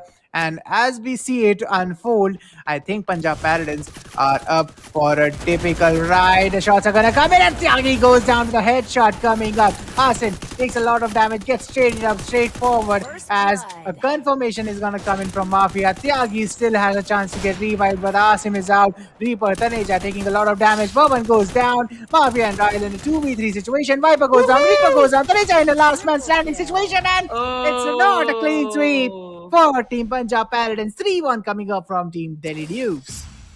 Well, now we move forward to the round number 5 as Delhi Dukes gain their first round in the round number 4. Moving forward, we see a great hard buy from the side of Punjab Paladins once again. But now the economy of Delhi Dukes is also boosted and they'll be buying the weapons that they want. Exactly, and looking at a kind of a similar standpoint for both of the teams, as Punjab Paladins now have to make sure that they don't slip this particular round away, because if Delhi Dukes get a 2-3 here, a 3-3 is not far away, and with that, anything is possible when we will be on the deciding point right now. As Taneja goes up for the flank, Reaper and Asim both are playing on that long range position, trying to stay hidden for as long as possible. The drone view giving us a perfect picture as Viper takes a lot of damage, deals it on Mafia, and Taneja is going to be traded with some damage right over there as Mafia goes down by the hands of Viper's AWM, and we have Taneja kind of holding a position with Reaper, trying to cut off the players of Team Delhi Dukes from Mafia, and Mafia is just gonna get eliminated.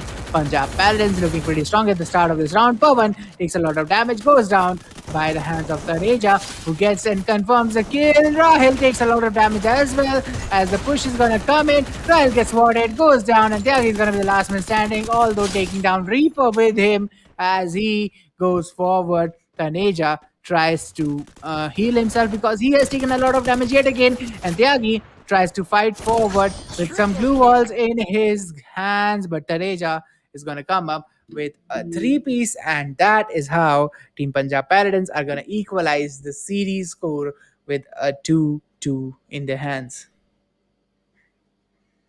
Well, now it's a 2-2, and with that, we have our winners for the fourth game. Punjab Paladins winning it by a 4-1 scoreline. Well, we kind of wanted one thing, that was a clean sweep from their side on the same map that we know as Kalahari. But that cannot happen because always we have a guy named Pavan coming up with a UMP spray, getting 2 kills, 3 kills, and stealing the round for Team Delhi Dukes. Exactly, and that one is a tornado that Team Punjab Paladins has to make Exactly. sure that they are dealing with correctly, and the weather reports actually find him properly. Otherwise, it's going to be really Mm-hmm. hard for them to make those clutches. But moving Mm-hmm. on, we will go to the map of Bermuda next. But before that, we have the map wise scoreboard lined up for us, and I think Taneja and I think it was Asim who got a lot of value in this particular game, a lot of damage from these guys, and Asim had some really good flanks in this one, and Yeah. Taneja actually clutching up a really good support player. He got the 3 kills in the final round, but in the previous ones he was dealing a lot of damage. Well, definitely, Taneja OP is one of those guys who is always important from Team Punjab Paladins, always rushing and getting those assault kills. Whereas we know IGL is always important for a team, and definitely Punjab Paladins has got a great one because at this very moment the competition is increasing.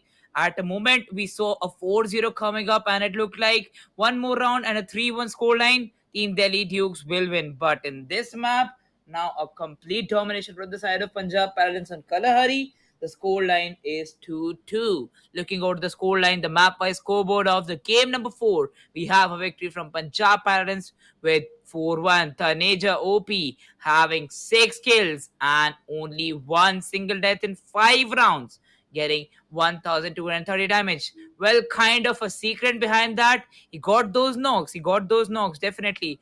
Viper confirmed them for him. Exactly, and that is something that quite easily translates to teamwork. Even if you get the damage done, even if your teammate gets the kill confirmed, it's a kill confirmed for your team, and that is always going to put you forward against the opponents. But right now, Team Delhi Dukes giving a really good fight, but overall Punjab Paladins were able to beat them off in this particular map of Kalahari. Moving forward, Mafia, yes, coming up with a 4-4, 15-24. That was a really good one. His other teammates actually had a lot of decent damage, but the thing is, Team Punjab Paladins were always able to make an escape when they were about to get knocked. Mhm. So Yeah. definitely quite an agile gameplay coming up from these guys, as we are now going to move forward for the decider match of Bermuda. And I think this is going to be a little banger because 3-3 in the first map of Bermuda, Punjab Paladins Mm-hmm. won it, and Yeah. that was quite an interesting round. This is an Yeah. entire match for a 2-2 equalizer to decide which one of them is going to win. So let's see Yeah. how interesting this is going to get, Mridul. Well, kind of got shot. This will be the second 3v2, 3-2 that we are going to witness. As the previous one against Kolkata Kaichus and Rajasthan Reapers, it was Rajasthan Reapers winning all the 3-4s, but after that, Kolkata Kaichus getting the last two. Well, they still lost against them, but now this map has a lot of importance to each of these teams because the winner of this match wins this best of 5, but it will also make a lot of difference in the overall scorecard that we know because all the teams will have to play all the 5 matches to kind of have a position in the overall scorecard. Exactly, and that is gonna translate into a really big havoc. I am predicting that this level 3 scoreboard is going to be really really upset that why did I come here, why did I come in this tournament. Everyone is just running up and down, and I can just stand in one particular position because these teams, they are competing at a very insane ability, and they have been uh, you know they have been pushing each other exceptionally right now, as we have Punjab Paladins coming up on the lower ground in the first pistol round of this particular map of Bermuda, the last map of this match. Let's see how this is going to turn around as Asim goes down. The Dukes up for the first advantage in their hands. Asim almost getting confirmed, and the lead out is going to happen. The first blood is going to come in the hands of Tyagi, and with that, the Punjab Paladins is down a man in the start of the first round of the decider match. Well, as we move forward, Pavan gets the first knock for Team Deridu. Asim already confirmed. Rahil gets a knock on Viper 24, but before that, he got a knock from the face. A triple kill coming up. Oh, sorry for that. A double kill from Rahil. And with that, the first round going to Delhi Dukes. Now, the round number 2, Bermuda map, starts on Shipyard. Exactly, and Shipyard once again is going to be quite interesting here. This time, it isn't a tiebreaker; it is a tie situation. Let's see if Punjab Paladins are able to turn this round around, because the previous one was a flawless for Team Derelius. They would be looking pretty good here, and now it's Punjab Paladins who have to make the retake here. Let's see how they're gonna turn this one around, because the previous map they have won, they have the momentum with themselves. So let's see if they are able to use it, or will the Dukes actually steal the momentum from their hands? They have won the first round. They have put that halt on the momentum, but Pawan fine just got spotted and got eliminated.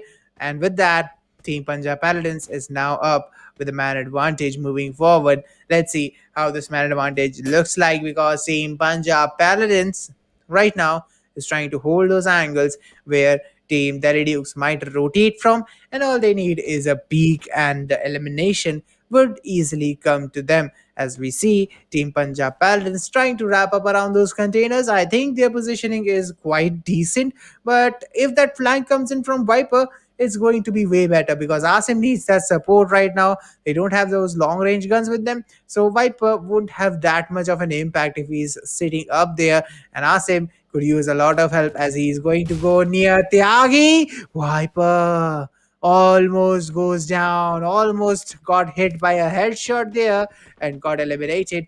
Okay, he's actually trying to heal. Ooh.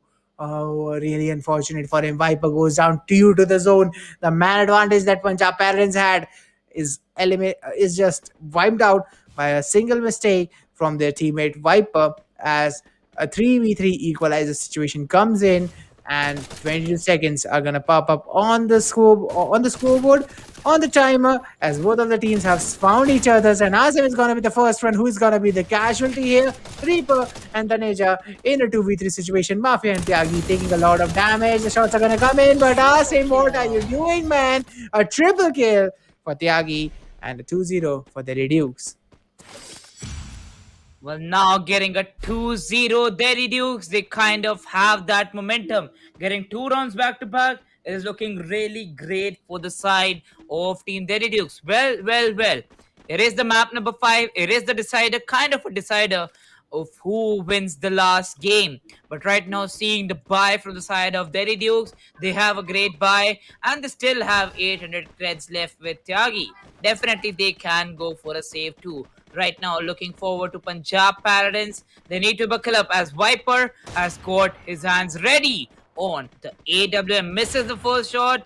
Well, will hit the second shot. Will hit the third shot on Tyagi and Pavan. But Tyagi steals the show by getting the Viper knocked and confirms him as soon as he got that knock.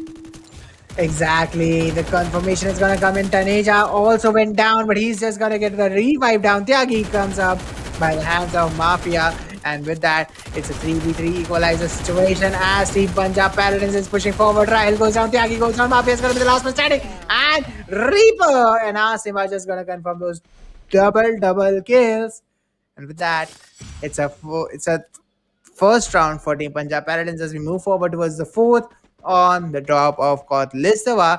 And now starting up pretty hard, Viper is back with the AWM and his teammates are playing for the support. Viper actually did a decent job there because he actually did the damage on Tyagi and Pavan that they needed, and from there, his teammates took care of it, took the knocks, took the confirmations, and took the round. 2-1 coming up. Viper looking up with the AWM yet again and going to on the longest sidelines. Asim taking up the other flank. Tareja and Reaper taking the mid as the entire team of the Dukes now forces themselves in one building. A shot is gonna come in. Rahil is gonna go down by the hands of Viper with a 2 AWM shots for that guy. Rahil is going to be picked up easy and he is going to heal himself up. So let's see how Viper is going to put that dominance up here because he has to rotate because his position is revealed. Let's see where he's going to move forward and relocate to make sure that the shots land on his subjects and get some value out of that AWM. Well. Landing out that value from the AWM Viper looks really good. But as he bought that weapon previously too, now he'll get one more time an AWM in his hands. Well, he has lost his helmet buying that. He just broke out with his creds, to be honest, with his coins, and right now he has to go up without a helmet. Well, he can steal those helmets out from the enemies, am I right? Yeah, definitely that is a possibility. But if he gets some good kills here, if his team wins this round and he stays alive, that is definitely a plus point for him. But Viper, make sure you don't do the same mistake again and again. Asim uses the tires, gets a jump, and changes the roofs there. Taneja takes a little bit of a shot. Viper takes down Mafia outside the zone. Mafia might get confirmed there. Tyagi, Pawan, Rahil, every single one of them is weak. Tyagi goes down, Pawan almost goes down, Rahil goes down, and Pawan is going to be the last man standing. Rahil gets eliminated outside the zone, and with that, Tareja was the only casualty, and he was only knocked, so that was not a big loss. 2-2 equalizer coming up, moving up to the fifth round on the drop of Cape Town. Let's see how this is gonna look like. And Riddle, this is quite literally the decider, the match that is going to decide who is going to be the winner. And both of the teams are coming up with a 2-2 equalizer. Well, kind of looking forward and going forward to the equalizer. Okay, we can see that it is 2-2. Well, Delhi Dukes got that 2-0 victory, but Punjab Paladins is now making a comeback. Exactly, and that comeback is definitely quite possible here. They have the momentum from the previous two rounds. All they have to do is get the first knock and get the first damage.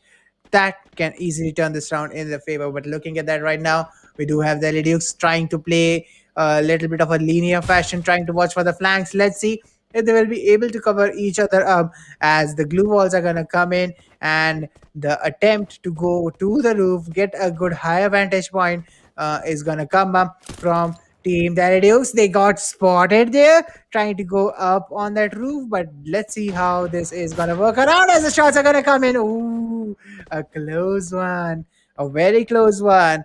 They are trying to go and get on the roof, but Team Punjab Paladins are ready for it. Let's see if they will allow it or will they punish it once they reach the roof, as we do have Asim sitting up top, ready for that positioning. Shots are gonna come in. Chronoshin is gonna save him, and both of the players are gonna turn a really big hard fight for Team Delhi Dukes as Taneja gets a lot of damage done onto him. He has to heal, he has to fall back, make sure that he survives. Asim goes down. Taneja is pretty weak, but Mafia has taken a lot of damage. He might get eliminated here, but will it be possible? Asim almost gets confirmed, and the first blood is gonna go in favor of Delhi Dukes. Now looking to confirm their third round. Reaper actually managed to take down Tyagi, but he is pretty weak there. Taneja goes down.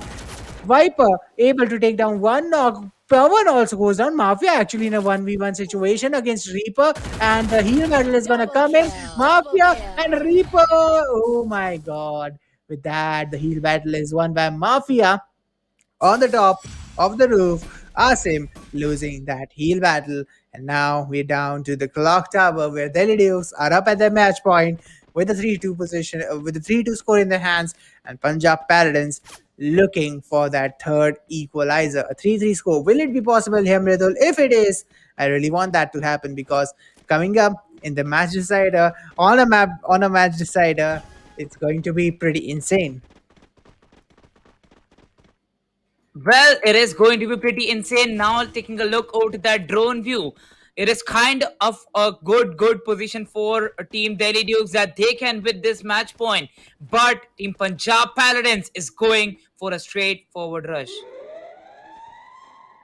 Exactly, and that is going to be a little bit of a typical plan to, let's see how Team Punjab Paradise is gonna take care of it, because that central house is already contested by Team Terry Dukes. And look at that flank coming up from Mafia.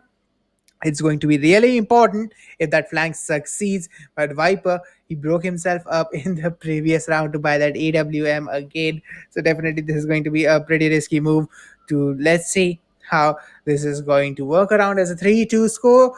Punjab Paladins cannot afford any sort of mistake, and the way they are positioned right now, it's kind of a risky move because Delhi Dukes, they are expecting this. And look at the flanks they are playing. Pawan, at the bottom house can easily see every single player of Punjab Paladins.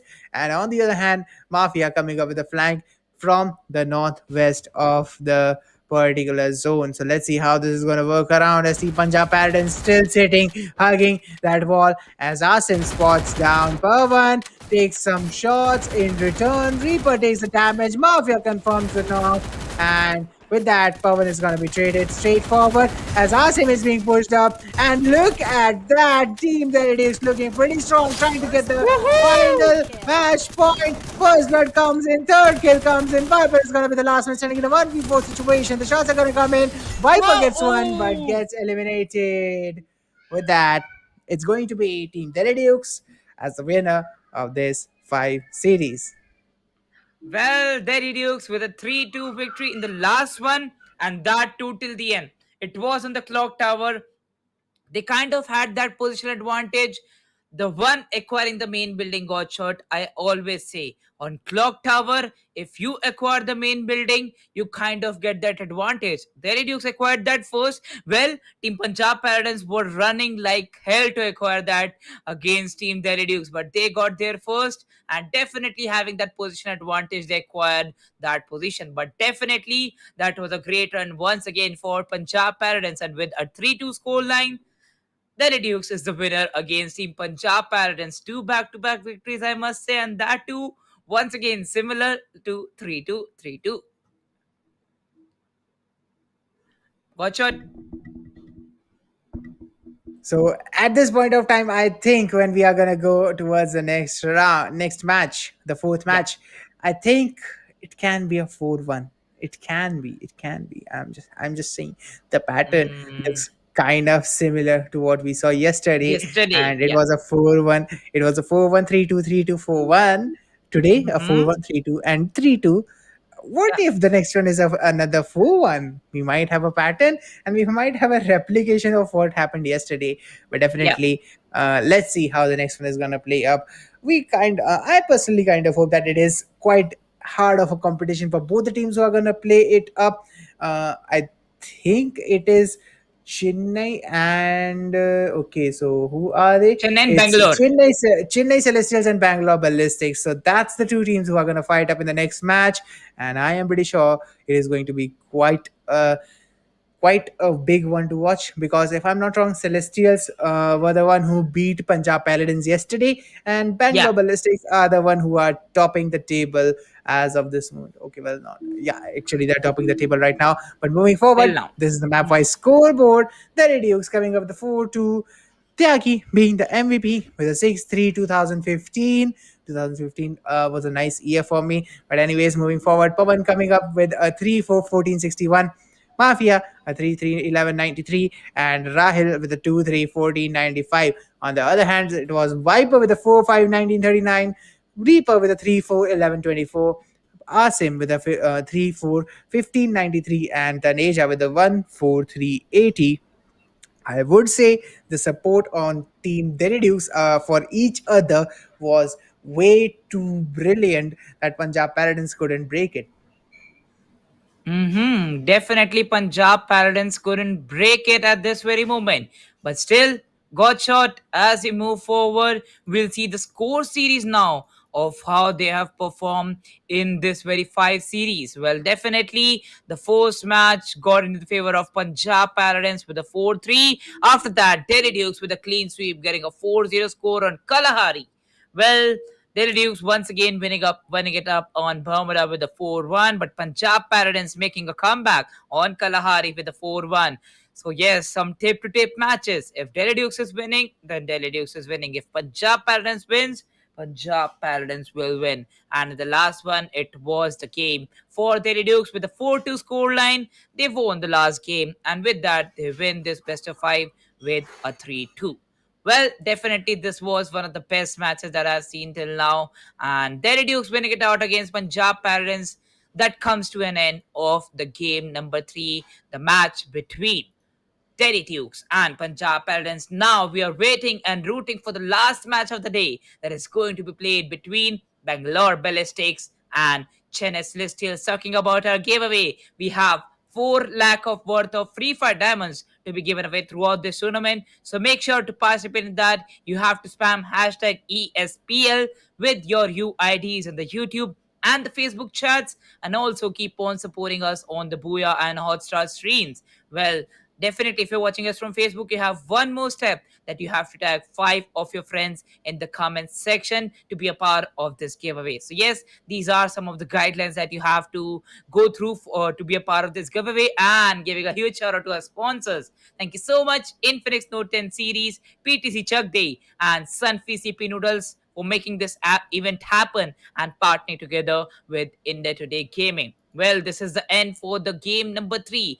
that just got over between the Dukes and Punjab Paladins. We are really excited for the last game of the day that is going to be played between Bangalore Ballistics and Chennai Sisters. But before that, we'll go for a short Yippee Mood Masala break, and we'll be right back.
कभी chill mood में,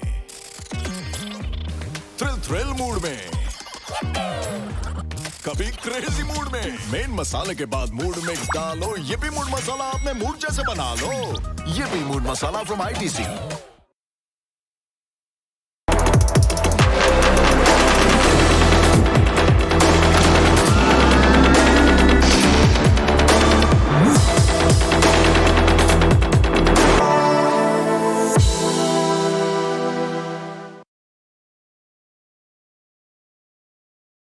Dhoni always cool, no dude. Dhoni के है और भी mood. कभी chill mood में, thrill mood में, wow, groove, move, कभी क्रेजी मूड में। मेन मसाले के बाद मूड मिक्स डालो, ये भी मूड मसाला अपने मूड जैसे बना लो। Dude, why stick to one mood? ये भी mood masala from ITC.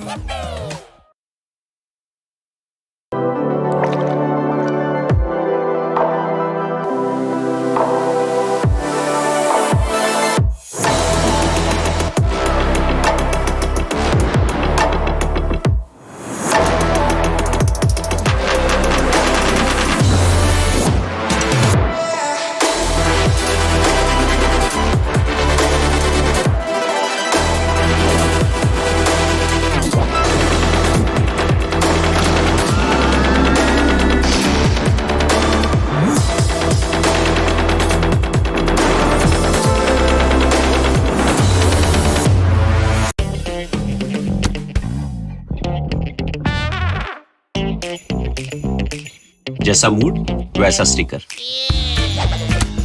Her mood masala pack के साथ धोनी के mood stickers free. Collect all 10।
कभी चिल मूड में, थ्रिल मूड में,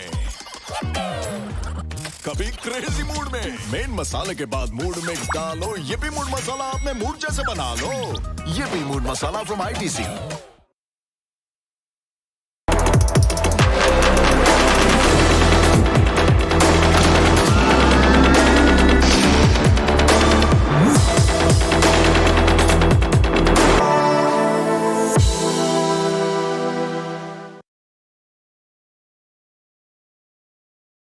Dhoni always cool, no dude. Dhoni के है और भी मूड। कभी चिल मूड में, थ्रिल मूड में, वाओ, ग्रूव, मूव, कभी क्रेजी मूड में। मेन मसाले के बाद मूड मिक्स डालो, ये भी मूड मसाला अपने मूड जैसे बना लो। Dude, why stick to one mood? ये भी mood masala from ITC.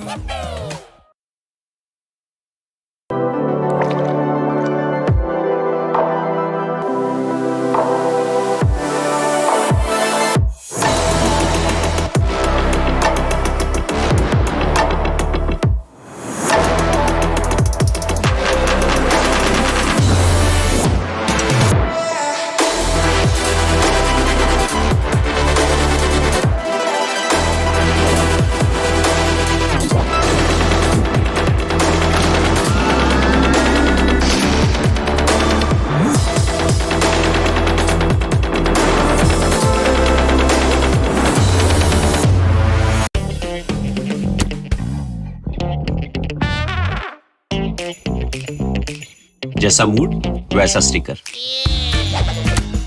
Her mood masala pack के साथ धोनी के mood stickers free. Collect all 10।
कभी चिल मूड में,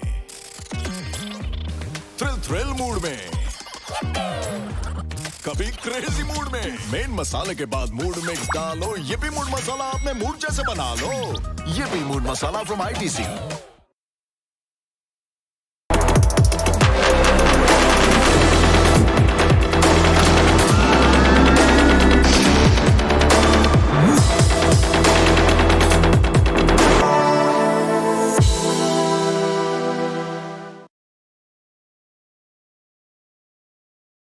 Dhoni always cool, no dude.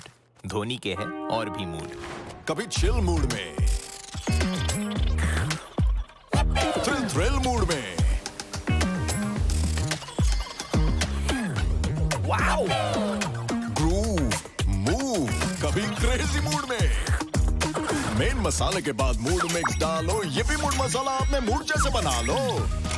Dude, why stick to one mood? ये भी mood masala from ITC।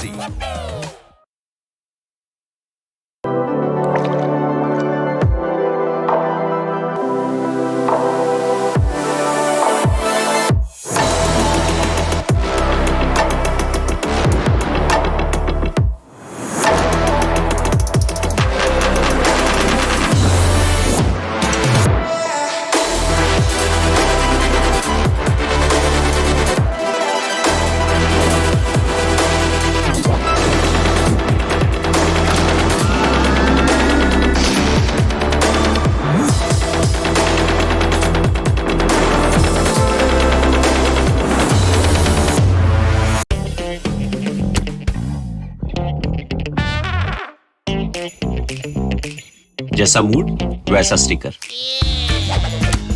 Her mood masala pack के साथ धोनी के mood stickers free. Collect all 10।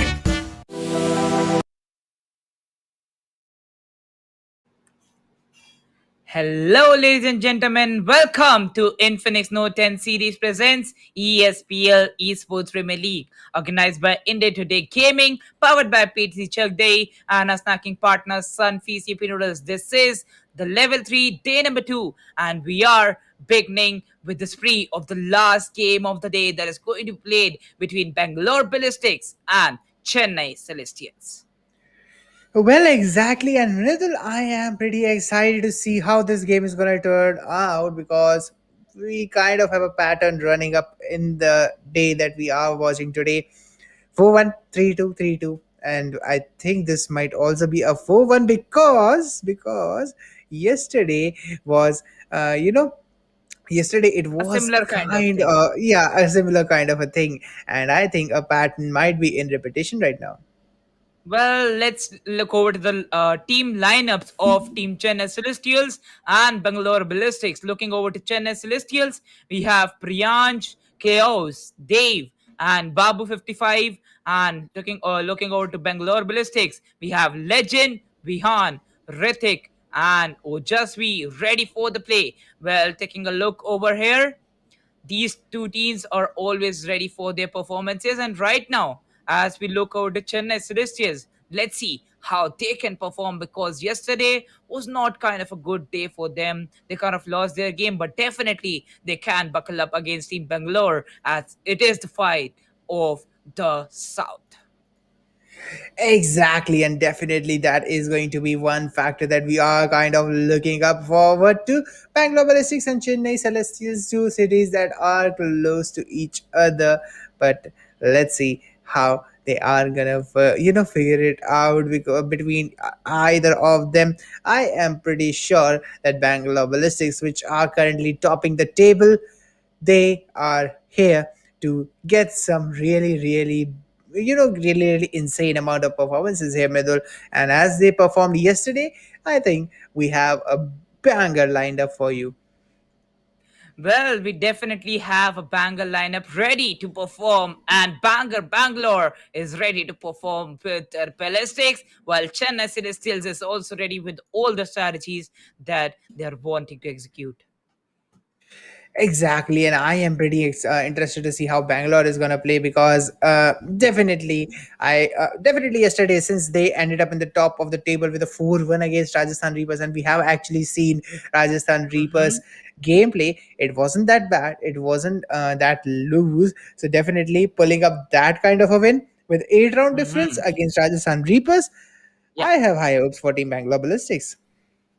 Definitely against a team like Bangalore, they fought long and definitely they had a great game. But now Bangalore Ballistics going against with their fight. Let's see of how they can go with it because as we know, it is going to be the game number one. The game number one makes a great head start god shot, and definitely it always has a great impact. As we look towards the lineups, well, Chennai Celestials is having a great lineup one of the underdog teams that qualified from the level 1, level 2, are now part of this team, Chennai Celestials, and definitely the owners are also happy with their teams. Well, let's see how they go with it. Exactly, and moving forward, let's see how this is gonna turn around because moving forward, the first game is gonna come up really soon, and we will kind of have that initial intel as to how these teams are gonna work around and what their overall performance is gonna be. The strategies is what I am most excited about because when we see games like these happen, it's all about who is outsmarting the opponent and how that minute to minute gameplay is evolving with every single round. Because remember, we are going to play Babuda 3 times, we are going to play Kalahari 2 times, and it's only going to be the variation of the drops as to where the teams are going to take that fight and how they are going to take that fight. So definitely what I am interested in is about how they are going to evolve every single round. Because in the previous game and the game before that, we have seen teams quite literally evolving with every round. They kind of take that fight. Remember Rajasthan Reapers and Kolkata Kaijus, they were so neck and neck that at the end of the day, it was Kolkata Kaijus who kind of, found every single. They used every single trick in the book to make sure that they were countering the strategies that Rajasthan Reapers had for them.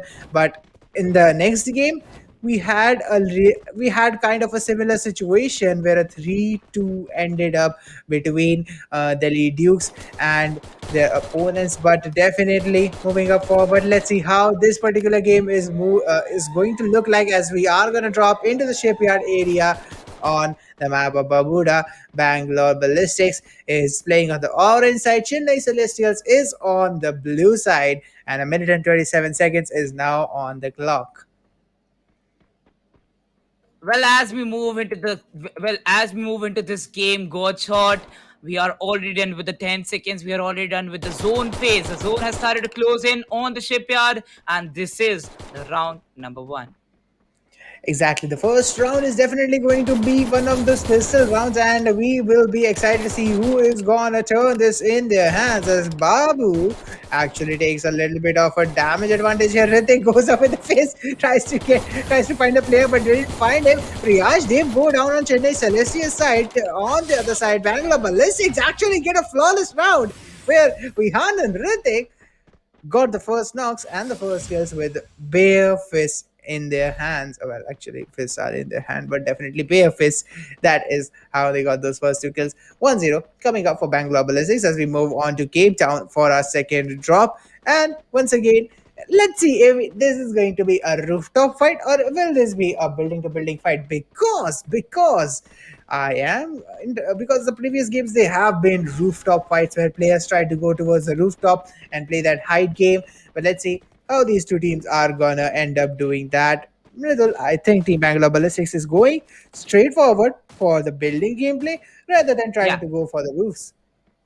Well, right now, as we move forward to the second round on Cape Town, so definitely a good building gameplay, as you said, is coming up from the side of Team Chennai Celestials. Well, they hold their houses, 3 players in a single house, kind of a good impact right now from the side of Team Bangalore Ballistics. As we move forward, Vehan is going for a left hand side flank.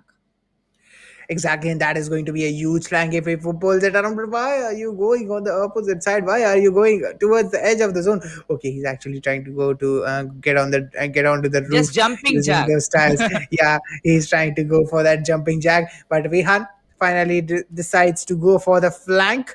Tries to find the players on the building on the right hand side, and he has definitely seen the head of his opponent on that particular thatched roof. So definitely it is going to be Vihan with a little bit of an intel for his team. He has definitely communicated it that 3 players are inside the building and one is definitely on the roof.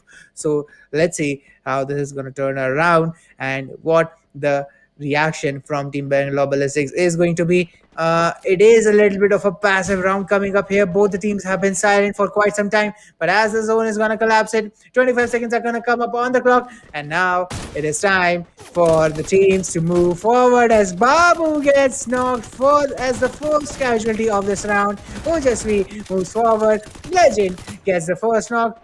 And with that, Chaos 69 is going to be the last man standing. And within a second, he's going to get eliminated again. And this time, Bangalore Ballistics coming up with a 2-0. Mill is going to be our next drop, where Bangalore Ballistics are looking pretty solid. And if they continue this kind of a gameplay, Chennai Celestials are definitely going to be in a very tough spot. Well, as Bangalore Ballistics back to back, definitely Chennai Celestials is going to go on a hard buy. Well, they have to go with that. And right now, taking a look on Bangalore Ballistics, they're looking really great. And as we go, okay, this is a chance for Team Chennai Celestials that they can come up with their position placement advantage. And with that, we are going to go move forward and see how this is going to work around. As Bangalore Ballistics have got that first knock on Chaos. Chaos is going to be res. Babu goes down instead, and Chaos is going to be knocked as a secondary trade right over there. Dave 22 and Priyansh are going to be the last man standing against the entire lineup of Bangalore Ballistics. Let's see how this is going to end up as Priyansh and Dave try to get the first knock, gets the knock on Ritik. Legend Vihano, just all three of them are healing. Let's see how this is going to move forward. Priyansh trying to heal himself. Ritik is going to be picked up again, and once more, this is going to be a man advantage for Team Bangalore Ballistics. Oh, just be pretty weak right over there. Legend! Is he surviving? Yes, he's surviving, but he's knocked. And the kill is going to be confirmed by Priyansh. Jasvi gets the confirmation kill on Babu. And Priyansh is going to be knocked right over there. Dave is now the last man standing in a 1v3 situation. Let's see what his decision is going to be as he tries to get those frags on his opponents. Oh, just be pretty weak right now. I don't think he has any sort of heals there, so it might be possible for Dave to get the kill on Ojasvi. But let's see how this is going to be as the team push on him. Ojasvi is the one who's going to get that kill at such a low HP. That was quite a good play. Well, definitely that's quite a good play from the side of Team Bangalore Ballistics. Like literally one single kill from the side of Priyansh and all the kills going in the hand of Bangalore Ballistics. They're going all in Godshot. And right now I'm thinking on my kind of decisions that I've made till now. Well. There we go. The star of round number 4 and a match point for Bangalore Ballistics. Exactly, and I know what decisions you are talking about. I also jumped the same wagon as you did, but looking at that right now, a 3-0 for Bangalore Ballistics, a match point coming up for them. The positioning that they are playing on is meant to be a little bit passive, but they are going all aggressive on this particular game as the building that Chennai Celestials is right now holding is going to be contested from all angles from Bangalore Ballistics. Let's see what they are going to go and make this particular move, because Chennai Celestials, 2 of the players are inside the building and the other 2 are watching the flanks. So it's going to be real hard for Team Bangalore Ballistics to actually enter the building. But I think they are going to try the same tactic that we saw in the previous game of boosting over one another and trying to get on that second floor, on that first floor window. It's not second floor, it's first floor window. So let's see if Team Bangalore Ballistics is going to be able to do it. Jumps up, boosts onto the wall, but the player is spotted on the window. Didn't get any connections right over there, so the damage is not going to be dealt, but the zone is going to collapse in, and it is definitely going to force Chennai Celestials to either come out or make a play on Bangalore Ballistics. So definitely this is going to be kind of a typical job for Chennai Celestials to pull off, because I think they bought all shotguns and SMG is secondary, so definitely it's going to be a little bit of a hard fight as the zone is going to collapse in and force everyone towards the center of the zone. Team Bangalore Ballistic goes towards the left, disregarding the window and trying to fight on those glue walls as Babu goes forward. That was kind of a choke as Babu gets knocked. Ritik is quite weak right over there. Legend is also weak, but oh my god, that how do they do it? How did Bangalore Ballistic actually do it? Because man, That was quite brilliant. These guys are clutching at 30 HP, and Chennai Celestials a 4-0 clean sweep in the very first map. Well, with the 4-0, it is a clean sweep from the side of Bangalore Ballistics, and we start off with the great one. Well, this is only the first one got shot. We're left with more four. Just buckle up with your breath. I know you're having high breaths right now. I know you're going with that. I'm going with that too. But still, right now, it is the first game, and definitely Team Chennai Celestial, they had a great one because in 2 rounds they had a great fight against them, having some good knocks, and kind of they could have ripped it apart from the side of Bangalore Ballistics, but still it is going to be a 4-0. Exactly, but Bangalore Ballistics is looking pretty sweet right now, and the way they have, had that particular dominating victory on Chennai Celestials, it's going to put a lot of pressure on Chennai Celestials as the first map is that hard for them. The upcoming maps are going to be even harder. But remember, Rajasthan Reapers actually managed to score one game against these guys, so definitely Chennai Celestials can also pull that feat away because at the end of the day, every team is a team of players and every team can make mistakes. All you have to do is to force them to make those mistakes and make those capitalization when they do. Well, definitely. And at this very moment, we are going forward into the map by scorecard. Well, it is But on the Infinix Note 10 series. Sorry for that, gotcha. Bangalore Ballistics with the 4-0 score. We have Ojasvi as the MVP with 7 kills and 1,861 damage. exactly, but there's one thing that I'm a little bit of a concerned about from Chennai Celestials. Are not that high of a damage game coming up from these guys. Okay, yeah, they do have a little bit of a better, yeah. Okay, so I'm doing a little bit of a maths for that para language that I'm using, but definitely Chennai Celestials, the damage numbers are a little bit less there, which means Bangalore Ballistics are not giving them the chance to do that damage which they need to make sure that they get the knocks, and that's the reason Bangalore Ballistics are not getting eliminated that easy. I mean, only one kill coming up from Priyansh. That is a very very tough score to beat. From if that is kind of a score line that we are moving forward, I am sure Bangalore Ballistics are going to be pretty confident moving on to the rest of the game. Well, definitely right now the confidence is really boosted for Bangalore Ballistics, but yes, we know that still some more backup is going to come from the side of Chennai Celestials because they had some good 2 rounds, but still this was the first one and will be straightforward diving into the second game going to be played on Kalahari. Exactly, and quite literally diving as we have a ship in the middle and the first drop where both of the teams are now moving and rushing towards the ship. Let's see which one of them is gonna take the top deck and which one of them is gonna go for the lower deck right over there. Chennai Celestials moving on, making their way towards the stairs, and I think they have a clear idea that Bangalore Ballistics is playing on that top deck, the upper deck, and with that, let's see how Chennai Celestials is going to approach this one, because in the previous games we have definitely seen that this is quite a little bit of a hard position to contest, and not Mhm. everyone can actually get out of it. But oh, just he kind of choked that particular drop and actually got some fall damage because of that. So definitely that's going to hurt, all pun intended. But let's see how this is going to go forward Okay. as team Bangalore Ballistics is still holding the top. And since this is a pistol round, oh, I didn't notice it Mhm. was a pistol round. I forgot. So yeah, since this is a pistol round, it's going to be all close quarters fight at the end of the zone, and I think that's where we are headed right now, Mridul. Well, thanks to my friends, I definitely get one more thing right now that most of the players, kind of to save those coins, are not even buying those pistols and going with the fist, going with the 2.5 kg fists, are going for some amazing plays as Pavan performed in the Delhi Dukes match. Now, Vihan gets that headshot on P and Priyansh, and Vihan also takes a knock on Dave. 2 knocks on Chennai Celestials, and that is because of Vihan.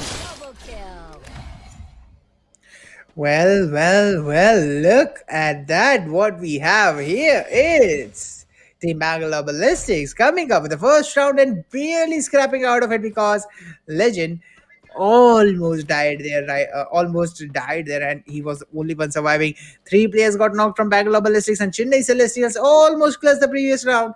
But you have heard that you have heard that idiom came up and came to the mouth but didn't go inside it to through the throat. I forgot, I can translate it from Yeah, Hindi to got English. it, got it. Yeah, definitely sometimes that happens, but moving forward, I think it's quite the similar situation. It just slipped out of their fingers when they almost had it. But let's see how Bangalore Ballistics, once again with a 1-0 lead in their hands, is going to capitalize on it. Will this be another clean sweep? Because the way they are playing, they are trying to build every sort of pressure they can on Team Chennai Celestials, because look at the aggression they are putting out. They are just down there to push them and get the kills. Well. Now going forward, the first round goes in the favor of Bangalore Ballistics, and already having those SMGs ready, we have Ritik, Legend, Vihan, Ojasvi diving in into the second round on Refinery. As the zone is closing in, we're left with only 1 minute. Well, the platforms are available with Bangalore Ballistics, and they'll take full advantage of that. One player from Team Chennai Celestials is up on above the ground, while the other players are below the ground. And there we go. Ritik coming down with Odasvi. Odasvi gets a knock on P and Priyansh. While there comes a good blue wall. Legend gets a knock on Babu 55. Odasvi gets a knock on Dev. And now Chaos has all up with himself. But a triple kill coming up from Ojasvi. And with that, it's all it for the round number 2. Round number 3 starting up on the command post. Exactly. Bangalore Ballistics now up with a 2-0 score in their hands, and Chennai Celestials kind of in a big pressure right now. Let's see how they're gonna react to this and now what kind of decisions they are going to make out of it. Because Bangalore Ballistics, they have 800 credits saved with them, and on the other hand, Chennai Celestials are going all in this particular round. And since it's a drop of command post, we are expecting some passive play. I was about to say that I was expecting a little bit of a passive play, but Team Bangalore Ballistics actually went full on out and did some decent amount of damage there. Bangalore Ballistics looking pretty good, and I think they are here with the same strategy that they can possibly make at this moment to keep pushing Chennai Celestials and keep putting the pressure on them so that they don't get the breathing room and they start making mistakes which can be easily capitalized on. Remember, when you are under pressure and someone keeps adding more pressure onto you, the mistakes that you make are rather very small, but they are so obvious that the opponent can actually use them and turn them against you. So that is what Bangalore Ballistics is trying to do right now, going aggressive, trying to make as much pressure as they can possibly get. And I think with that, they are forcing Chennai Celestials to make a little bit of a mistake here or there, and then they are just going to use it and dominate Chennai Celestials. But I would say Chennai Celestials, they should play calmly. But Babu almost got knocked right out there.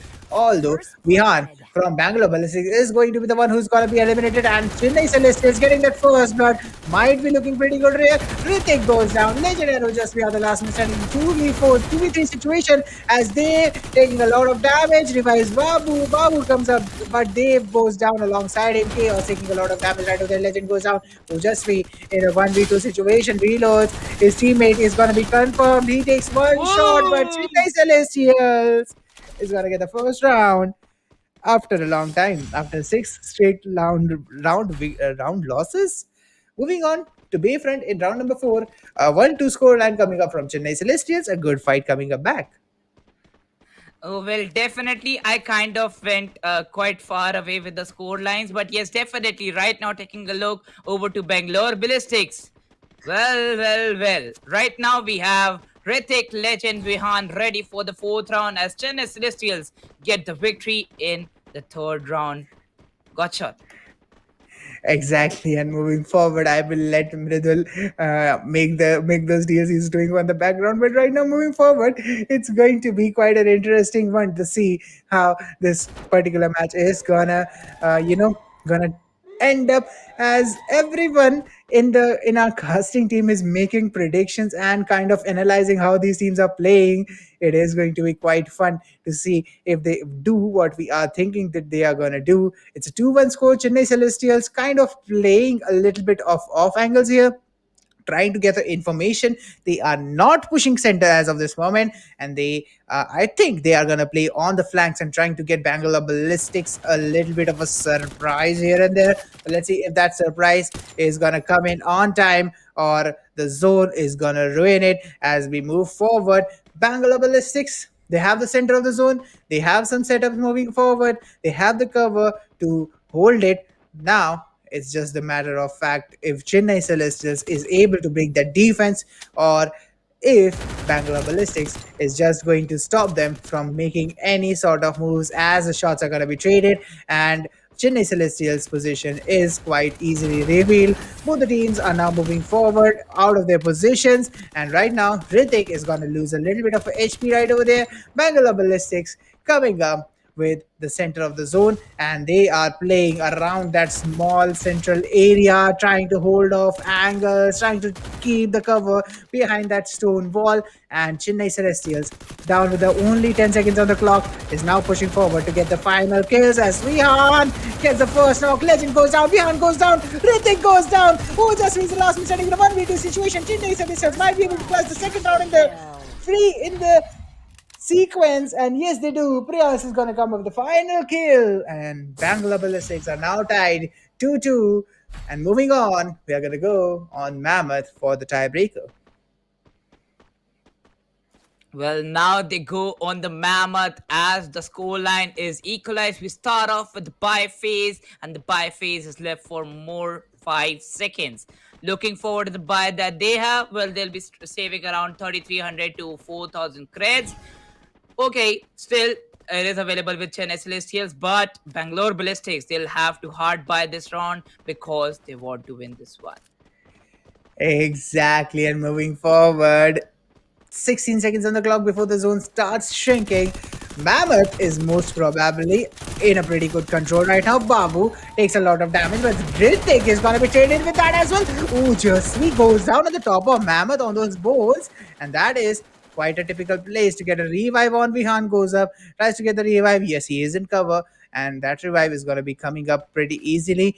With that, Bangalore Ballistics, the first knock did come on them, but I think they will be fired up to make sure that this round comes in their hands. Otherwise, Chennai Celestials are up for a good taking. Let's see how this one is going to move forward. F for Babu is looking pretty solid right now. His position can locate every single other player, and as of this particular moment, I think Chennai Celestials might have an edge here. But look at that, Priyansh, the move that he's making is quite risky, and that might be the straw that Bangalore Ballistics need to turn the tides. Well, definitely they need these things in their hand, and right now going forward, we can see that the position advantage is there with Team Bangalore Ballistics. They have had a good hard buy, but the previous 2 rounds went into the favor of Chennai Celestials. Gotcha.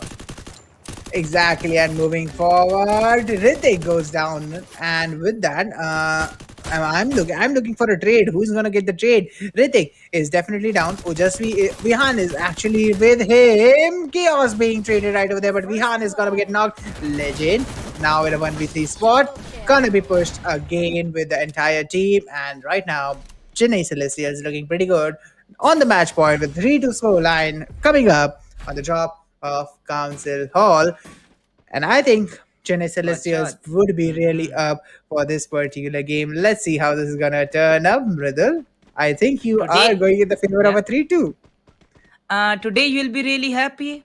Today you'll be really happy. Well, taking a look over to the round, the match point is going in the favor of Chennai Celestials.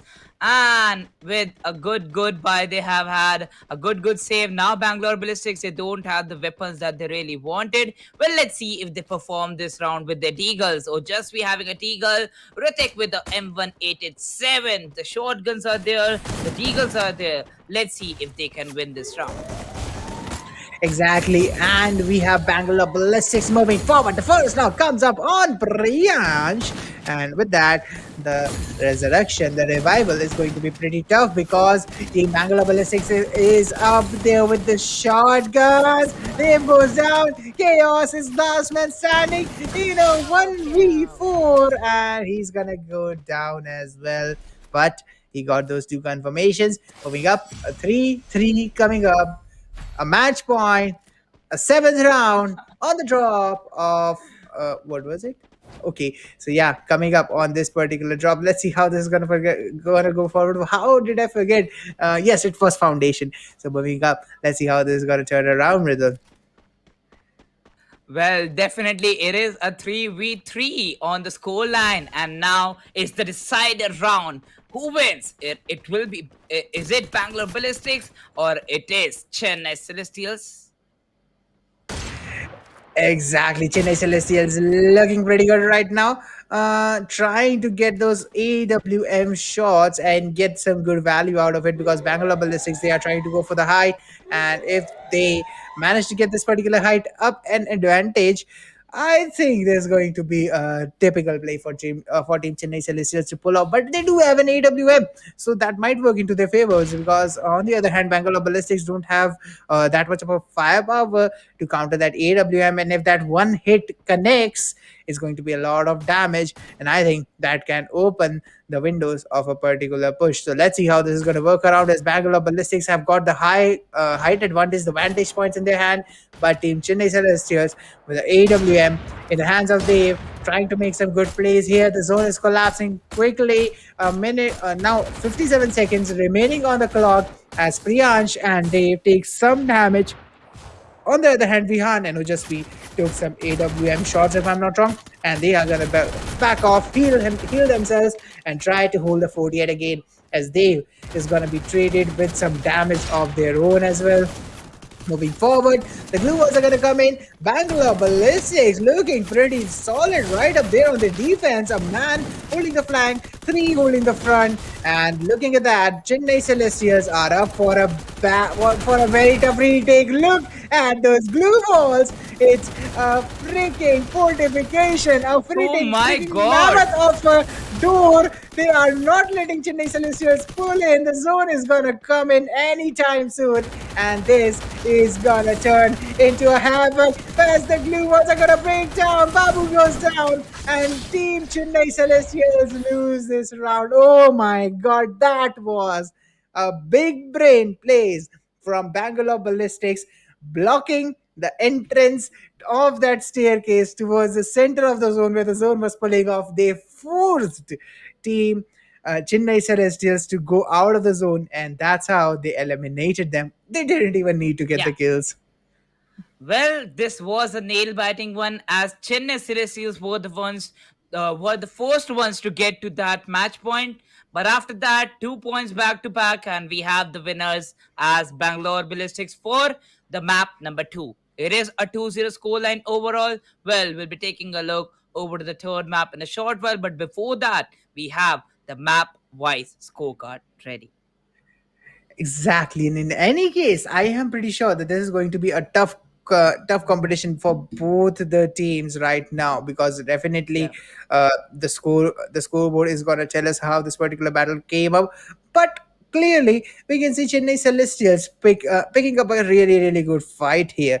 They almost managed to get this one out. So next map of Bermuda, I think they will be capable of turning one around and maybe increasing the hopes of getting a 3-2, a 3-2, or maybe even actually winning it, if not losing it. So definitely, let's see how they're gonna play it around. Well, there it is on the great and amazing beast, Infinix Note 10 series, the map by scoreboard for the game number 2. Bangalore Ballistics with a 4-3 scoreline wins this. And now we have the MVP as TSG Legend with 7 kills, 3 deaths, and 1,476 damage. But definitely the most damaging one in this lobby was Ojasvi with 5 kills, 3 deaths, and 2,355 damage. Exactly, and that 2,355 is going to translate to a really, really big amount when it comes down to Chennai Celestials, because that means Chennai Celestials actually were knocked more, and it turns out that they had to heal more. So, overall, in the matter of gunfights, Bangalore Ballistics had the overall edge, but I would say stat wise, both the teams were quite even, and they kind of the kind of play that zone had in this particular game of that third team, that was quite important, because remember, the final round, it was the zone actually who won the round, not actually Bangalore Ballistics. So, man, you kind of understand my feelings. But the both the teams making those glue balls, I kind of understand your feelings. But the glue balls made a lot part for the zone to close in, actually. Fourth team, maybe. Yeah. Yeah, so moving forward, guys, moving on a serious note, we are back into the third map, back on Bermuda, and this time Observatory is going to be the drop where we are going to start with the pistol rounds. And I think Team Bangalore Ballistics is playing a little bit of a slow approach. In the previous games, in the previous maps, they have definitely went full on aggressive, trying to create as much pressure as they possibly can. This time, there is a little bit of a patience in their way, in their steps right now, and I think they are waiting for the very right moment. So let's see how and when they are going to start to aggress on Team Chennai Celestials, or will they even do it, or will this particular one be a passive round? Well, kind of looking forward to the strategy of Bangalore Ballistics. I don't think so. They are going passive. Watch out. Maybe, maybe not, but let's see which one of them is gonna take those first knocks, because the first damage, it came on Ritik from the side of Team Chennai Celestial. So let's see how this is gonna work. Oh, there goes down. The fists are coming in. Ritik on a pretty damage streak right over there. Babu is almost knocked out. Dave is bleeding out. Priyansh goes down. And with that, Babu is also going to go down, as Chaos is going to be the last man standing in a 1v2 situation against Legend and Ojasvi. The shots are going to come in, and they are going to pinch him, eliminate him. The first round goes into the hands of Bangalore Ballistics, and a flawless one indeed, without giving any kills to Team Chennai Celestials that they can capitalize on. So definitely, the economy is going to hurt a little bit from for Chennai Celestials, and Bangalore Ballistics are going to get a little bit of a boost into the second round, where we're going to go on the drop of Kotlistava. Well, as we start, the first round goes in the favor of Bangalore Ballistics. This is the map number 3, and Katalistova has some open areas present, but for kind of like around 45 to 50 seconds, to be honest, because the 30-second timer for the zone to close in, and after that, around a 15-second timer for the open phases of the drop to be closed in. Exactly, and moving forward, let's see how this is gonna play around. As we know, Bangalore Ballistics do have that advantage in their hands. This the timer is gonna beep out there with the with the air horn, and we are gonna know that the zone is starting to collapse. But the position-wise gameplay, I think Team Chennai Celestials is holding a decent position, but they have to have a little bit of a better vision towards the center of the zone, because yes, they are holding for the flanks, they are holding for the push from Bangalore Ballistics, but it is going to be a little bit harder from here to actually get a good angle on them and get a good execution if Bangalore Ballistics do push towards the center of the zone. So let's see how this is going to turn out, and if Bangalore Ballistics are actually going to fall into the trap that Team Chennai Celestials is actually brewing up, because they are definitely waiting for the very right moment to go forward and go to the center of the zone, as Ritik is going to be the first one being knocked and first one being confirmed. Chaos does take a lot of damage, but Bangalore Ballistics losing that one man is going to be really, really hard for them to clutch up right now. Let's see how this is going to go for Team Chennai Celestials. Well. Now, as we move forward, one player already confirmed, that is Ritik. Vihan also knocked out. Confirmed. Ojasvi down to only 20 HP. This can be the first round for Team Chennai System, but not easy. Not easy. Two players knocked out from the team. A double kill coming up from the side of Priyansh. And with that, now the score lines equalize. It is going to be a 1-1 as the round 3 starts on the Mars Electric. Exactly, and Mars Electric, once again, that central building is going to be the key. And who is going to rush there, get there first, get the angles running, is going to be the one who is dominating this particular round. As the timer goes down, both the teams are going to start this particular round with some decent amount of guns, and the fists are going to come in as both the teams are rushing towards the central building, trying to get some good positioning, some good angles. Team Bangalore Ballistics actually didn't go inside, and they are now holding the outer edges of this particular building, and I think that might be a decent pick for them, because they know Chennai Celestials might have to come out to get those fights if they need it. But the zone will definitely go slightly towards the inside of that building, and when it is going to start and collapse, Chennai Celestials will have a little bit of an advantage of a positioning when we will talk about it. But I think this particular map, both the teams are going full on passive, waiting for the zone to actually make its play and actually deciding how they're going to react to it. And definitely right now the reactions are in one single favor, that any single team winning one round, well, the other team won't allow them to win the 2 rounds back to back. Exactly, and that is something that Chennai Celestials has to take care of. If they win this one, Bangalore Ballistics will be at a little bit of a disadvantage when it comes to economy, but also there's the factor of momentum that we have to consider, because if Chennai Celestials win this one, they will have the momentum, they will have the lead, and Bangalore Ballistics will be up for the retake and up for the chase. And chasing is not that easy as running away, because running away, you know where you are going, and when you are chasing, you have to follow the person you are chasing. So let's see how this is gonna go forward. We do have Bangalore Ballistics trying to make their move towards the center of the building as the zone is starting to collapse, and Team Chennai Celestials making the move. Ritik gets the first knock on Dave.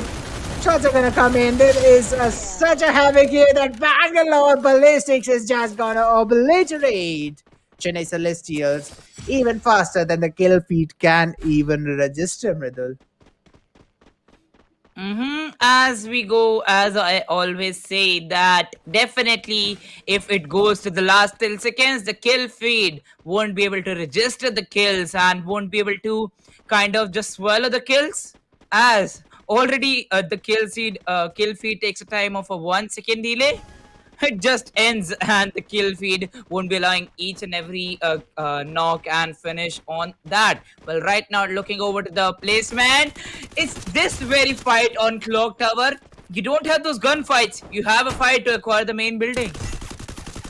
Exactly, and that is a race that you always take. Ojas be taking down the knock on Babu. Dev is also pretty weak right over there. The Bangalore Ballistics are open for a push here as Babu comes up, goes down again. Dev taking a lot of damage. Chaos trying to heal himself. Priyansh goes up, confirms the first kill. Team Bangalore Ballistic down to 2 players in a 1v2 situation actually, because Priyansh is going to be the last one standing in a 1v1 now. Ritik healing himself. Revive might be coming in. Priyansh trying to go for the revive. The revive is going to come in on Chaos. And Ritik is now down in a 1v2. He's going to confirm 1 kill. Fall back a little bit. Get some HP back and try to clutch this 1v2 situation, because the zone is still out there. And they will have a little bit of an advantage if they move forward. Chaos doesn't have any armor, so it will be easier to take him down.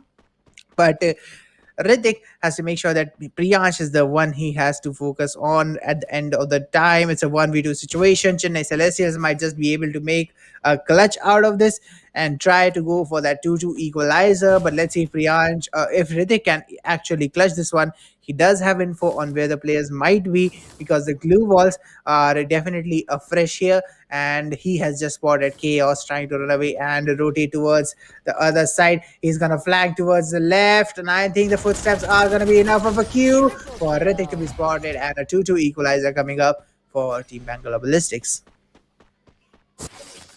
Well, this game is going tip to tip, I must say, Gotcha, because once again, 1-1-2-2. And let's see if a 3-3 comes in or not. As we already have got our answer that it's a 2-0 scoreline for Bangalore Ballistics till now. Let's see if Chennai Celestials win the third one.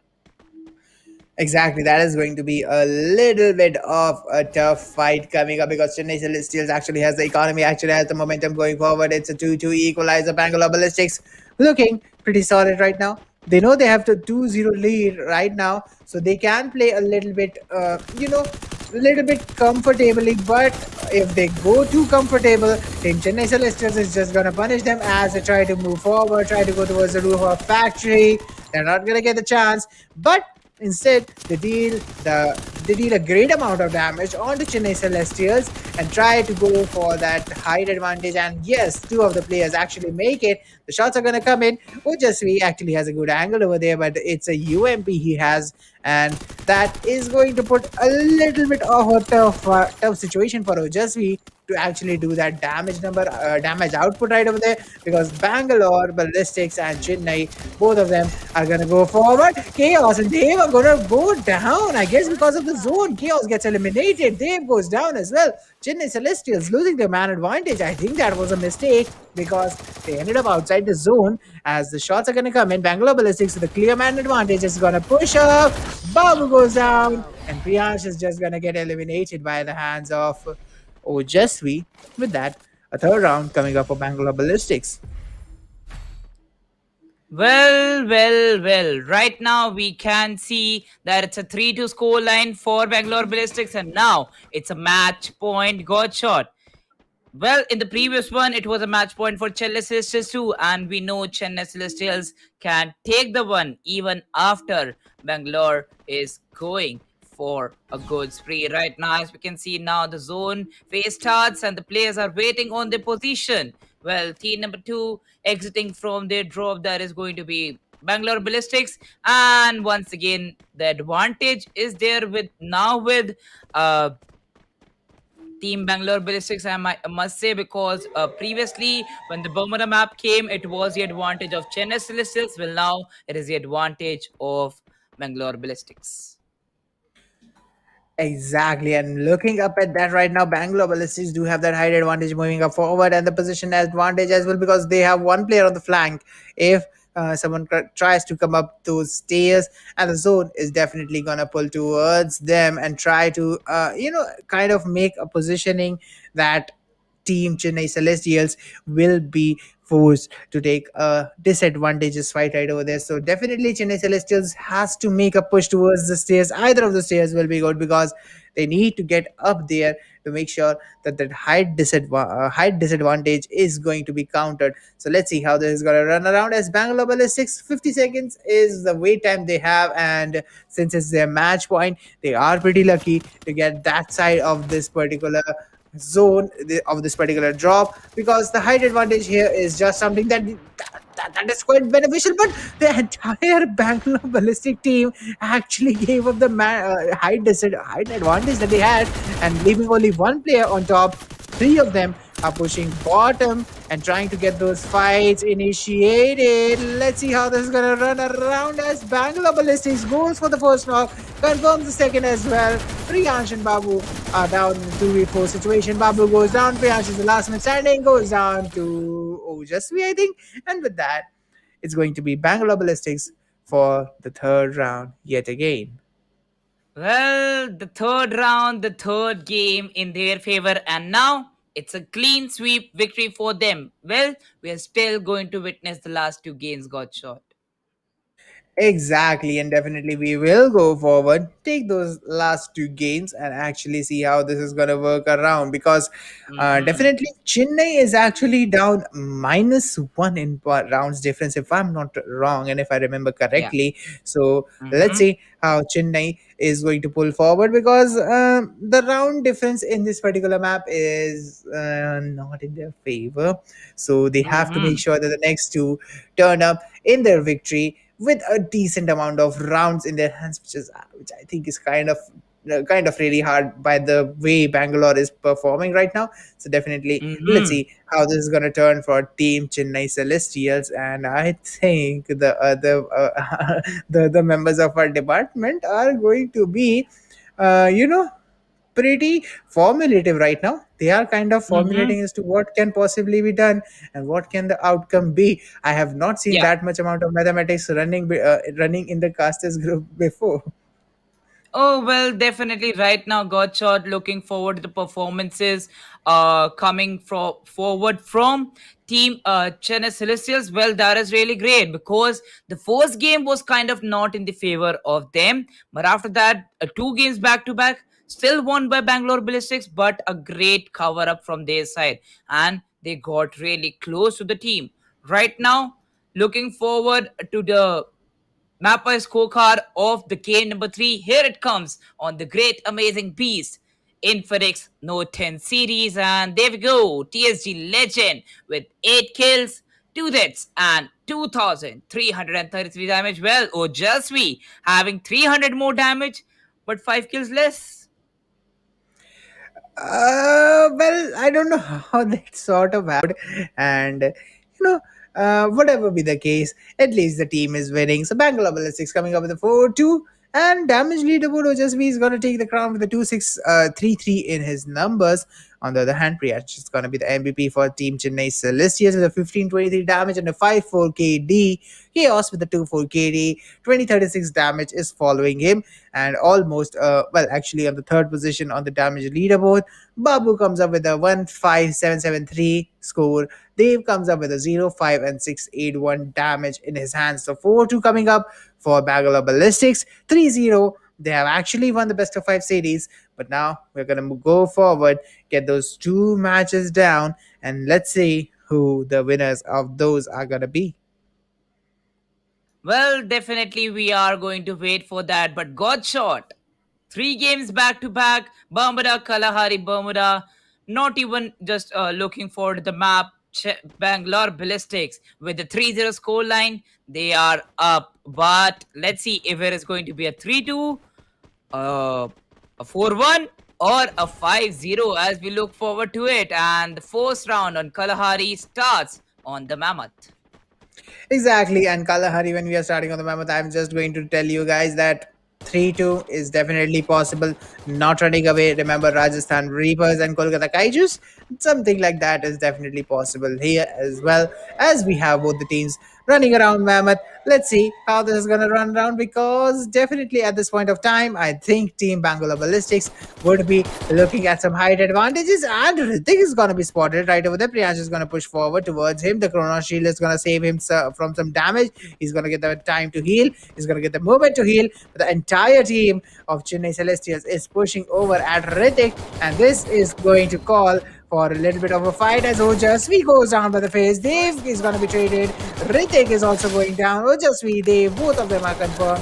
Team Bangalore Ballistics down to a 2v3 situation. Now down to a 2v1 man advantage, as Chaos is going to be the last man standing in a 1v1 situation against Vihan. Vihan tries to take the shot. The gun goes on reload. Vihan gets that kill. How was that? How was that a thing? That was quite brilliant. Well. The first round going brilliantly in the hands of Bangalore Ballistics, and now they get a good head start against them. And already the second round coming up on Santa Catrina. Well, let's see what happens on the board, because just like Clock Tower, we rush for the main building. Well, if it's Santa Catrina, we rush for the boat. Exactly, and Santa Catrina, as the boat is gonna be the center of attraction. Team number one, which is Chennai Celestials, is gonna move forward, get the control of the upper deck, and with that, Bangalore Ballistics are left for the retake on the lower deck. Wait a minute, what is that? They kind of flipped the they kind of flipped the rotations, and Chaos is gonna go down. Legend, as the players were trying to push forward, goes down. But look at that! Oh my God, Chaos unfolds. Vihan once again. Vihan comes up and clutches up the round. But oh my God, what was that? That was quite a fast round from Bangalore Ballistics. Definitely, that was a great one from the side of Bangalore Ballistics. But still, taking a look over to the game, how they have performed in the previous two rounds. Well, as soon as they got the first round, they got those SMGs ready. As soon as they get this second round, well, Vehan buys his M1014 and he knows if he has to play the shotgun role, he has to play that. Already getting the 6 kills. Well, now taking a platform advantage on the foundation. Team Chennai Celestials is going for the spray down. Well, let's see, because previously this round on Kalahari was won by Bangalore Ballistics on the last very second. Exactly, and let's see how this is gonna work around as Team Bangalore Ballistics. The way they are spread right now, they can easily get some good flanks, but they have to make sure that they are getting the knocks instead of losing those gunfights. Because if they lose gunfights here, they aren't going to get the chance to be revived. But look at that one player from Bangalore Ballistics just staying shy of the fight. It is going to be Legend trying to wrap up towards the left side in a 1v2 situation as two gatekeepers are gonna take the position down there. But I think they don't know that Legend is down there, because the positioning that they are taking is definitely going to be a risky one. They are kind of moving forward. Legend is gonna be pushed in and he's gonna be knocked and confirmed instantly. The thirst comes in, and Ojasvi is gonna go and trade Babu right over there. Babu being traded is going to come down to Priyansh, who tries to support but goes down as well. Oh my god, Bangalore Ballistic goes full ballistic, gets the third round once again, and now moving up with the match point on to Shrines as the next drop. I think this might be another clean sweep looking up from Bangalore Ballistics perspective, because the way they have been playing this particular map, I am pretty sure that Bangalore Ballistics are up for the running to get another clean wipe. Well, they are looking for that god shot, and definitely right now seeing the advantage that Bangalore Ballistics have got. The last round starts on the shrines. While the spray down is going in, they're utilizing all the weapons that they are present with, going for the UMP spray. Kind of, it lands good for the side of Team Bangalore Ballistics, but still, Ojasvi would not be able to take that much of damage. And now, as soon as the siren rings in, players will get aware that they have to stay inside the center circle because the zone starts to close in from the sides. Exactly, the zone is starting to collapse right now, forcing every single player to go towards the center of shrines, as both of the teams have one shrine for themselves. It is going to be quite a decent fight when both of them are going to be forced out of this particular buildings and forced towards the center of their joint, where the fight is going to take in. I think that's where the final fight is going to take in, because we do have a minute coming up on the clock and both of the teams are pretty much ready here. Bangalore Ballistics are in a 3-0 match point situation. If they win this one, they're going to go 4-0 on Team Chennai Celestials, as this might be the second clean sweep if they manage to pull this off. Chennai Celestials a little bit under pressure right now, looking for the picks, trying to get the first round in this particular game. Let's see, will they be able to do it? Because a headshot lands on Vihan. That was a very useful headshot right over there, but Team Chennai Celestials didn't actually push it, so definitely that's not going to be that much worth it, because Priyash, when Chennai does push, gets knocked, chaos goes down, and that's how Team Bangalore Ballistics is going to end another clean sweep. I mean, that's so fast. I can't actually keep track of how Bangalore Ballistics are getting the knocks. Well, definitely at this very moment, the foundation one also got very quick, and the last one, the shrines round, also ended really quick. Well, talking about a 4-0 and a 4-0. On the overall score line, we have a 4-0 from the side of Bangalore Ballistics, and the fourth game having a 4-0 score line. Well, definitely it was a great one from their side, and our scores will be calculated quite quick this time, to be honest, because it went straight forward in the hands of Bangalore Ballistics and they won the fourth game. But now, as we know, can it be the first 5-0 of this level 3? Gotcha. Maybe because Team Chennai Celestials is quite under pressure right now. Remember Yeah, yesterday they actually won against Punjab, if I'm not wrong, but they had a yeah. -1 score. So definitely, in this game Mhm. they have lost a lot of rounds. Two clean sweep, that's -8 in their hands, and that is Yeah, quite something. That puts a lot of pressure on your mind when you are coming up in this particular format of a definitely. tournament. So definitely, Chennai is going to be pressurized in the final game. And the way Bangalore Ballistics is playing right now, I am pretty Yeah. sure that we are going to see another aggressive push coming in. And if Chennai Celestials is not ready to deal with it, it's going to be really hard for them to actually break the defense. Well, still, as we know, yesterday when we had a match of Hyderabad Hydras, the other team that was fighting against them, if Kolkata I'm not Kaijus. wrong, yeah, Kolkata Kaijus, they got the last one, got shot. Definitely, Kolkata Kaijus got the last round. So anyone can. One single match can also kind of have your things ready for you. But right now, let's take a look over the map by scoreboard for the game number 4, where we have a score line of 4-0. Exactly. And this time it's going to be Vihan coming with a 8-0 clean MVP position with the 1943 damage. And this is the first time I am seeing an MVP having the highest amount of damage, and the others coming up with a 3-1 1040, 3-1 1100. 2-1 for 4-4-5. So quite a decent performance from Bangalore Ballistics. On the other hand, we do have Chaos coming up with the 2-4 1235. Babu coming up with a 14664, Priyansh coming up with a 04283, and a 041631 coming up from Dave. That's a lot of damage from Dave, but not a single kill. Oh my god, that's quite a bummer. Well, definitely right now taking a look over to uh Chaos. Well, he performed really well, and also Babu having 684 damage.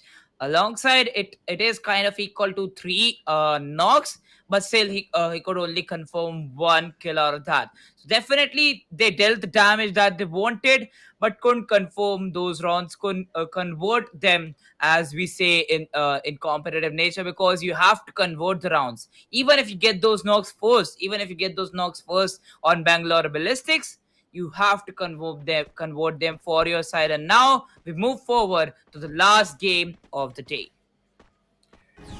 Exactly. This is going to be the last map, the last game of the day. And let's hope this is going to be a banger. Bangalore Ballistics coming up back on Bermuda, taking the first shot as well.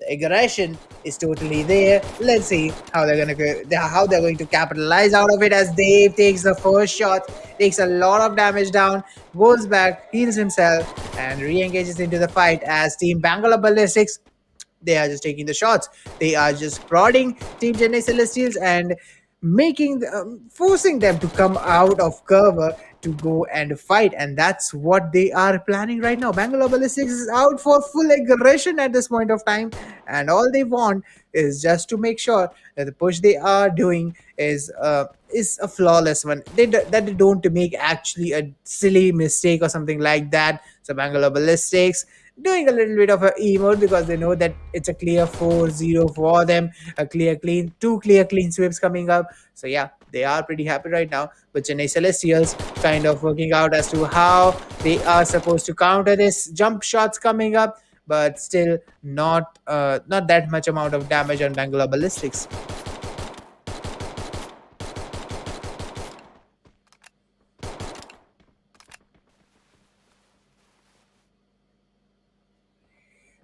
Well, moving forward, let's see how the Okay, 30-second okay. timer is gonna work around. And I think the Hmm. damage, the pot shot that we just saw was a little Yeah, bit of a warning sign that Bangalore Ballistics is gonna push it in middle. Here comes the final yeah. fight. Well, definitely here comes the final fight as the circle has already closed in.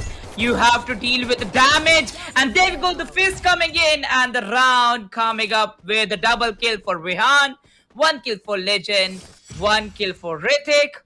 The round goes in the favor of Bangalore Ballistics and a great head start for the last map. Well, exactly. There's that's one thing I kind of saw right now from Bangalore Ballistics. The way they were moving, I mean, that was kind of a cracked movement. They were just rotating here and there, playing in and out of Chennai Celestials, coming up from their middle, coming up from their flanks, and taking those shots as well. Chennai Celestials, yes, they were able to counter a little bit of those movements, but they weren't able to capitalize on the fact. And let's see how this is gonna move forward. It's a 1-0 for Bangalore Ballistics in the final map of the day. Remember, if Bangalore wins this one, it's the first 5-0. So let's see how this is gonna work around as 8-second timer comes in before the zone starts collapsing, and Chaos is actually already down where Ojasvi is traded for the Bangalore Ballistic. The shots are going to come in. Babu is going to go down. Dave is also going to go down. Priyash is going to be the last man standing, and he is trying to fight Vihan as he goes down by the hands of Vihan. With that, a second round coming up in the hands of Bangalore Ballistics as we move forward towards Observatory with the 2-0 lead in their hand. Well, as we move forward the observatory as the third round, Bangalore Ballistics having a great economy, they'll go for a hard buy still, kind of saving 900 to 800 credits with them. 0 rounds for Chennai Celestials. Well, there we go, the star of the third round. 20 seconds, 25 seconds around left for the zone to close in, and this is the zone phase that we always talk about. Right now, we also have the amazing Infinix Note 10 series with us. So make sure if you really want a great gaming piece device, buy this device from the Flipkart website uniquely. Going forward, we have a site and the zone starts to close in. Bangalore Ballistics already on a 2-0 score line. Let's see if Behan was going to get knocked out. He was barely surviving on 30 HP, but now with all the healings available, he gets his HP reloaded. Ojasvi also faces some damage. But yes, he is behind his cover. Exactly, and moving forward, that 2-0 lead is definitely showing on Chennai Celestials' faces because they are kind of stressed right now. They are, thinking too much before taking those gunfights, and I think those gunfights are going to be really hard for them to take as Bangalore Ballistics. Okay, look at that. They are kind of being forced towards the edges of the particular zone. Let's see how this particular one is gonna end up right now. A 2-0 moving forward. I think Bangalore Ballistics goes for the first knock. Dave goes down, gets confirmed, and it's a 3v4 situation for Team Bangalore Ballistics as Riddick is going to be traded. Chaos is traded instead. Priyansh and Babu down to a 1v4, a 1v2. Okay, I'm not even supposed to say that 1v2 because Bangalore Ballistics just obliterate Chennai Celestials out right there on that particular push. Bangalore Ballistics now up 3-0 once again. But, Mridul, is it going to be a third clean sweep and an overall clean sweep? I mean, that is going to be quite something to beat. Well, it can be a 5-0, and there is just a one single round difference.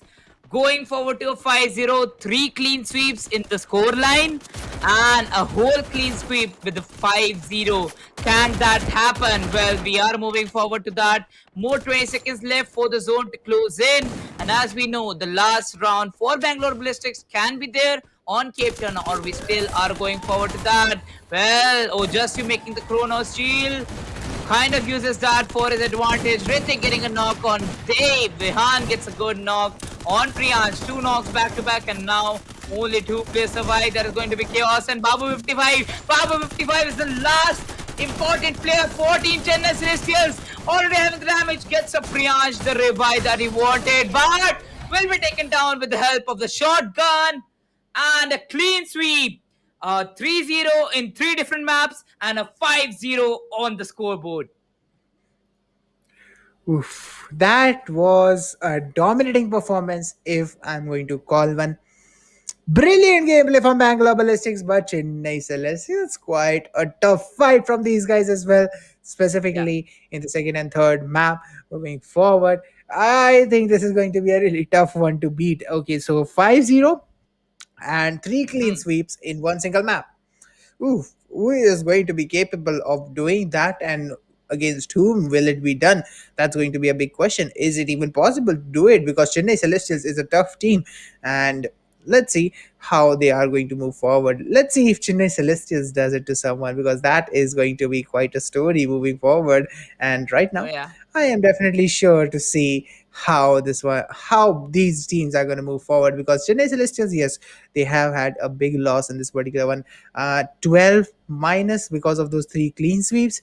And I think there was a 4-3 and a 4-2, if I'm not wrong. So that's like 15 round difference coming up by the hands of Team Ballistics right over there. Well. Right now, at this very moment, Team Bangalore Ballistics, a 5-0 clean sweep, and definitely we have our buddies already happy with that kind of a 5-0 clean sweep and got shot. Okay, still some things happen, got shot, but now we have to take a look over the map by scorecard for the last time, because after that, a series score will be coming in front of us. Well, let's see. Right now, at this very moment, we know that it's a clean sweep for the third time. And now, if we move forward, well, we are ready with the Infinix Note 10 series coming up with the map wise scorecard. Exactly, but oh my god, look at that even distribution. 4-0 coming up from Legend 1359, 4-0 from Vihan coming up with a 1677, 4-0 from Ojasvi 1115, 4-0 from Ritik 1183. I mean, there wasn't a clear MVP here. Legend does get that, but on the other hand, Priyansh coming up, the entire team of Chennai Celestials was kind of barren here. 358 damage coming up from Priyansh, 212 from Chaos, 1060 from Dave, and 1287 from Babu. With none of them actually able to convert a kill right over there. That is quite a really tough fight from Bangalore Ballistics. Well, Bangalore Ballistics gave a tough fight to Team Chennai Celestials, and now we'll be going forward to the series score. As we already know, it is 5-0, but we have to take a look over to the score lines too. Well, kind of, it resulted really well for Team Chennai Citizens. Out of the two they have got here, the first one was a 4-0 clean sweep from Bangalore Ballistics. After that, a 4-3 on the Kalahari, a 4-2 on the Bermuda. After that, two back-to-back clean sweeps. Bangalore Ballistics 4-0, 4-0. Exactly, and that is going to cause once again, I'm going to point it out, 15 round difference for Team Chennai Celestials on the leaderboard. That's a tough one. That's a tough one for Chennai Celestials to overcome. Let's see how their future games are going to be, because that's definitely doable. But still, there's a lot of days that are remaining right now. So Chennai Celestials, nothing is lost. You can just make a comeback, and Bangalore Ballistics, they are looking pretty solid here, Mridul. And I am pretty sure the other teams are watching this and they are like, that's a team we have to be careful about. That's the team that we have to quite careful about, and definitely a great victory from the side of Bangalore Ballistics. Now we move forward to the kill leaderboard, the damage and the kills, who are the five guys that we root out for. And there we have the individual kill leaderboard. Bangalore Ballistics legend with a half century, 51 kills today, and been an amazing player, to be honest. Behind him is Ojasvi with just a 5 kill difference. Ojasvi with 46 kills. Kolkata Kaiju's Freak with 42. Paladins, Punjab Paladins, Taneja OP with 41 kills, and Tanejo OP being the guy. Vihan from Bangalore Ballistics having 40. So three guys are of the five guys that we have had. Now taking a look over the damage leaderboard. Rajasthan Reapers, like literally two guys from Rajasthan Reapers. One Swastik having 20,000 plus damage got shot. That's a lot. Hyderabad Hydras 19,338 damage TG delete. Delhi Dukes Pawan having 19,319, Hyderabad Hydras Mafia having 17,530, and Rajasthan Reapers Raj Thakur having 17,437 damage. Exactly, and that is quite some decent damage coming up right over there. I'm a little bit, confused as to okay, these guys have the highest amount of damage, but they don't have the highest amount of kills. Uh, that's again, that's again that kind of a proof that you need that that someone in the team gets a higher damage, someone the other teammate confirms those kills and gets the higher kill leaderboard position. So yeah, Yeah. definitely quite a good game coming up from these guys, and what a team coordination they are showing. Moving forward, it's the overall points table, and Bangalore Ballistics is just sitting on top with a solid lead. I mean, that is super solid. 9 victories, 1 loss, with a total of 23 round difference in their favor. 27 points total scored in their hands.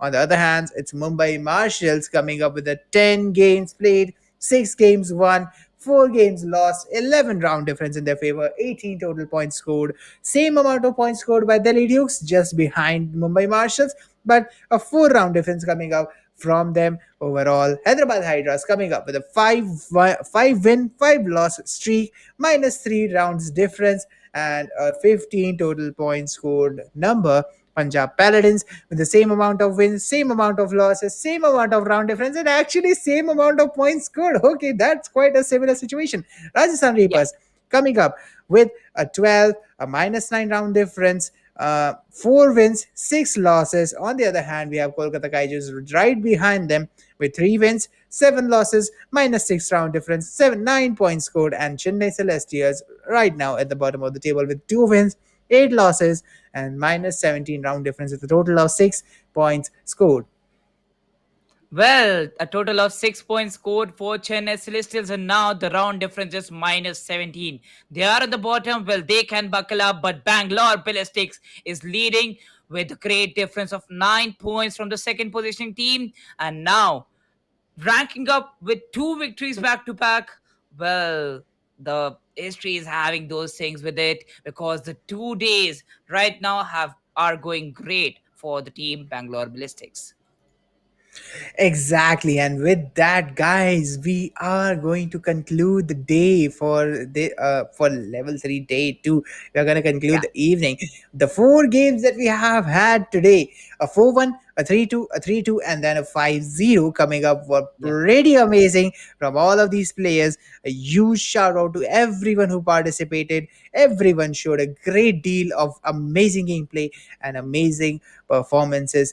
We are definitely going to look forward to you guys, the young generation who will, kind of walk forward into the esports after you guys. They will be watching this and they will be learning from you. So definitely Yeah. great job from these guys. Well, definitely, it's been a great journey till now in the level 3. All the 2 days, amazing performances, and the last match was a great show ender, to be honest. Got shot a 5-0 from Bangalore Ballistics, a great one from their side. Well, giving a huge shout out to our sponsors. Thank you so much. Infinix Note 10 series, but PTC Chuck Day and Sun CP Noodles for partnering together with India Today Gaming and making this amazing event happen.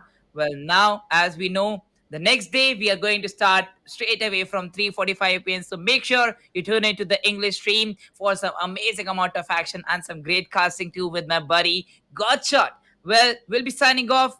Thank you so much, guys, for joining in. This was a great day, and we'll see you soon tomorrow. Bye bye, guys. Take care. Peace out.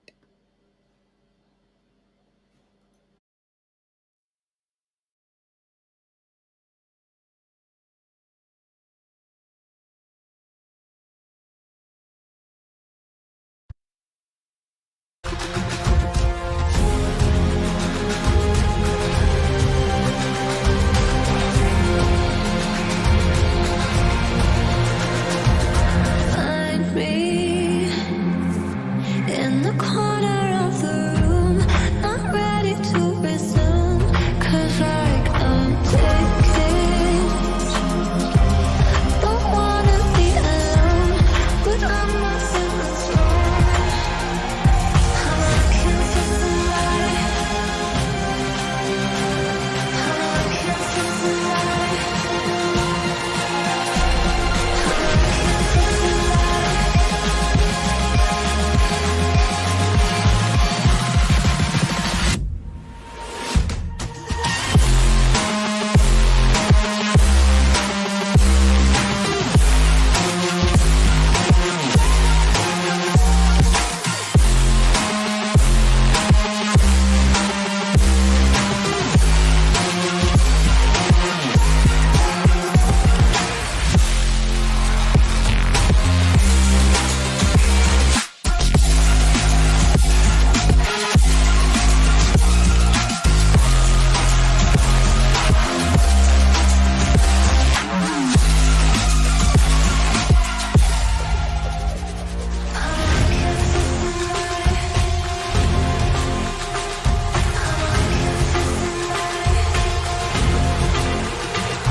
I feel the waves cut through me, hypnotized by the sounds I'm breathing in. Hold tight, chemicals collide.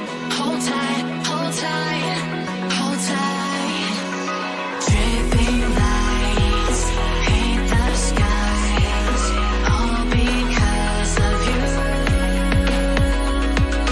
Dripping lights paint the skies, only you can make me move. You can make me move. Can make me move. You can make me move. Can make me.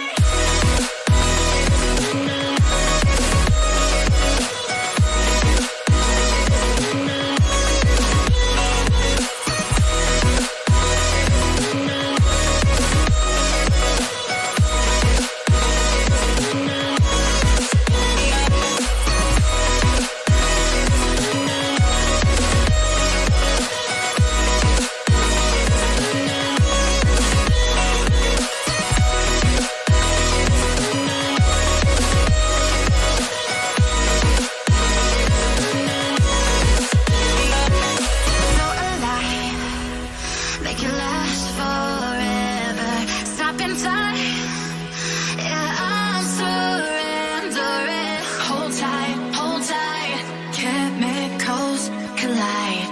Hold tight, hold tight, hold tight. Dripping lights paint the skies, all because of you. Dripping lights paint the skies, only you can make me move. You can make me move. Can make me move. Can make me move. You can make me move. Can make me.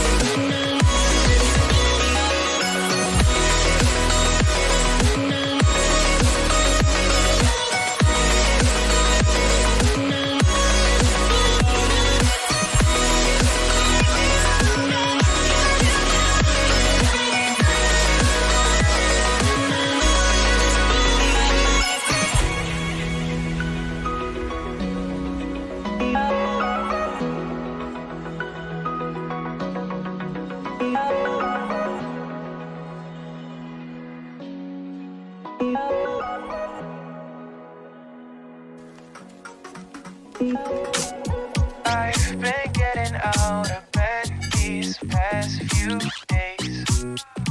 Think it's fair to be proud about it.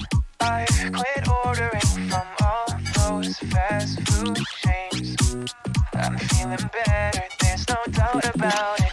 And my days are brighter, my shoulders are so much lighter. Just for a moment there, I thought that there was nothing more to life. I thought about it, wrote a couple songs about it. Just for a moment there, I lost myself. Mind if I be real for a minute? It's almost like everything I feel had a limit. It now gone past. Finding reasons to smile and to laugh, and whenever it's a bad day, music is my band-aid.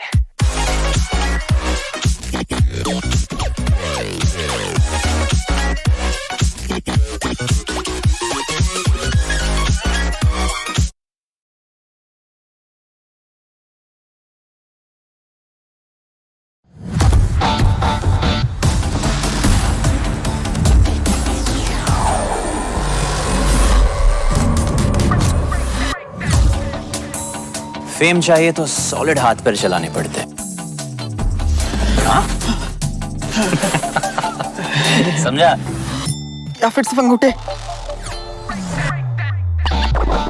Presenting ESPL, the biggest e-sporting tournament with a prize pool of 25 lakhs. अरे bro घुस के मारना। उनके अंदर घुस के मारो क्या?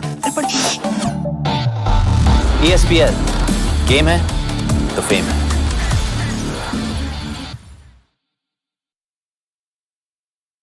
I thought about it, wrote a couple songs about it. Just for a moment there, I lost myself.